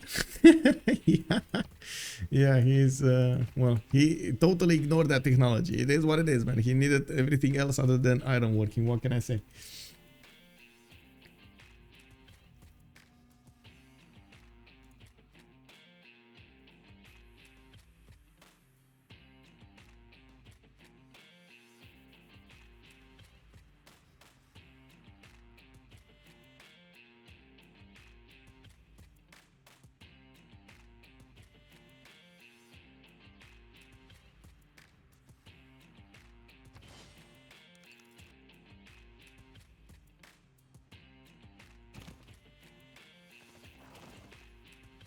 Okay, I'm actually surprised Aleks didn't upgrade his.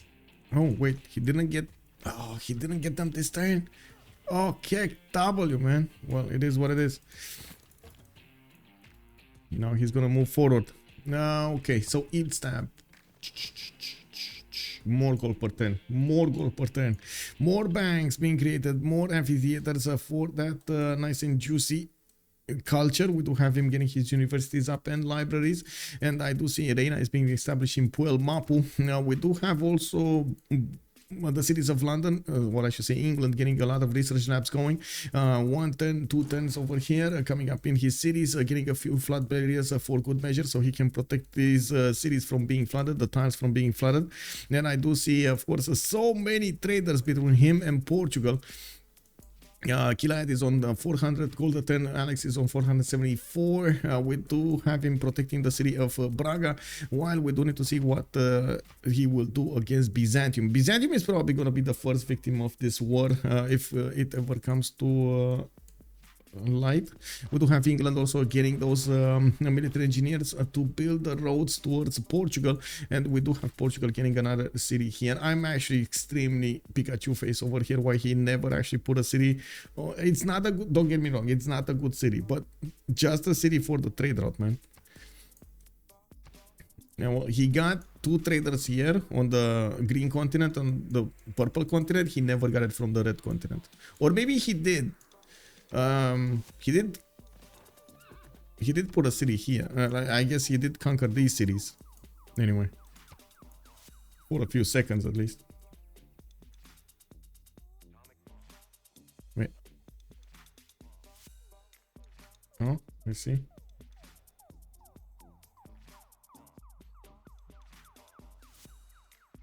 Yeah, this will be if England has like 3 more. The game is already over. Number of techs in Wincon. Okay, sure. Wait, what? What is it? Nader score army. There's something over here, right? Yeah. Victoria on 44 technologies, while Cosmic Potato is 36. No. 8 more technologies over him. Wait. What? Research in 2 turns for England. Misplay. Yeah. Yeah. Flight getting in 2 turns over here. I mean, that's before research labs. We're going to see him explode. Cosmic Potato did manage to get to 307, and looking at his techs, he's going for replaceable parts. Also trying to go through that research lab technology, getting campus research projects. And I do want to see exactly who. Oh, they're still fighting on Charles Darwin. No, they did manage to actually discover. England did manage to get Newton earlier. Okay, this is what I wanted to see. Galilei got picked up by Persia immediately. Australia tried to click on something. He got immediately to Châtelet, and then Victoria just swooped in and took out Newton. Very nice. Also, Filippo Brunelleschi coming up on Congo will help him finish this statue if he really wants to. He's getting Rural Valley, and he's going to get more production with that. 527 production on Yunus. He's seeming quite nicely, and we do need to see if Kongo over here is going to manage to do what he needs to be doing against his opponent. It looks like Guarda is getting attacked. Yes, he did get Cav straight in that city. These units are doing full damage against the walls, and you do see the Tagmas are managing to chew through the units of Portugal. We do have new courses coming online, and we do need to see him getting them into Cavs here as soon as possible. Aleks is going for gunpowder. We do have him getting alignment. Xpli is going for metal casting and the discovering nationalism in 5. I do see we do have Captain Morgane also starting to get back his science, but very far away from actually being that big. 3600 points of science, while Arceus next to him is 2500. Now we do have him managing to finish off the units of Byzantium here. What is he going to follow up with? We do have him in the text screen going for rifling, and of course he's going to go to follow up with steel walls and refining. While he is going to need, if he actually wants to do something against his opponent, he's going to need to build quite a few of these encampments. We do have only 2 encampments available for him, nor did he actually get one of these next generals. Mapuche is on 3 general points at 10. England is on 4. We got Byzantium on 2, Khmer on 0, and of course Portugal on 4. Actually, how is Portugal making 4? Did he actually get an encampment? Oh, he did get 2 encampments actually. Okay. Yeah, he's going to war over here. Okay, makes sense. We do need to see when is he gonna upgrade. Why is he not upgrading all of the courses into Cavs? He does have the money. He's refusing to upgrade over here. Okay, sure. You can see the damage difference between the Cav and the Corsair. Cav doing 71, Corsair actually doing what, 55. You would really need to get the higher strength units over here to help him defend Guarda. That's 8 tenths of lag for Australia unless he pillages for science or uses society that gives science points per use. Well, I guess the next one is Charles Darwin. That gives you 500 science or 250 actually on the online speed for each natural wonder tile or adjacent. I believe they do have Paititi, right? So, okay, that's 2 tiles. Is there another wonder here that he could make good use of? Pio Pio Tahi. It's to the south of him. So 500 science coming up from that. Still not enough though. Still not enough.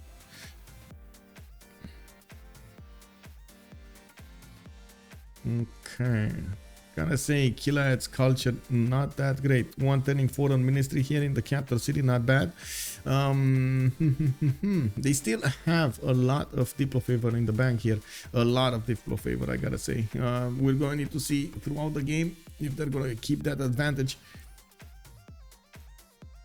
Probably because it's not a win condition, they want to economize for planes or GDRs. Well, you do say that, and I love what you're saying. Now we're gonna need to see how fast that will be.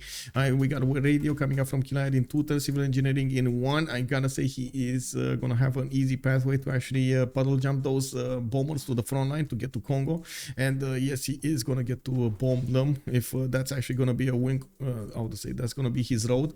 He's getting his aerodromes down, 1 turning them from London, 2 turning them from Bradford. And looking at the science screen here, he's 427 science, 96 culture. It's going to be quite a problem for Yunus to get back in the race over here, but he does have a lot of production, so I wouldn't actually take his chances away from him. We do need to see also if Guarda is going to be dead here. We do have a few more calves coming online. He did upgrade a few more units here, and we do need to see if Byzantium is going to be successful into pushing this line of defense. Aleks looks like is in a bit of trouble, and now of course we do need to see if these units will actually have enough strength.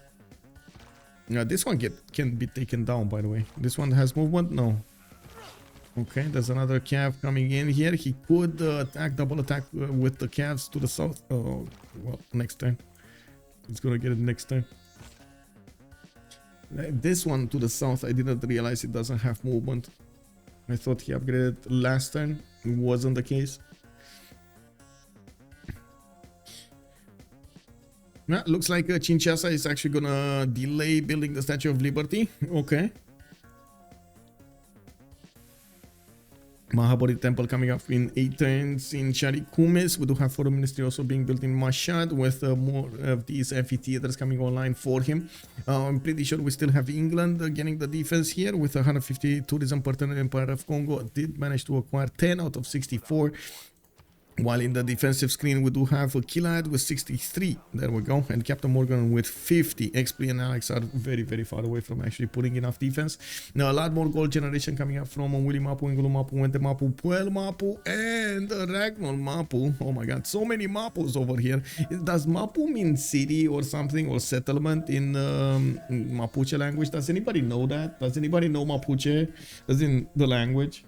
Yeah, Old Triangle is Tundra England city on red continent. Tundra England. This one? Oh, it is. Oh my god, you're so right. Oh my god, thank you. I totally forgot about this city. He actually did get a city over here. Never mind. We got that problem solved. This Byzantium is relentless. Yeah, I mean, he's you can imagine he's doing as much as he can be doing so he can give as many chances to his team as possible. You know, that's what you need to be doing in these competitive games, not run away or give up. Okay, that's a cav that took out a cav. We do have Byzantium also. There we go, losing another unit. He does only have 2 more units to attack into Guarda with another Corsan. Cuirassier coming up from the north. It does have a general there. Okay, now looks like these cavs of Portugal might actually do significant damage against these Byzantium units if they start attacking into Guarda. So we'll see what will happen.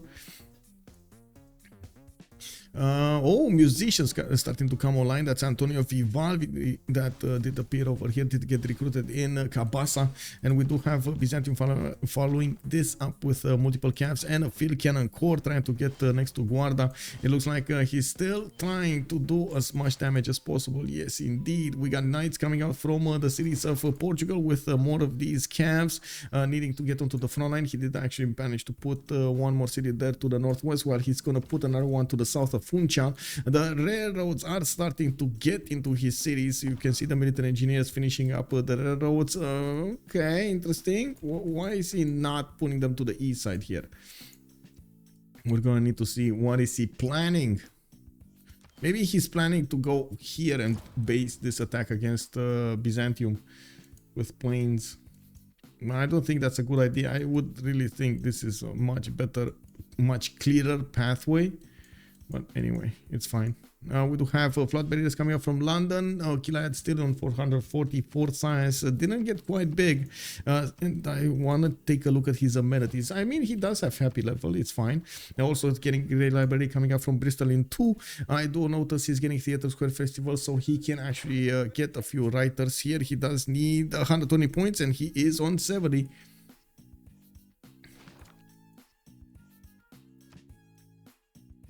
Also, Einstein is going to be quite important in the next part of the game. If we're going to have England take it, he's just going to explode. He does have 41 great scientist points at 10, while Australia is on 42.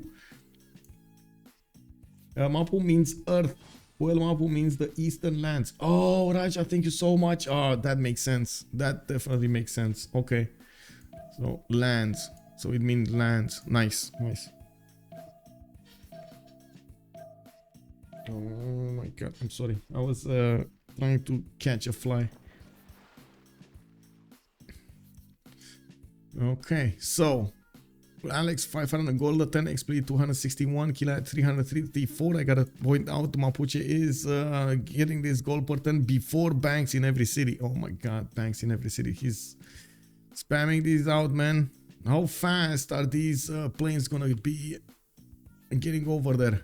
We do have Cosmic Potato also getting flight in 1. Looks like that is a radio in 1. We do have Cosmic also on 284 science, not managing to keep up with Victoria, but he's well over Xpli science. I am not even sure at this point in the game they care that much about Mapuche science, especially with how much, how to say, how much gold he's making. It's much faster for them to put the gold into Killayad and try to do everything then. Killayad, wait, didn't follow up with planes here? Didn't follow up for with advanced flight, or did he get it and we didn't see it? I'm pretty sure he just got like aluminium, right? That's it? Yeah, he did get aluminium. What was the tech? What was the tech called? It's radio, okay. Aluminum.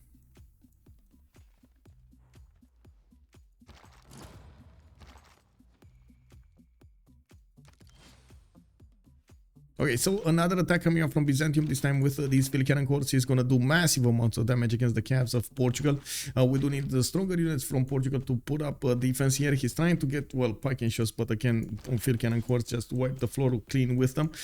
We do need to see if Portugal does have the strength. He's getting ballistics, nationalism in 4. Okay, so he's going to get the core ability. He does need a lot more units. He's going to need also a general for them.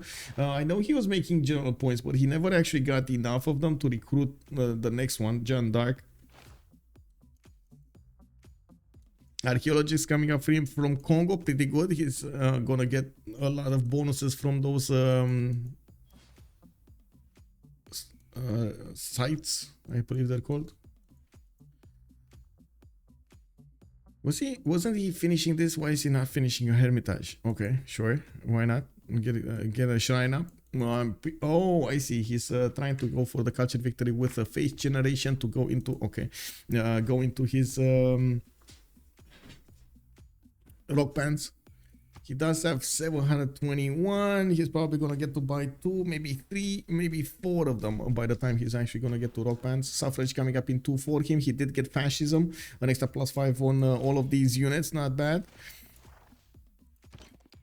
Machiavelli, I think that the strategic resources have to be revealed much earlier than they are, but only usable when they do now, so that players actually have the ability to plan for it, like with oil and uranium. I don't disagree. Actually, I don't disagree. Sometimes the buildings giving those resources are not enough. Well, I guess that's the reason they actually put the building, so you have a preparation method for that upcoming game, and also give your opponents a heads up that you're preparing for that part of the game. I don't disagree, actually.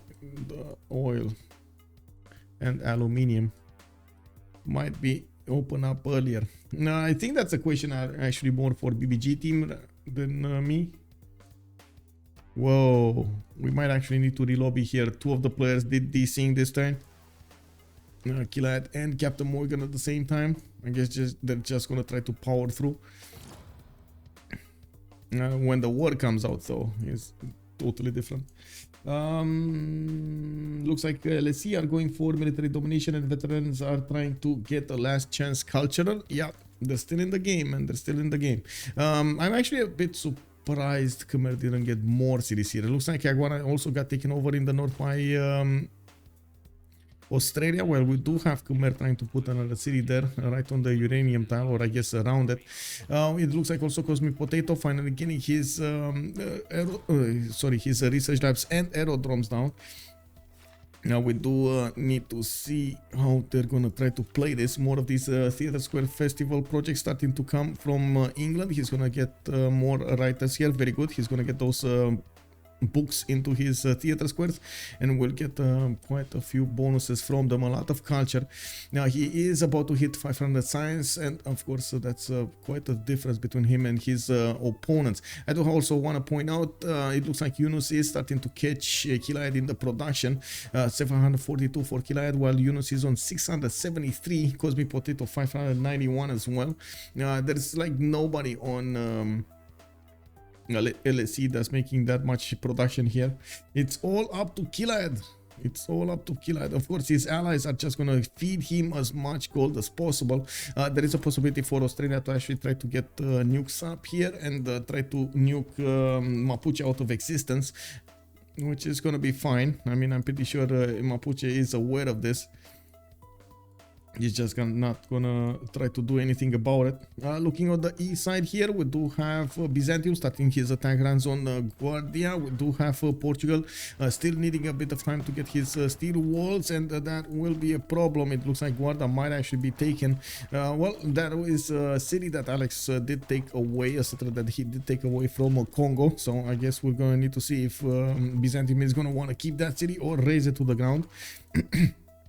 In the meantime, Aleks did manage to get the ballistics. He's getting his cuirassiers up. I do have to point out the heavy cabs do have a -5 from the military resolution on them, and it does look like these cabs of Byzantium are actually quite deadly against the city of Guarda.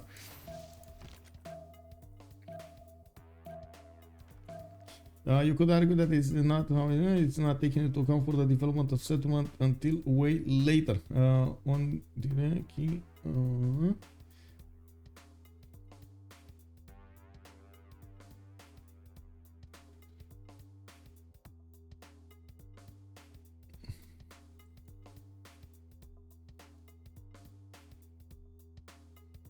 Yeah.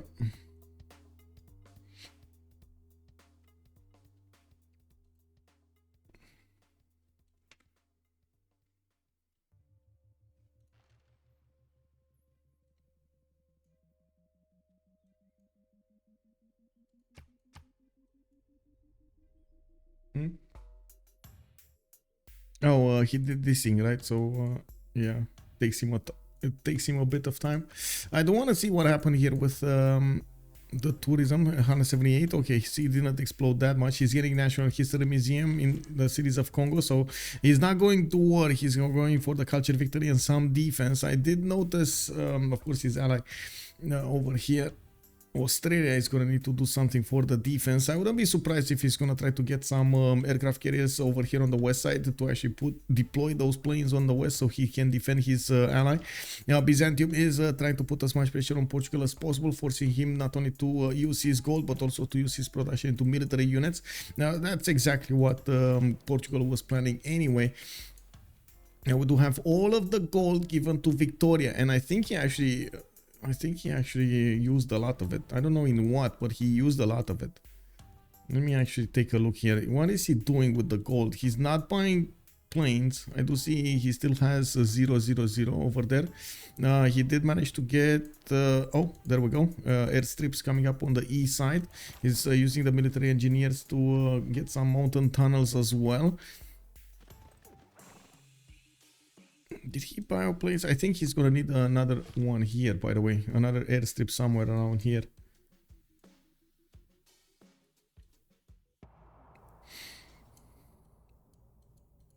Now, where is he in the science? Steel walls coming up next turn. Colonialism in 2. Still needs to produce quite something from his cities. He did manage to recruit.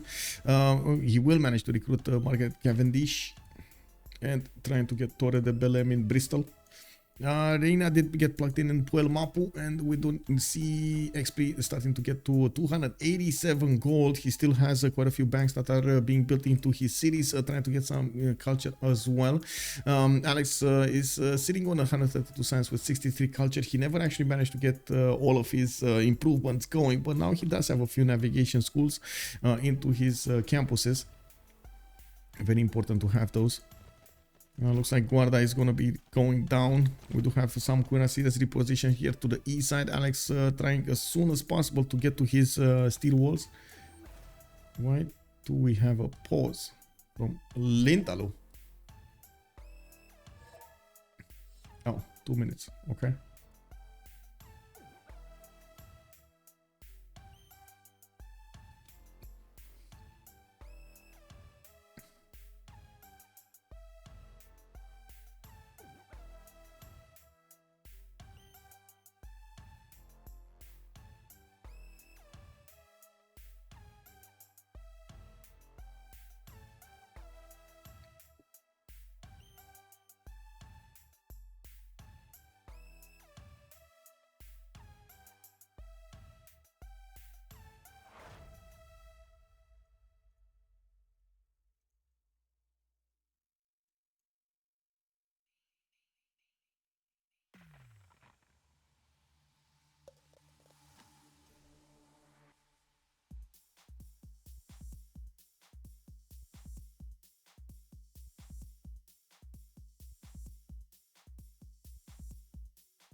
I was reading the tweets over here.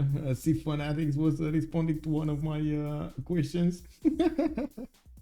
I was asking the community on Twitter on a scale of 1 to 4, how much do you like the barbarians in Civ6?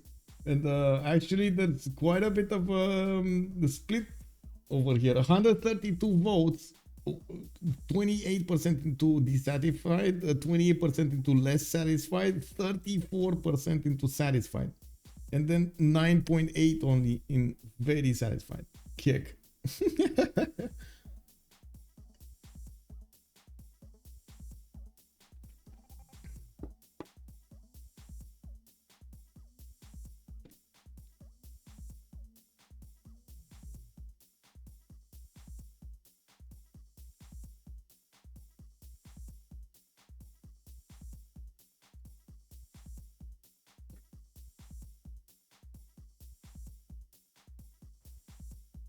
Whoa.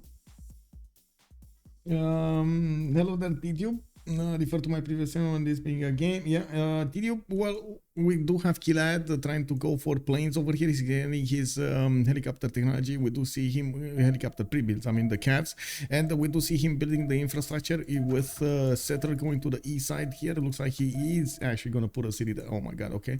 And we'll try to go on Kongo. Now we do need to see if nukes are gonna be the how to say nukes, bombers, and GDRs are going to be his choice. Having a city so far off from his land will allow him to actually buy those units on the front line. On the other side, we do have Congo with the culture victory. He's trying to get there. He's 11 points out of 77, getting more tourism every turn. 182 tourism coming out from Yunus Emri. I do have to point out the gold generation is just so good on LSC. Xpli, even if he was on the west side, he did focus every effort he had to actually get more gold generation. 286 points of gold. Aleks is 452. Captain Morgane is still 96, but he did get bullied quite a bit by Byzantium.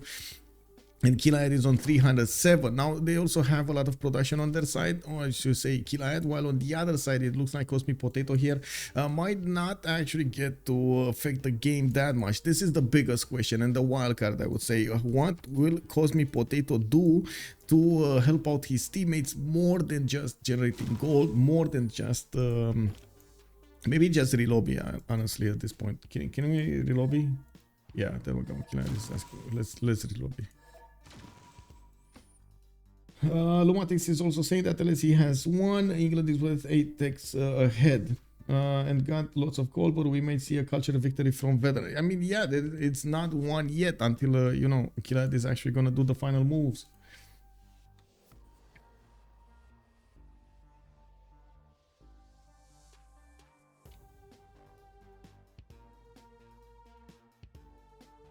Let me take a look.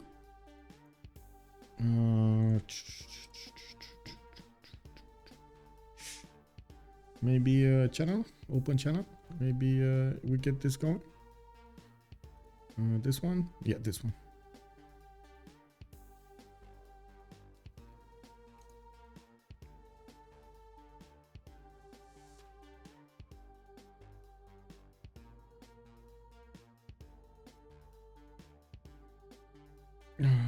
Okay, maybe I actually just open up his Steam profile and join on that. Oh, he didn't put up the lobby yet.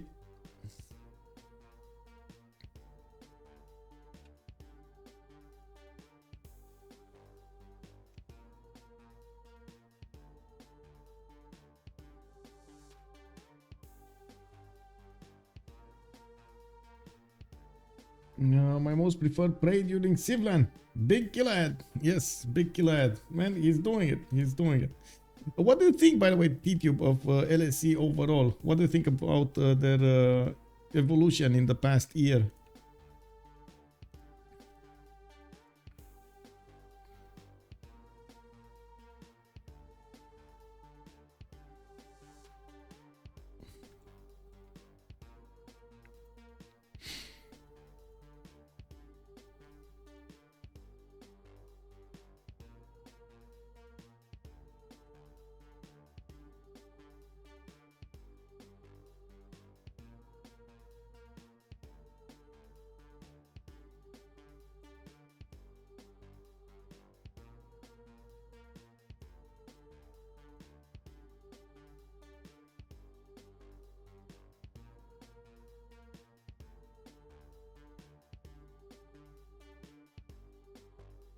Oh, you have no opinion of it? Okay, I see. I see how it is.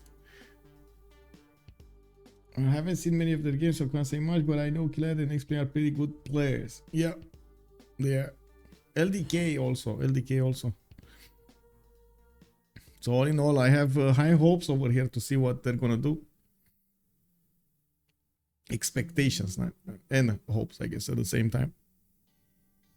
I see it's almost always a win. They're fun to watch. Players think ahead and really seem to have game plans when coming into a game. What I have seen here early game, Aleks did a lot of mistakes. Yeah, I mean they did. Yeah. Aleks did severely underestimate Basil II.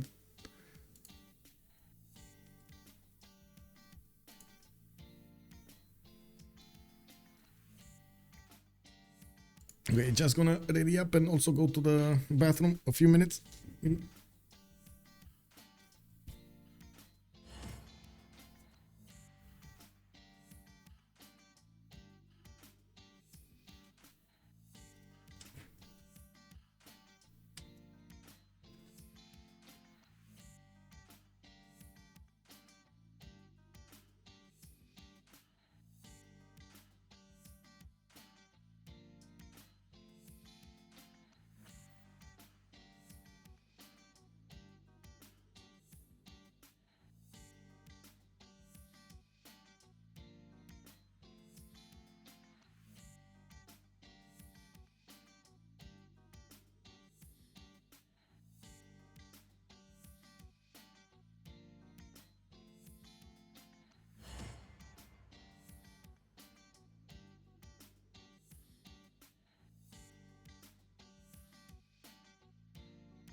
In the beginning, legends of flying men soared.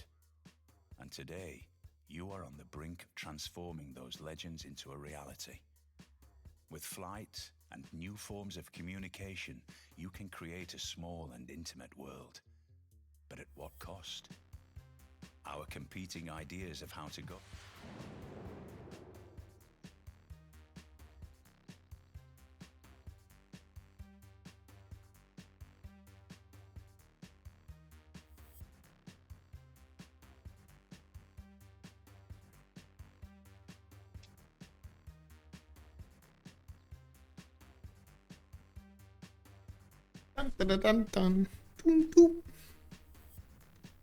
LDK has been playing full times, 50 hours a week for months while pretending to work his real and still finds time to come say like this. Lord Ganti, good evening sir, bonsoir monsieur, bienvenue.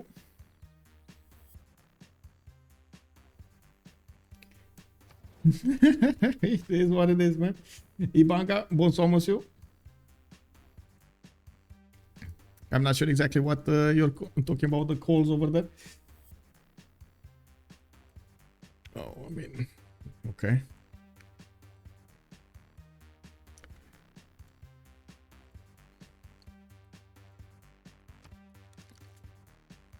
Okay, so let's see how this is gonna evolve over here with Killayad getting the infrastructure over here. It looks like he's not that far away from sending a city 6 turns.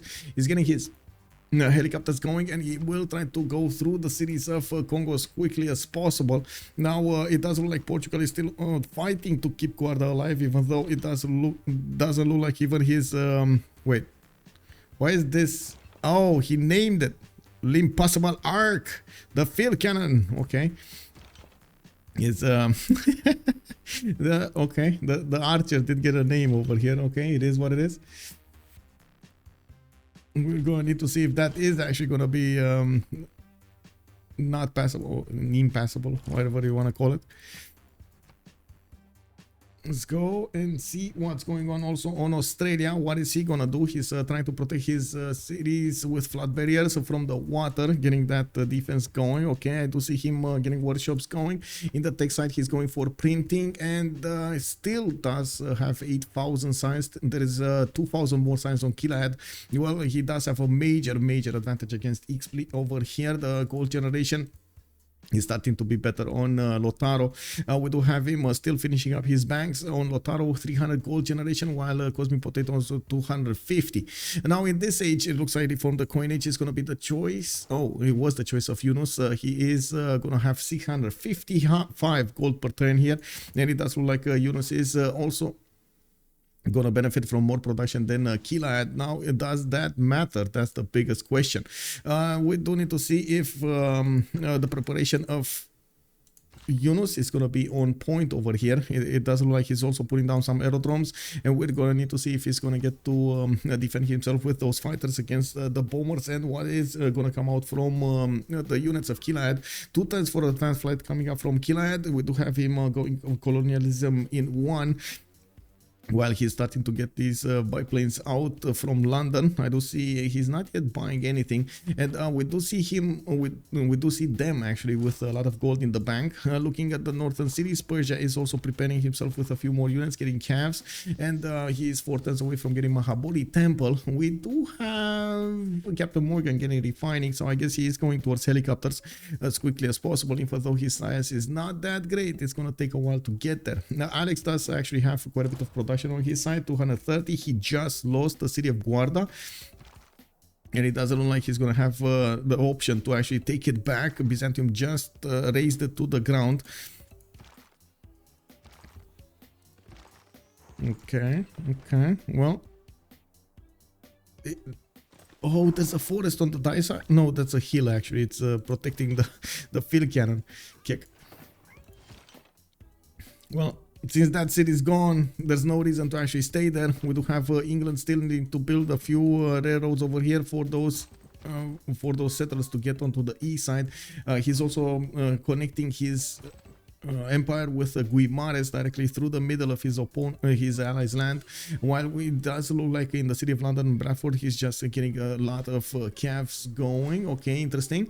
Now we might actually see him just straight up buy the planes if he needs to be. He has so much gold. While I do see actually Captain Morgane and Xpli are buying out stuff every turn.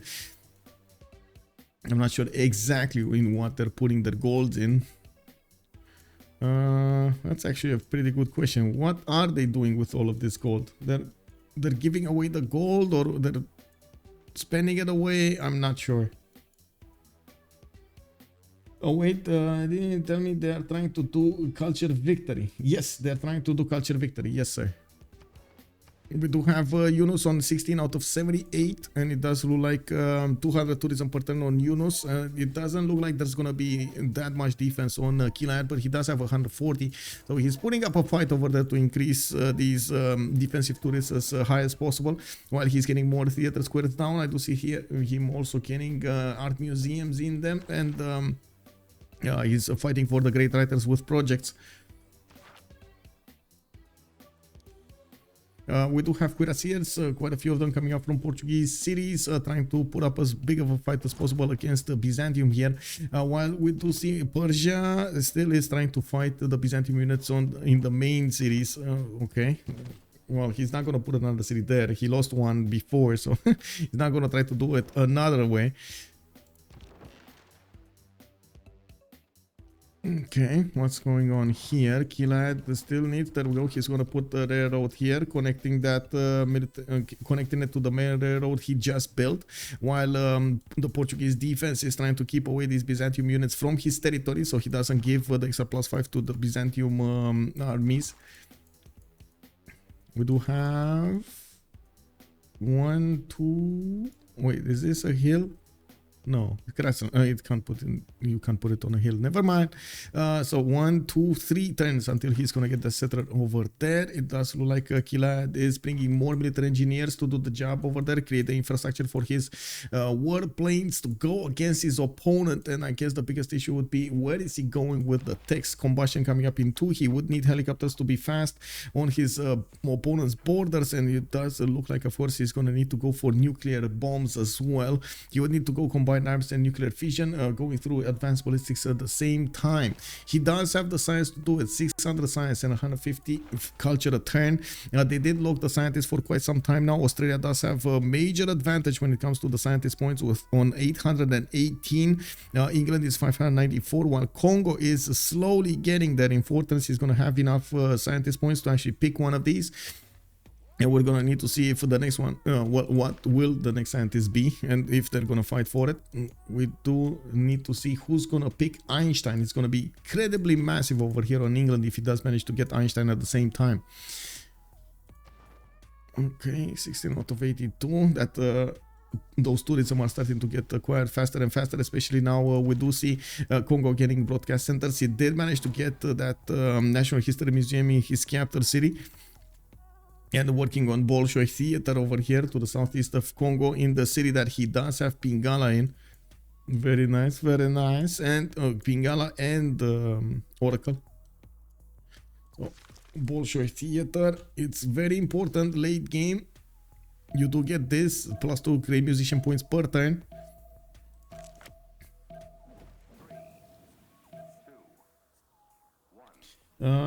Pretty sure there. Yep, exactly like Lumatis is saying that.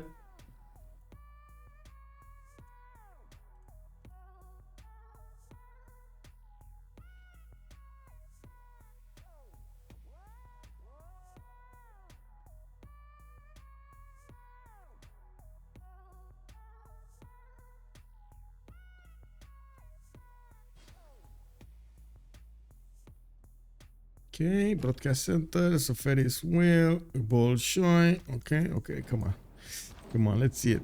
Oh, much faster with the railroad, isn't it? Okay, he's getting there.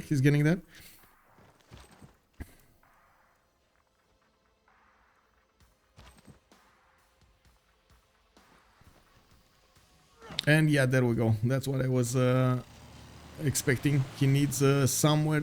He doesn't have enough distance between his main cities and the eastern side. It looks like he actually did start to buy some units, the biplanes. He's gonna get the fighters up in the air, and will deal with the damage against these Byzantium units. This will be a bit too much for the Byzantium defenses to handle. Now bombers are coming out from London and Bradford, 2 turns and 3 turns, while we do have in the northern cities campus research projects and some theater square festival projects.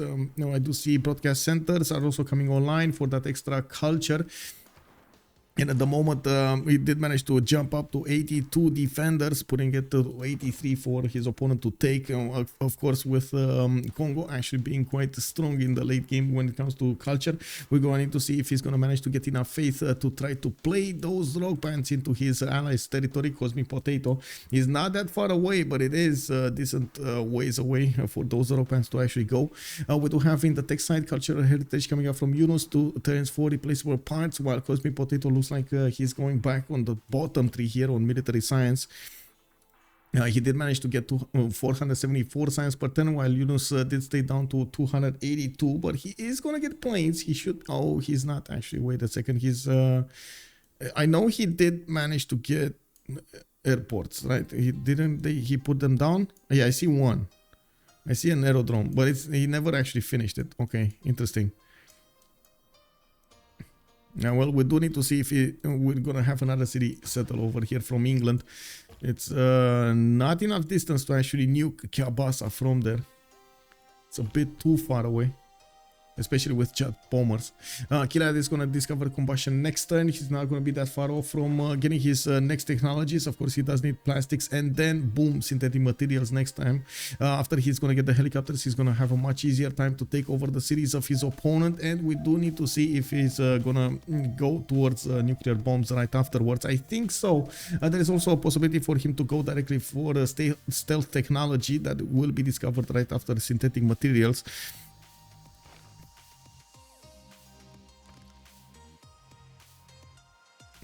Temenanki in the city of Leeds. Well, that's gonna give him a little bit of science and some production over here. Not that bad. Not that bad.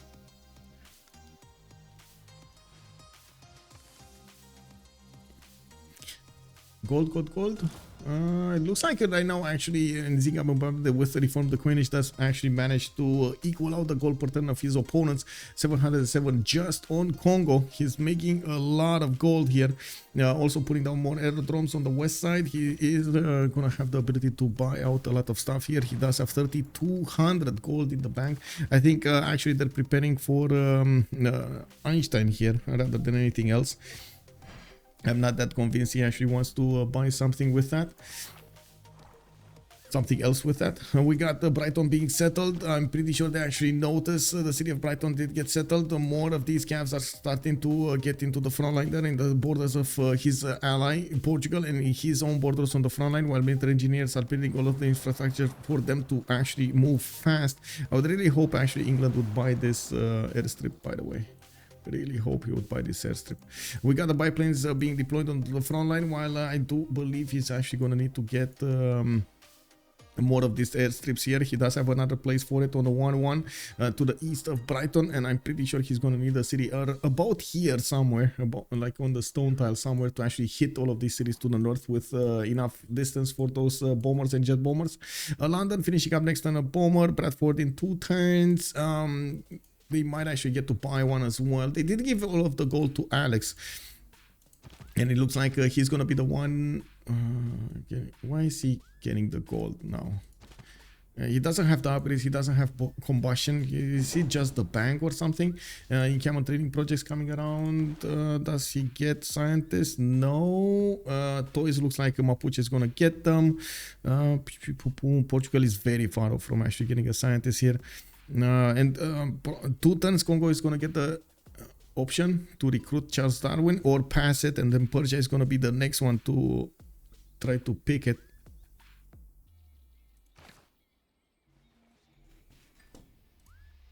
That's Killayad has next golden age. Hello there, LDK. How are you doing, sir? Good evening, good evening. Jet bomber, not nuke. Yeah, jet bomber. Yeah, that is an option. That is an option.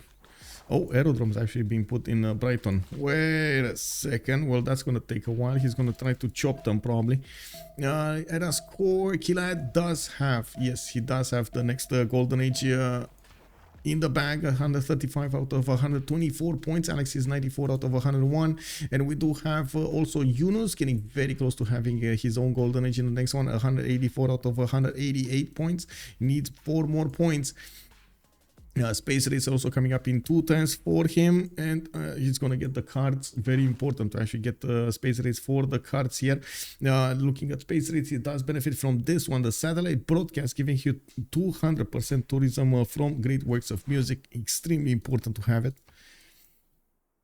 He's going heroic when I see the icon. Yeah, he's, oh sorry, yes, you're correct. He's in a dark age, so he's going heroic. Yes, you're correct.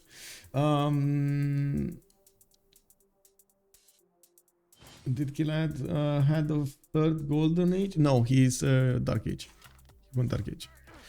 Okay, Captain Morgane actually finished Mahabori Temple finally, and that will give him 2 extra points over here in the Diplo victory. He's only 6 out of 20, so very far away from actually getting. He's getting Inquisitor, so he can delete the dominant religion of his opponent of Byzantium, and he did manage to get quite a few units here on the east side. I think, well, by the looks of it, it's more defensive than offensive, but maybe at some point he might actually use to attack Byzantium.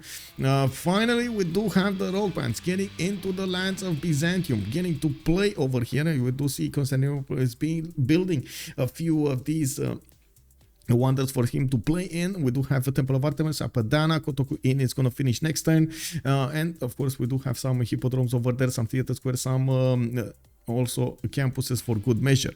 The Epic Penguin does have album cover art as promotion, very nice. Psychedelic cars with album cover art as well. Whoa, okay, 2 of them, interesting. Arceus is also putting Menashki Temple from Adrianople. Okay, interesting. And let's see how fast this is gonna go. Like, this is all on England now. all on England, and he has been for some time now. 20 out of 88 for Yunus. It looks like the defending tourists are actually growing much faster. On Killayad, he does have 168. It looks like he's one turning a bomber now from London, getting another one here from Bradford, and in the tech side he's one turning synthetic materials next turn.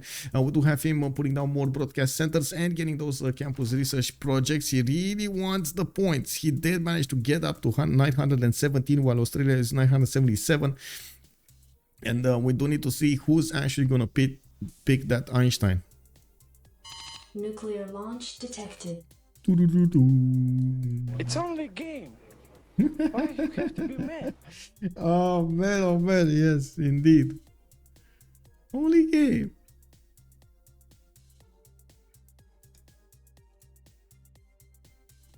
Well, we are turn 92.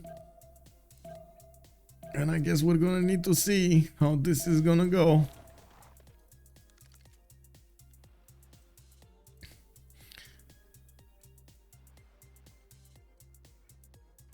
I do have to say I can't see many helicopter pre-builds. Like he has 1, 2, 3, 4, 5 helicopters here, and I do have to mention whenever he's gonna take a city that has been nuked, well, that's gonna be a problem. But I guess nukes are not gonna be immediately on the table here.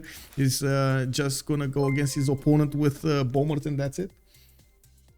Oh, thank you so much, Lord KNT, for the prime, sir. Merci beaucoup, monsieur. We do have more planes coming up from Mbande, Kongo. I do have to point out he's going for chemistry here. He didn't actually go for his steel walls. That's gonna actually severely into his chances to defend. Not that it matters that much against jet bombers, just saying. Killayad is 2 turns away from getting these jet bombers, and he is upgrading his helicopters on the front line, trying to synchronize all of his army movements at the same point in time to attack into Kongo with all of his might and power.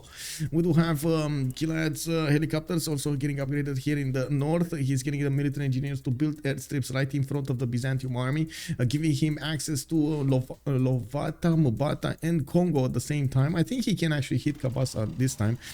Fighters are being deployed on the front line so they can one-shot the units of Byzantium and protect those airstrips. We do have also 3 turns for an airdrome to come out from Brighton. It's probably going to be chopped right here, and you do see the first bomber is being deployed.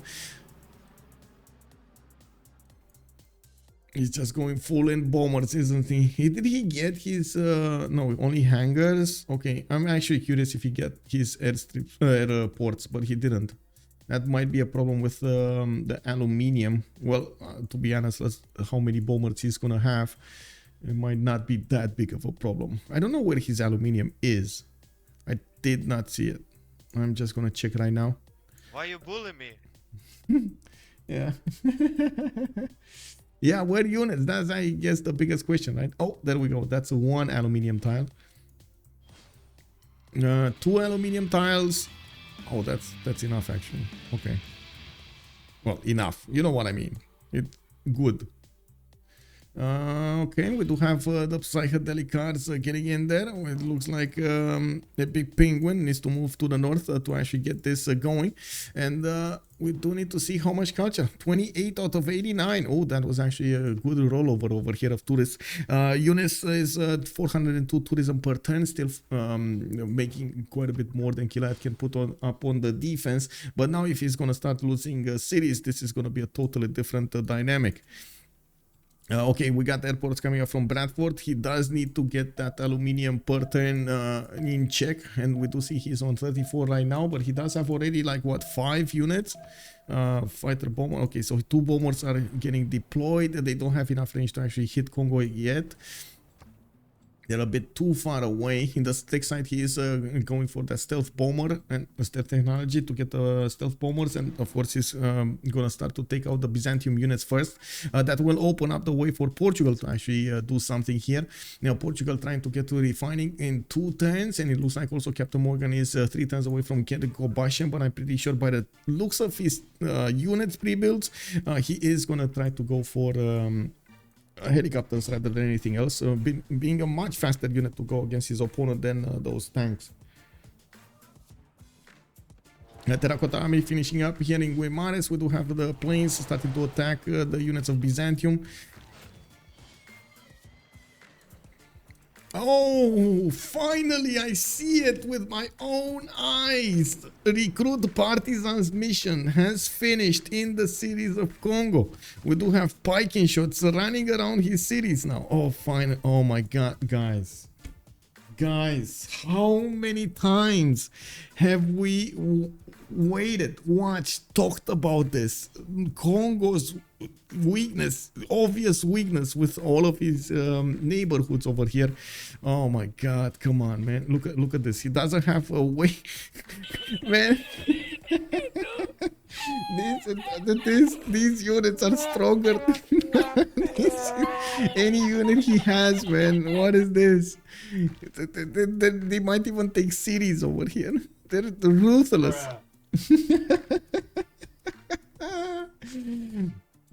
Unbelievable. Well, we're gonna need to see Yunus do something about this. It looks like he's buying out biplanes here. Okay, sure. I'm pretty sure he's buying out biplanes so he can get his Zera score at the same time. Oh, never mind. He actually does have 201 out of 188.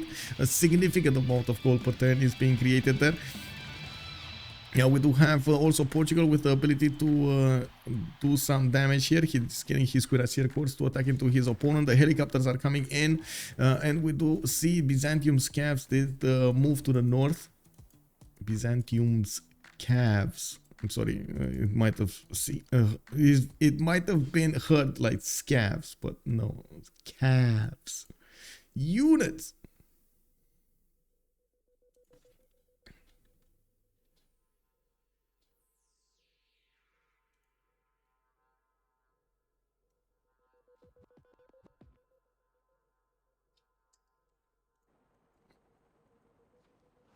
His main weakness is greed, not having units to deal with it. If he had bombers, this would be free XP for him.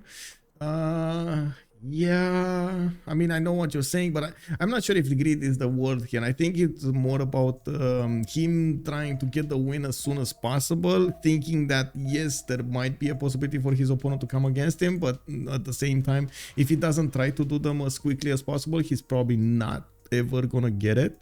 So, yeah. He kind of played the roulette here.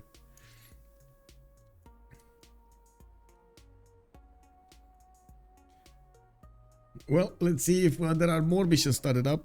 Siphon funds the earning. We do have Xpli also siphoning funds from Congo. They're getting a significant amount of gold from their opponents here. And this is the turn that we're probably going to see the stealth bombers getting upgraded here. Killayad does have quite a few of them and did reposition, did build more of these airstrips here. Very nice, very nice. First bomber coming on the airstrip in the front line, and he's going to start taking down cities soon. Looks like also Yunus just finished chemistry and trying to go for environmentalism in 2. He was trying to go to the top 3 as soon as possible, and oh, that opens up the way for the parking shot to go in there and take it. Oh my, can you imagine if this barbarian takes the city? Oh, that would be so funny, man. Oh, that would be gold. Angel walls coming up in 1. Okay, sure. He just has 4 helicopters, 5 helicopters. Yes, 1, 2, 3, 4, 5. Yes, indeed. I'm also not sure that's enough. I hope maybe he's gonna buy some with gold or something, because he does have an incredible amount of gold on their team. They have like what, 2,000 right now, 2,400, 2,300, 2,300, 300. Yeah, ballistics next. Kick. Oh my god, there's no steel walls. Uh-oh. Well, that's gonna leave a sting. That's gonna be a problem. That's gonna leave a sign on his empire here. Well, helicopters will need to go around the biplanes, and it looks like now we found out exactly what Yunus has been spending that gold on. I'm pretty sure he does. Well, does he? Well, did we have a cursor here? He doesn't have military science either. He needs to go military science, rifling, steel walls, refining, and of course just keep on going to actually get stronger units. This is gonna leave a mark. Jet bombers everywhere being upgraded. This wasn't the turn that how to say jet bombers attacked, right? This was the turn that one single bomber attacked. Now we do have those rock bands still playing in the north here. He's trying to get it. Yunus is 34 out of 93, and that is, I'm pretty sure, without this rock bands you know, say result. We do have, let's see, 400 album sales coming up from psychedelic cards. Looks like the epic penguin is on 50 album sales. Do we have any rock band going here? No, he's actually thinking that's a bit too far off and he's not going there. Interesting. Well, we do have also, how many turns? 2 more turns until the next World Congress, while Byzantium is, oh, sorry, not until the World Congress, until the next era. Byzantium is getting pushed over here, and of course, we do see the units of Portugal getting closer to the cities of Mbande, of Congo. No, these fighters don't actually have a lot of range. They are only, what, 5 attack range, so 2, 4. Okay, this is attackable, this is attackable, this is... Okay, they have enough, or at least one has enough. Let's actually see him deal the damage against the calves here. Well, that's a rip. Parking shot pillaging here. Persia looking for more recruiting partisans. Very nice, I gotta say. Persia, big brain over here. Very big brain. Foreign culture victory imminent. The computer is saying 41 out of 94. Well, I guess he's not saying what's happening here. Oh no! Mbande actually survived. Wow, kick. Well, that didn't survive. It looks like Portugal did manage to get steel walls in the meantime, just raising the city of Kongo one by one. They do need to get into the meat over here. They need to get to Kabasa to take that out. Quite a bit of tourism is being generated in the lands of Byzantium, and we do see Persia is starting to move in. We do have some support help from England over here as well, in the form of the Sea Dog Armadas and the frigate fleet. Able to do quite a bit of damage against the Byzantium defense. I do want to see these parking shots. Not that strong actually against the cuirassiers. Not as strong as we wanted. We do have all of the helicopters starting to move in from the south. Looks like he does have one over here trying to go for Mbande. While these fighters have been used, they are eating away at the damage of these Byzantium units, or the health of these Byzantium units. While I do believe he actually, there we go, repositioned 2 jet bombers in the airstrip to the north, and building more airstrips so he has the distance to attack Congo with them. Wow, man, the parking shot is amazing. I gotta say, this bar parking shot is unbelievable. Is he gonna pillage the amphitheater? Oh, that is the broadcast center, man. Oh my god, unbelievable. Okay, very nice. Let's actually take a look over here. How much tourism? 608 tourism. That is not that big, but next time he's gonna get the environmentalism, so that is gonna be bigger.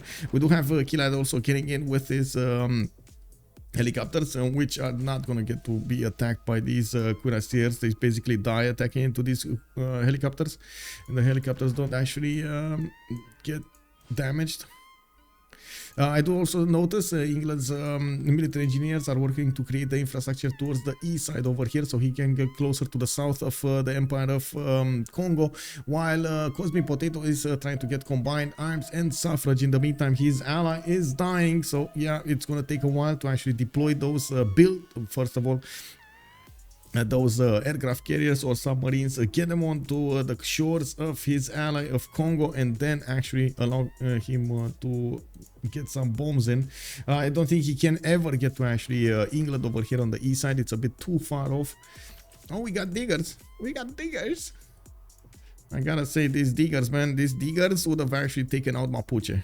If he would have went diggers, this would have been a massive blow to not only their economy but also England. He would have be forced to watch his west side as well as attack into Congo, while Congo would have had enough time to maybe get the culture victory. Oh no, 3 cities Byzantium, yeah. Okay, so Mbande got taken. Looks like, well, that is strong enough anyway to withstand any attacks. I'm pretty sure he's gonna want to raise it, but gonna give it a bit of time. We got some more attacks. Another city goes down, and that is the massive city with Bolshoi, with, oh my god, with the broadcast center. It's a fully built a theater square and full of books over there. He does have Oracle, and he's just going for Kabasa next. And that's also where one of the biplanes were deployed, right? Oh, and moving, oh my god, using his opponent's airdromes to actually attack into the cities of Congo. He's just disrespecting over here, Congo. Okay, we got the 1097. Looks like Kinshasa is going to offense, and yes, that Mapuche Melon Raider did try, man. You gotta give it to bad boy. Did try, didn't go.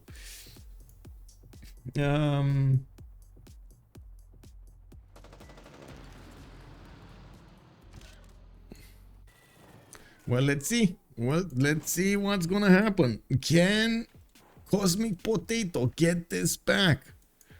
That's the biggest question. Unlikely, but can he get it back?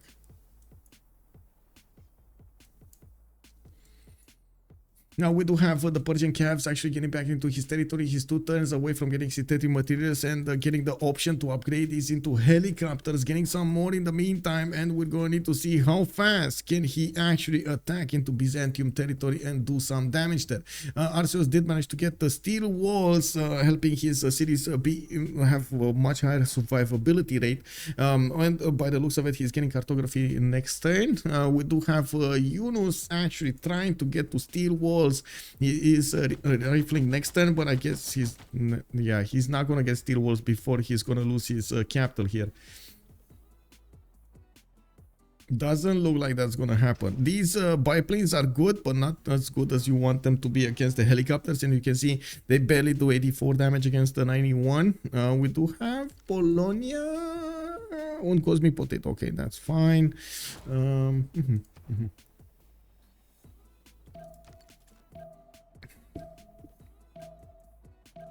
How did they throw? What's the exact what they did for the defense? turn 90, not possible. What? Oh, you mean 40 defenses in the cities of Congo were 40 defense. Well, yeah, I don't know if they threw, but he did try to get the culture victory as soon as possible. He did also rely on Byzantium to get the defense over here against Portugal, while England managing to get this going so fast against him was, I guess, a bit of a surprise. A bit of a surprise, I'm just saying. Let's go for portraits here. Let's go for me, and then we got 2 minutes of pause, guys.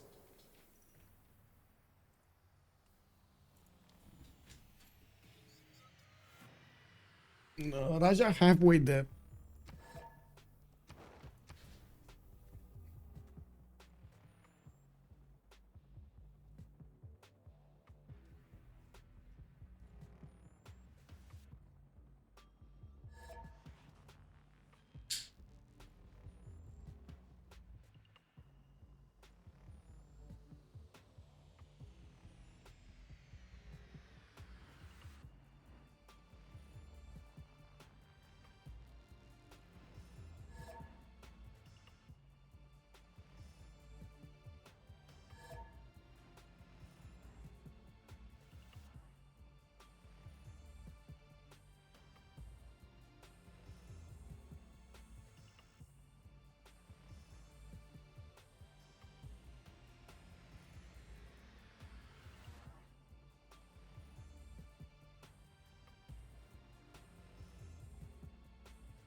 Yeah, I agree with T-Tube over here. It will how to say, the culture victory will be slowed down significantly after he's gonna lose his capital city, where he does have the moksha and probably the most tourism he has. Looking at the World Congress screen, we do have a double for music, coal power plants, band, and well, I guess most of them did build them anyway. They did a shot getting those 2 diplo points. Another city falls here. Yeah, we do have, let's see, tourism 869 here for Yunus. That's actually before Kinshasa getting re-established. We do have Byzantium tanks also coming online here. They will be quite strong against Portugal, but Portugal is going to get his own tanks, and of course helicopters are going to help with this. I hope so. Kabasa is under attack. There is a helicopter right next to it and can take that down. It's just a matter of having enough bombers here, enough bombers to attack into that city. Boom! Kabasa! Wait, it didn't go down. The helicopter died. Wow, there's another helicopter here. Boom! Kabasa goes down.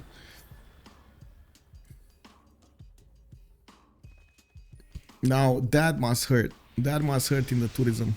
200. Oh my God, 239 tourism. I mean, that's right there. That's the culture victory right there.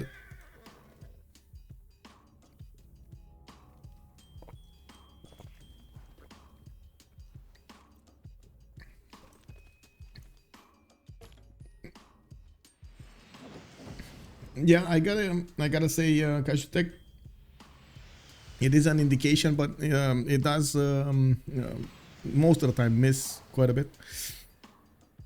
We do have Byzantium cities also being taken down here. It does look like only one rock band is still alive, and kicking, which is not going to generate enough tourism to be done with it. Let's actually see what's going on here. Seaports coming alive, War Department coming online from Cosmic Potato. He's still going to try to get this going. 712 science from Cosmic Potato with a lot of production on his side. His allies are gonna die here. And we're going to need to see how this is gonna end up. Let's see, preparation. We got possible bombers here in Toowoomba. He's gonna need to protect his west coast as well. All of the cities of Kongo are going to be taken by England slowly but surely. These jet bombers are doing massive amounts of damage, and there's like no defensive units that Kongo can use. Now we do have Byzantium city is also going to die here soon. We do have to see Persia upgrade his helicopters. I believe next time there will go his citadel materials is going to come out. He does have the core ability for some of them, and he will go against Byzantium's tiles, try to pillage them as soon as they can get there. And we do have also England finishing up his infrastructure in the south, going for nuclear bombs, 1 turn away from nuclear fission, 1 turn away from mobilization. We do need to see his capital city, and okay, spaceports coming around, so he's gonna try to get the projects in as well. It looks like we do have Mabuela taken down this time. Another city falls. Mbande is gonna give him Forbidden City there, very, very important. And we do have Byzantium trying to go in to attack into the tanks of Portugal, but now these tanks are, well, gonna take quite a bit of heat from him.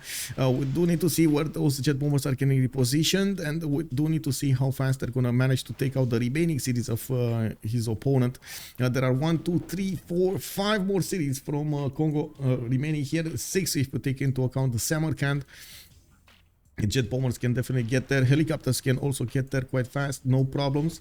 Saga getting attacked, Thessalonica getting attacked. We even have warrior monks in the mix. Arceus is using everything he can to delay this. Let's you know what, Australia can try to get the culture, and if his team entirely dies, what are they gonna do about it? If he has enough own nukes and a gigantic navy, well, that's the problem. He would need a lot of production to output that navy, and he just doesn't have a lot of navy over here. So the next unit up from England is just going to be GDRs. And yeah, also TTube is making an interesting point over there with the gold. They just don't have that much gold on them. The biggest gold generator was in Zinga Mbande, while I'm pretty sure with the pillages that they're gonna get from the lands of Byzantium over here on the mines, they're just gonna buy out those GDRs and go against their opponents with GDRs. Those are going to be extremely effective over here to cross the seas and get to their opponents. Killayad does have 700 science of his own, 464 culture, because he did get all of this culture coming up from his opponent from Mbande.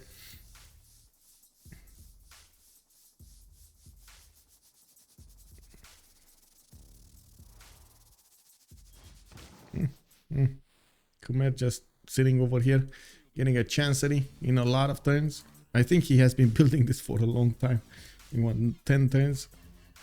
Okay. Killayad doesn't have enough movement, by the way. As in, doesn't have enough attention to take care of all of his cities. He's trying to do the moves that he is prioritizing. And he's not actually moving the military engineers in the south, but he has moved the jet bombers on the front line as much as possible to take care of the other cities in the north of his opponent of Kongo. I can't believe this Barb is still alive, by the way. This is unbelievable. This spiking shot is still alive. Kick.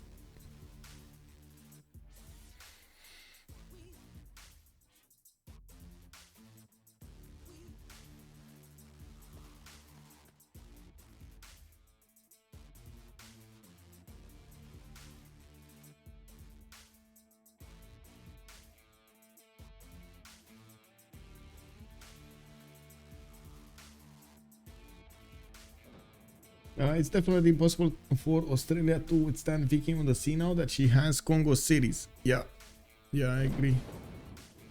Oh, low oil. Congo's trying to protect those northern cities. Sanga is going to be the first one to be taken down. Mapuche does have a spy there. Does not matter. Thessalonica is also getting down there. Looks like the helicopters will need to position. Oh, destroyer. He just bought a destroyer in Mubanza Mbata. Gonna try to take those cities with the destroyers. Sanga goes down. Mbanda coming up next. The jet bombers are starting to focus it down. One more shot and that city is gonna be taken by the helicopter. There we go. Another city goes down here. 2 cities per turn.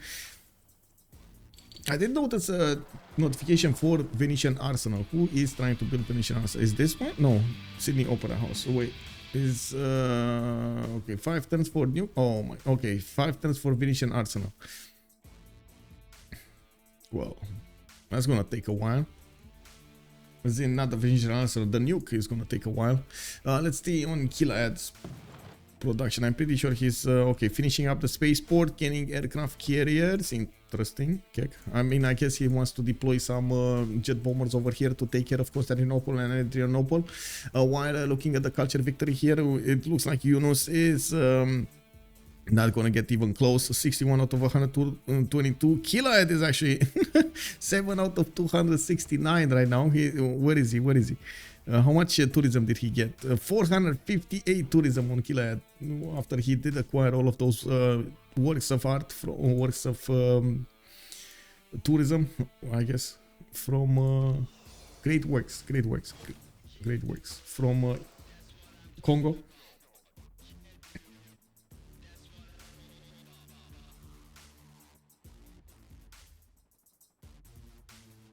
I mean, the second GDRs come into the battlefield, unless he actually has big boy nukes, there's nothing he can do. As in, he's not gonna get to nuke those GDRs if they have the anti-air promotion. It's just not gonna happen. What does the Takimli Vision Ukun Vicky? And that's the GG. Yunus calls it out. We got a winner over here. Steak Company manages to get the win.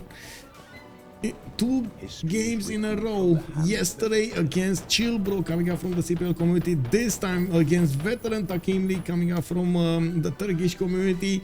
They are managing to get this win. Unbelievable. We had, I guess, our heads everywhere. Our hearts were everywhere.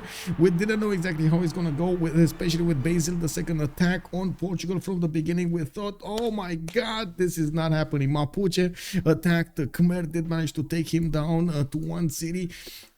Basil attack at some point was foiled by England, and the biggest Giga Killayad, oh my god, doing this attack against Congo while Congo was trying to get that culture victory. He was so close.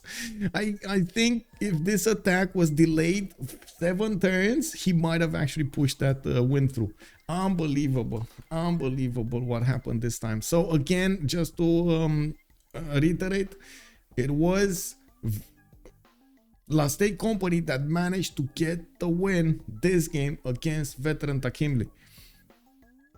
Let's actually go for the debrief here and hear what they have to say. Hello Michael. Oh, GG, well played. Bonsoir, monsieur. Hello. Bonsoir. Oh man, these games, man, these games. Oh my god, GG. Congratulations, man. I gotta say, when I saw Aleks getting attacked there, I was like, oh no, Portugal. Oh, what did you do, man? Basil the second. Yeah, it was kinda lucky with his city too. With the city which chop Dromont all game. Yeah. 1 HP. That was indeed quite lucky over there. Guys, GG guys. GG. Again, good luck on World Cup. What? Again, good luck on World Cup. Thank you. Thank you. We have still 2 matches before CWC. Yeah, playoffs. Yes. Sorry, yeah, I forgot about it. Again, against looking for the shark, I think, for us. But you can still go to. You have to. Did you won against Chilbro? Or did you play? We will play against them on Saturday. Okay. So if you win, you play versus Civ Australia. Yeah. And GG. GG. By the way, sorry for my potato computer. I am on vacation, so I don't have a PC right now. Oh, it's So I use my old papa's PC. Yeah. It's no problem. Byzantium was designed too, so would have changed nothing. Sorry, couldn't catch what to say. What? I You did just not said. understand.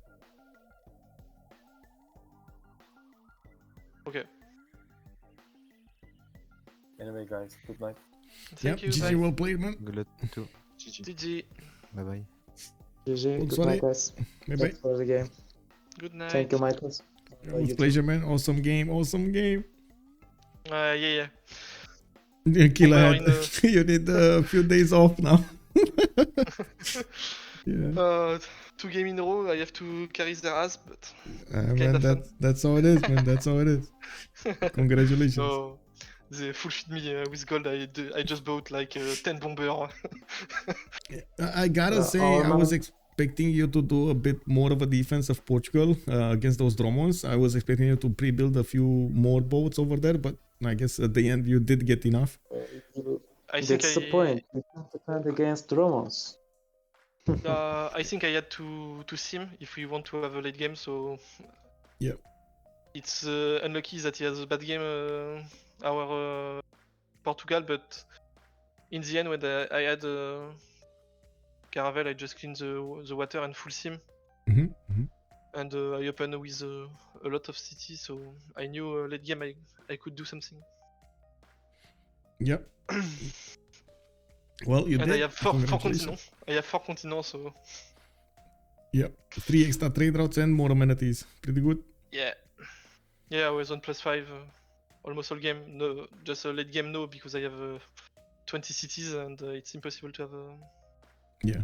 +5. But I am not in a place to say this, but our man a little bit trolled about Tech Tree. He went for research labs instead of CTL. So her steals go bang bang.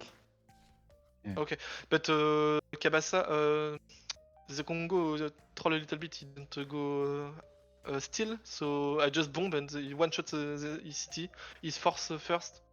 Well, to be honest, We were, you would we have. were informing about him. You are building airstrips, you are building airplanes, and you have shit ton of production. But Yeah. he Ton was of gold busy too. with. Yeah, I Yeah. bought like 10 bombers, jet bombers. So No. Our GPT is equal or 100 or 200 Yeah, it's true. plus to your size. Because he was making 1k gold at a time, probably, when I last checked. But he went over to check something important. Then when he come back, he totally forgot what he should research, he said. Then he switched off the research labs. Then 70 city strength with ancient walls. yeah, So he touched his rest is the history. touch how to see it labs way too late for Yeah, have a yeah, big yeah. impact. He had too much culture. Yeah, and I just had to Yeah. go GDR and go to his island, and it was over, I think. Usually you need 200 tourism to win culture victory, but it was only 80, I guess. Yeah, Yeah. it So- was flat It was culture, really close, no but- rock band, Yeah, no Yeah. park. he had no rock band, so or once. So we knew that bomber will come first. Yeah.